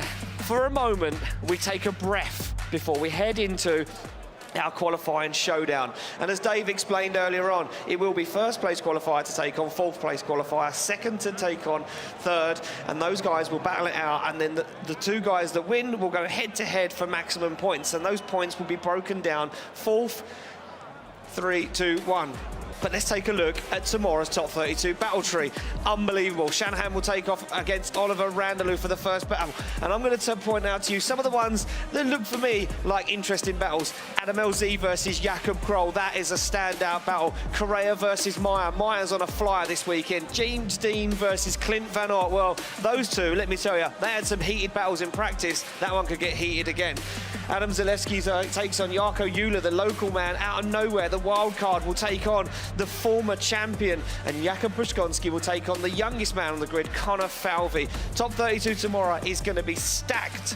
But before we head to that, we have those battles ready to rock and roll. As you can see down there on the grid, Shanahan in the car, getting himself ready, firing up the car, warming himself up, fixing a button by the looks of things. Connor Shanahan doing some roadside repairs. So here we go. This is how it works. The top 4 qualifiers face off in battles. Extra championship points, up to 4 additional points for contenders. So first place gets 4th, second gets 3rd, third gets 2, and the last place gets 1 point. And they all add up towards those points that could make or break a championship. And we know Laurie Heinonen is desperate to claw more and more points away at this championship to cement it as we move forward into the next few events. Because we've got coming up Riga, baby. We have Mario Poch back on the calendar. And let's take a look at how the showdowns play out. We're going to go back to Mondello Park a few weeks ago, where we see Bruskonski taking on James Dean. Dave, these qualifying showdown battles really throw a cat amongst you sort the of think maybe they'll go a little easy, and then we're right from the off, you can tell nobody's going easy. They want those extra championship points, and James Dean knew with a round missing, he had to get maximum points, so he went super hard on this lead, and Bruskonski did a really good job, but again, in the mixed conditions, it was tricky to be really close and really precise, but they did a great job. You can see Bruskonski here put it right up on the door of James Dean here, and it was a great battle. Really fun to watch. Yeah, unbelievable. And you know what? It's just like a little teaser. I like seeing these battles. You know, I like to see what these guys have got before that long wait for tomorrow before we see top 32. As you can see in Mondello Park, completely wet, parts of the track dry, and James Dean absolutely flying. And Bruskonski, though, put on a masterclass, but just couldn't get that lead line dialed. And James Dean took that win over Bruskonski to get himself higher up in that championship, clawing as many points as he could. Yeah, look, it all came down to this at the end. Just a little bit more proximity from James Dean, and it was really close. So James Dean got the win, Bruskonski, and I'll tell you what, we are getting close to action now, and there's going to be some interesting battles here. Here you have it. You've got Connor Shanahan going up against Oran Nielsen, and you have Poitalaxo against Laurie Heine, and now the Finnish fans are like, oh no. They're torn. They're like, oh, Poitalaxo or Heinen. I think Heinen, you know, leading the championship right now, but I've got to say, the way Juha is driving, this is highlight reel stuff. If they put the lead runs in that they put into qualifying in this showdown, all 4 of these drivers, this is going to be sensational. And why were they not? This is the perfect time to practice it, Dave. This is the perfect time to get yourself dialed, ready for tomorrow. The track conditions are perfect, the air's cooled down, the cars are running 110%, the grandstands are packed, everyone is ready for this, and now the drivers get some real-life battle head-to-head. Well, let's play it out here. You got Poitalaxo and you've got Shanahan, right? They need to get points back here. They're sitting in the mid-pack of the championship. You've got Nielsen and Heinen who are looking at each other, going, well, I can't let you get far away, and I can't let you, they're kind of saying, we're in the mix here, top 5. But top 5, Top 5. So for Shanahan and Poitalaxo, there's a lot to gain from the extra championship points here. For Heinen and Oran Nielsen, it's extending the lead. And they've already done that by qualifying in the top 4. So I'm just saying, this year it looks, last year, very much, and I'm going to put it out there, we had the Irish and the Polish looking very strong, but right now the Scandinavians coming in very strong, and right now we got warming tires because we are heading to the 3rd time this year to the Showdown.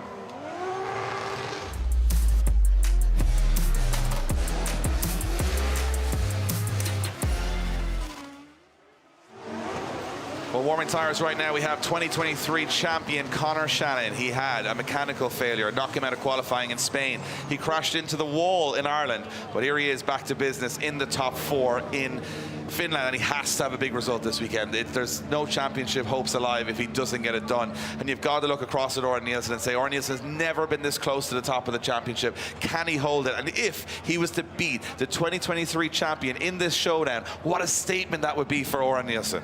I mean, not only a statement, Dave, but a confidence booster for a man that struggled for so many years in this championship against the best of the best in Europe. He tasted that champagne and he said to me more than one occasion, I want to taste it more. I now believe, being in that top 5, I can do it. I have the car, I have the team, I have the ability. It's now time to prove that I am the man. And here's the thing, he's the higher qualifier, right? Sorry, he's the lower qualifier, which means he chases first, which means that he knows Shannon's going to put on a good run here.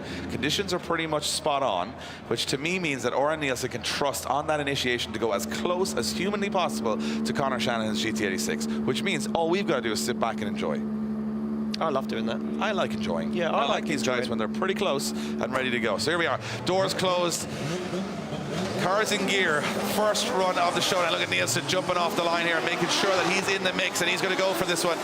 Early initiation from both drivers. Shannon early on and out to the wall, puts on that left foot brake to get out there. Look at Nielsen right in the mix. Yeah, look at Nielsen, he wants it, he's hungry. Shallows up the angle, he knows that car's way longer than that GT86 and he needs to keep himself out of danger. As they go for the wall, Nielsen keeps within touching distance and now goes for a big dive down on the fast part of the circuit. Nielsen goes for it once again, cool transition as he looks for the door of that GT86 and climbs up on it across the line. Oh. Well, Conor Shannon, you can see a little shake of the head. He couldn't shake Oren Nielsen, that's for sure. Couldn't get rid of him. No, he thought, you know what, I'll have a little look in the mirror and maybe that big bright orange sword, no, it's definitely there. No, it's there all the way through. And now Conor's thinking, I've got to go close to Oren Nielsen here because this is a great chase run. And if this is a taster of what we're going to see tomorrow, I mean, can you miss it? No, you can't miss it, Dave. You can't miss any of the action. And look at this. I mean, the lead line from Shanahan was textbook. It was exactly what he'd done in his qualifying runs that got him way up there in that first place. But look at Nielsen, he's in the mirror, he's in the camera, he's in the zone, and there's no shaking him. No, and I think he makes the brave dive to the center of the circuit, which is the toughest place because you're clouded in smoke. Yep. It's very difficult to be close there. You can make a big error very fast. He did the right thing. He went through, he trusted Shanahan would be where he wanted him to be, and I think there is a little bit of muscle memory and hope and prayer there to go through that when you transition the car, you think it's where it is. But you've got Conor Shannon now just having a conversation with our Starline Marshall, and we were seeing overheating issues from Conor Shannon's car in qualifying, but it looks like now maybe that, yeah, you can see, look, steam pouring from the front of Shanahan's car. But he's going to go for it here. Yeah, he's going to go for it. He gave him the thumbs up. He gave our start line. But you can visibly see the steam rising from Conor Shannon's car, but he's got to throw it down. The car has to do the 2 runs. And here we go. Look at that steam pouring from the GT86. Will it survive the run? Oh, it needs to, Dave. It needs to keep that championship alive. Oren Nielsen fires that car in. Nice initiation. Gets himself into the outside zone. He's opened the door. Shanahan spins! Shanahan puts it into a spin. And Oren Nielsen drives away as Dave is left speechless in the commentary tower. This championship, every single round, you just do not know what's about to happen, and it looked like everything was in control until it wasn't. What happened, Conor Shannon? Did he go too close? Was there contact? I think Shanahan went too deep into the wall and put a wheel up onto the wall. Now remember, this is the qualifying showdown at the end of the day. That's all it is. That's all it is, but it says a lot. Nielsen goes wide, Shanahan goes wide. It looks like Shanahan just spun. It looks like he just spun it out. He's on the front brake, he's on the power, he goes in, oh, he's going to hit him. I think he's going to hit him and he hits the front brake and it spins the car. I think, I'm not going to assume anything. I'm not going to assume anything here, but I'll tell you one thing. Did Shanahan back out knowing there'd be a collision, knowing that he didn't want the damage on the car for the main event? Just saying. Is that a possibility? Or did he just lose control? Because he definitely broke, not using Oren Nielsen as a brake, he broke himself and then he broke himself into a spin. But did that happen because he said, I don't want to have a big collision here? Did he go in too hot? That could be, I mean, I'm only speculating, that's all I can do.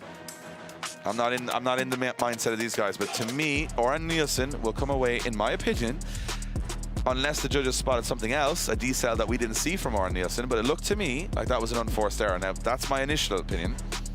I've been proved wrong before. It has happened on over 100 occasions. A few times, yeah. More often than not.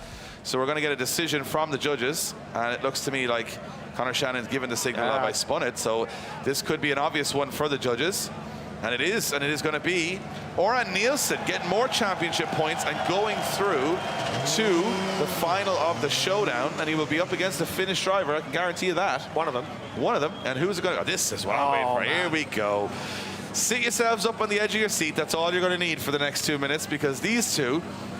You've got the newest star of Finnish drifting, Lauri Heinonen, against the OG veteran of Juha Poitalakso, and both of these drivers believe they are the best from Finland, and we're about to see who actually can take the bragging rights as they come through the gears. Yeah, there we go, nice initiation, and look at this, Heinonen painted on the side of that car, but he loses ground on initiation. Poitalakso's fast as he puts the hammer down, tries to drive away now. Lauri Heinonen plays catch-up, and he dives through the smoke, and it's a brave dive, jumps up onto the side once again. He's taking brave moves here, and man has got to drive that car tomorrow, fires it in onto the door, and absolutely pushes Poitalakso across the line. I'm going to make it, I think he hit him. I think he hit him on initiation. That's why there was the separation. I think there was contact between Heinonen and Poitalakso right from outer zone 1, and Lauri Heinonen had to back off. Watch the cars, watch the transit here. I think there's a little bit of contact, and Heinonen has to go on big angle. Now, I'd have to see it from the other side, but I can't assume. But it looked to me like it was strange how Lauri had backed off. He'd gone on too much angle. I think he thought he was going to hit Poitalakso, or he hit him. One or the other. A little understeer from Lauri Heinonen. Yeah. That's what it's understeer. It was not contact. He understeers in the chase position. And then that gives the jump to Juha as Juha's on rails today. Absolutely on rails. Look at that, one hand on the steering wheel. Doesn't even need the other hand. Ready to go. It's the old school style, right? Just leave it on the handbrake. He is the old. It's like the, you know, the OG Finnish driver and the young blood. And this transition from Heinonen though is unbelievable. It's still in the balance. Still in the balance. Only a small bit of separation. Look at that. Lauri Heinonen looks happy with that. A little clap. He's like, yeah, get it understeer. It's fine. So now Lauri Heinonen, Juha Poitalakso. Who's going to go to face Oran Nielsen in the final of the showdown? And look at the relaxed nature of Juha Poitalakso. He's just sitting there going, come on, Lauri, what you got? And Lauri's saying, well, you're about to see. I can go 90 degrees through that first corner, deal with that. Well, he's got a long run up, Dave. He's ready for it. Look at this. And the back bumper at the back end, and the tail lights all being removed from the back of that BMW. They're through the chicane, down through the gears as he fires in. And now Poitalakso's chance to find the door to S13. Can he get it? He can, but he's wandered on the inside. He's made a huge error. Poitalakso shuts it down.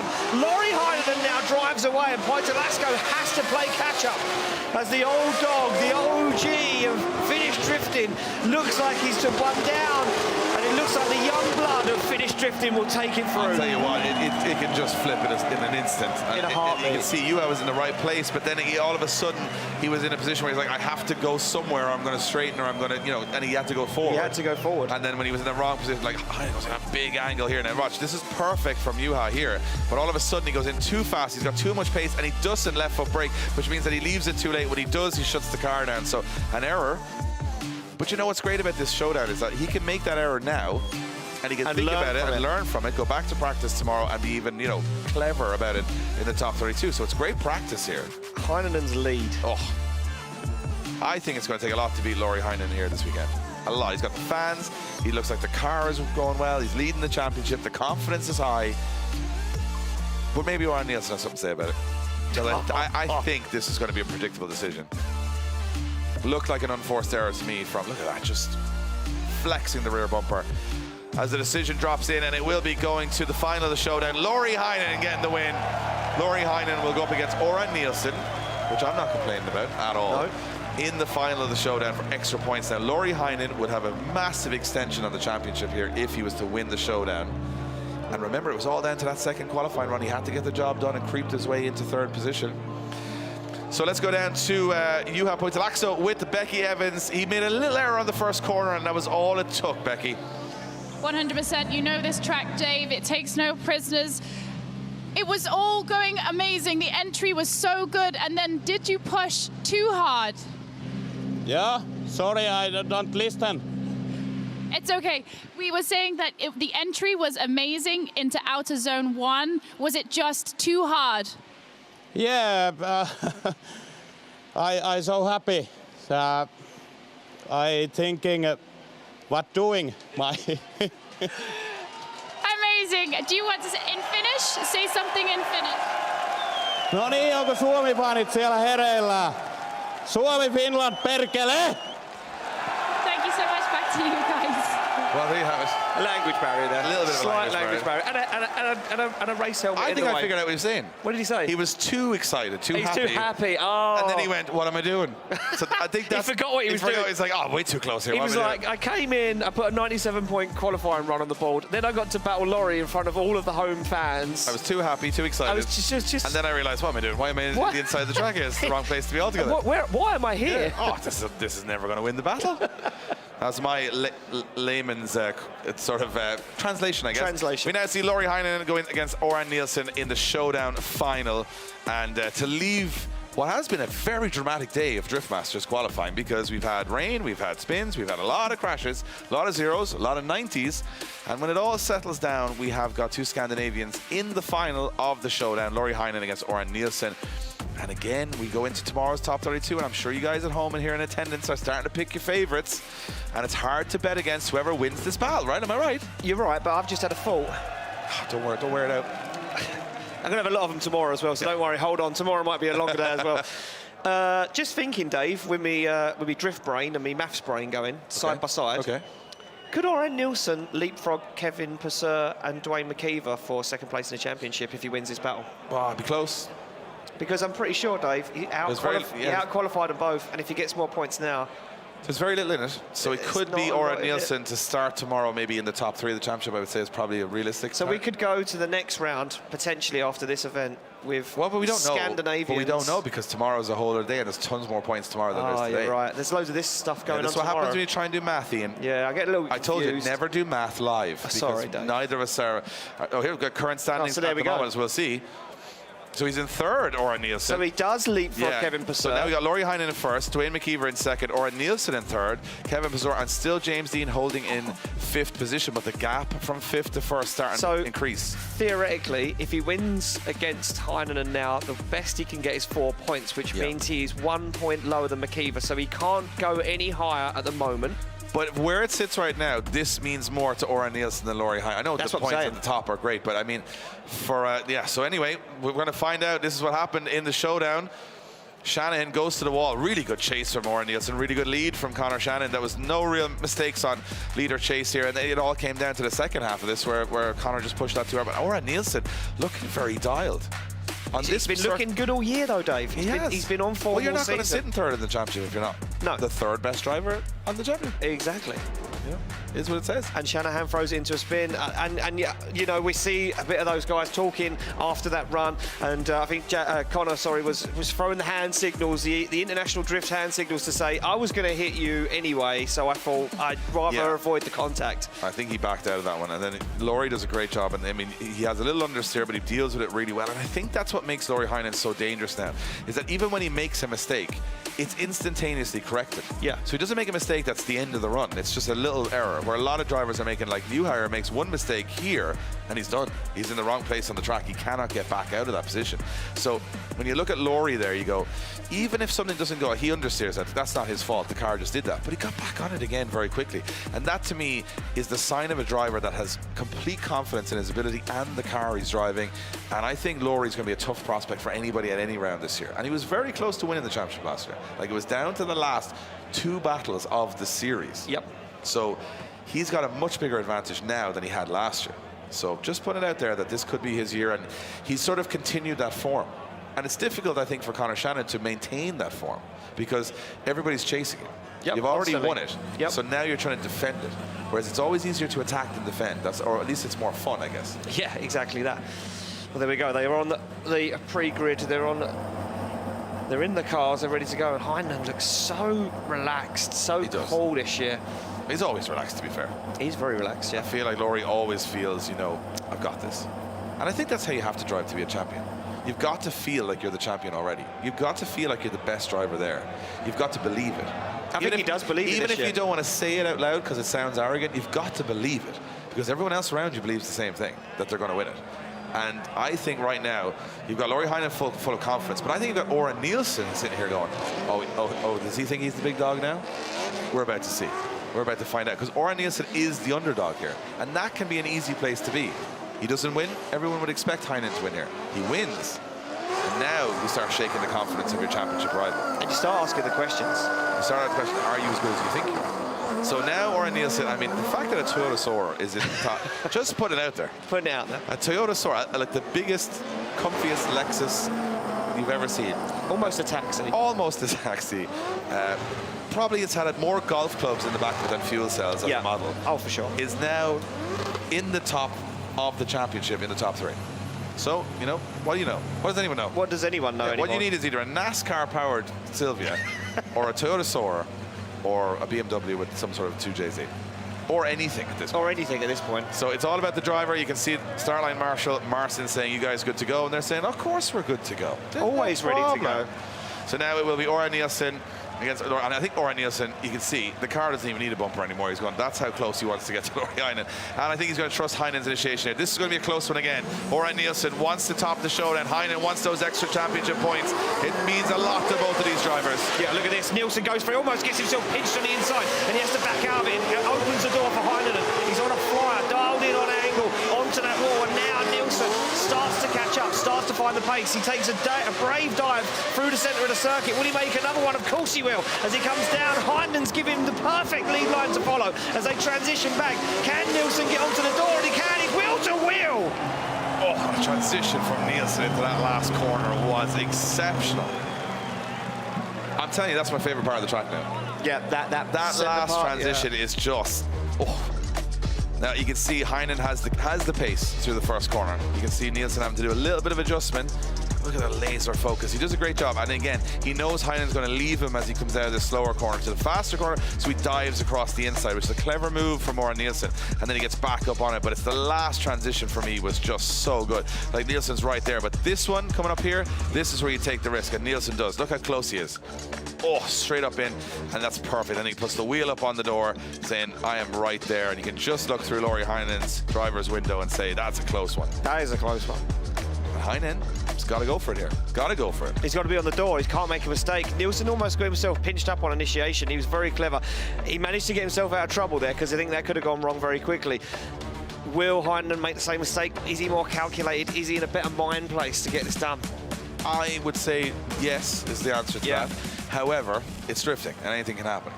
Heinen, I think Oren Nielsen's car and his driving style is quite easy to chase. He's a very good lead driver.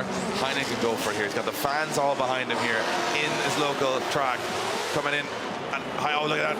Heinen goes right to the door from the off. Wow, what an initiation. I almost stumbled on my words. There was going to be a big crash there. But Nielsen does a good job in the lead position. Heinen now carefully calculating how close he wants to be, and it's very close is the answer as Heinen dives down through the smoke. Wide line from Nielsen and a last-ditch effort from Heinen. It's unbelievable. From Lori Heinen up onto the door he goes. And the Finnish fans are going to leave here on qualifying day with smiles across their faces. And I'll tell you what, Lori Heinen's earned those smiles. Unbelievable, Dave. That was unbelievable. This is the qualifying showdown. This is like the warm-up bit. This is the bit before the bit that's exciting. Look at Heinen and look at the angle he carries. He carries more angle on initiation than what Oren Nielsen does. He dials himself. Look at that front wheel locked. He's on and off the foot brake. Right up onto the door he goes. Look at the way he's so focused in the car. Dialed, little dab of the handbrake, just settle himself. Coming out of this zone, he makes some very clever decisions here, Lori Heinen. And watch this, because he knows that Nielsen's going to go super wide. Watch this transition. Goes early to make sure that he gets up onto the door. You can see him down the inside. He goes nice and early, comes across the car, boom, there he is. And he lets that car wash. He lets Nielsen use all of the circuit, and it allows him to get on the door. And that transition, the way he slotted into formation was beautiful. And you know what, it says everything about a man who knows the limits of his car and knows the dimensions so perfectly. And I will say one thing that you're going to have to note from this, which you probably might have missed. Look how perfect the condition of Lori Heinen's car is compared to everybody else, compared to Nielsen's. And it looks like Lori's got to this point without having to take as many risks. Yeah. I think he's a more calculated driver. Tomorrow will be a different story. I mean, the back end's a little... Yeah, it's a little scratched. Let's see which way it goes. Winning the showdown at the end of qualifying at round 3 is Lori Heinen. Lori Heinen gets the win. And And the fans are going to be delighted with that one. They get their first cheer of the weekend. It's a good cheer, but it's not the big one. It's not the win, but it's enough to get them behind Laurie Heine. You got to give it to Oren Nielsen as well to come through those qualifying terrible conditions, get into the mix, get into the showdown, and get second place. The showdown was absolutely phenomenal. And we've had such a packed house here today. Tomorrow, completely sold out. Nobody's coming in here without a ticket because it is sold out. To see if Laurie Heine can do it again. Can he? Last year, top 8. He had a mechanical failure, but no such problems this year. Becky, he must be over the moon. He's maximum points from day 1 here at round 3 in Finland. Absolutely, Dave. Laurie, you must be delighted. Of all the points that you could get, you collected them all today. Can you tell me what's going through your mind right now as you win our qualifying showdown here at round 3 at the Drift Masters Championship? This means so much to me. Like going into tomorrow, it's so much of a boost for confidence. How are you feeling towards the championship? It's obviously that midway point in the season right now. It's looking very good. Yeah, but it's like everything is all open. There are so good drivers. So I think we just focus on the driving. And let's talk about the fans. I mean, you have so many fans here at the home race. You must see the support that you have. Yeah, it's unfortunate I cannot hear it in the car, but the guys were telling me in the pits that they had chills all over the body, so awesome. It's very special. And one last time, if you would like to say something to your Finnish fans. Todella hienoa, kun olette täällä. Hienoa, kun on hyvä henki. Tosi hienoa. Huomenna jatketaan. Congratulations, Laurie. We will see you tomorrow in our top 32. Guys, back to you. Thank you, Becky. And Becky interviewing and elated, I would say. It's hard sometimes to know how elated he is, but he is very pumped up, Laurie, and he needs all that support tomorrow as he heads in to what will be the fight for the championship, the fight of his life here to win his home event. And Oren Nielsen all smiles again, backing up. Look, everyone could have said, hey, bit of a fluke in Mondello. No, not at all. Oren Nielsen is coming for it this year. And to see the, last year, the consistency of some of the big names now drop into inconsistency, we see these new names come up, and they are looking hungry for that championship this year. And is the championship going to go to Scandinavia? Well, McKeever still sits in second position. And here's the point standings at the end of qualifying for this particular round as Laurie Heine takes maximum points, 10 points. Connor Shannon also at 10 points for out-qualifying Laurie Heine. So even Stevens there. No advantage for Connor Shannon. You have points. Also good to see him up in third, joined with Oren Nielsen. Jack Shannon picking up 4 extra points for his troubles as well. And Visconti, Dean and McKeever rounding out the top 8. So a couple of points on the board for everybody there, but the big points are tomorrow.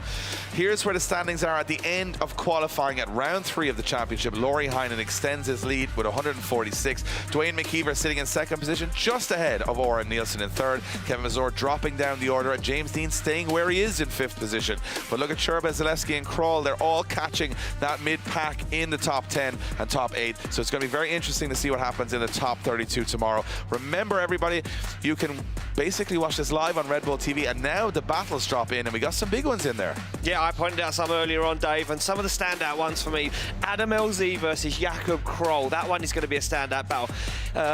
James Dean versus Clint Van Aert. Well, there was a little bit of a tussle in practice this morning between those two. For the fans, Kavia and Peltola. That is going to be a fun battle to watch. Visconti versus Cherba. 2 Euro fighters, evenly matched, 2 drivers on form. Marco Zaccarel and Alex Hlavny, another one I'm looking forward to. Very fast. 2 Series BMWs going head-to-head. And we got Kevin Mazur and Pavel Korplinski sitting in the championship race as well. There's a lot of big names on the board there. And Laurie Heine, who you just saw take the showdown, takes on Michael Reichardt in the first battle. Reichardt's going to have a long, sleepless night trying to figure out how to stop the wrecking ball that is the Finnish driver Laurie Heine right now. Well, that will bring you to the action tomorrow, which will see our top 32 take to the grid and then go to top 16. It is at 12:45 for top 32 local time, top 16 at 4:50 p.m. That's the main event. And who will take the win? Will it be Laurie Heine? Will he continue his stride? But hey, it's Drift Masters. Anything can happen, and often you can come 32nd in qualifying and win the whole event. So we will join you tomorrow. I've been Dave Egan. My friend Ian Waddington has been talking you through all the action today. We can't wait to get back here to Finland tomorrow, to the PowerPark, to see who puts the power play in motion for the championship. Tomorrow, we'll see who can win round 3 of Drift Masters. We'll see you then.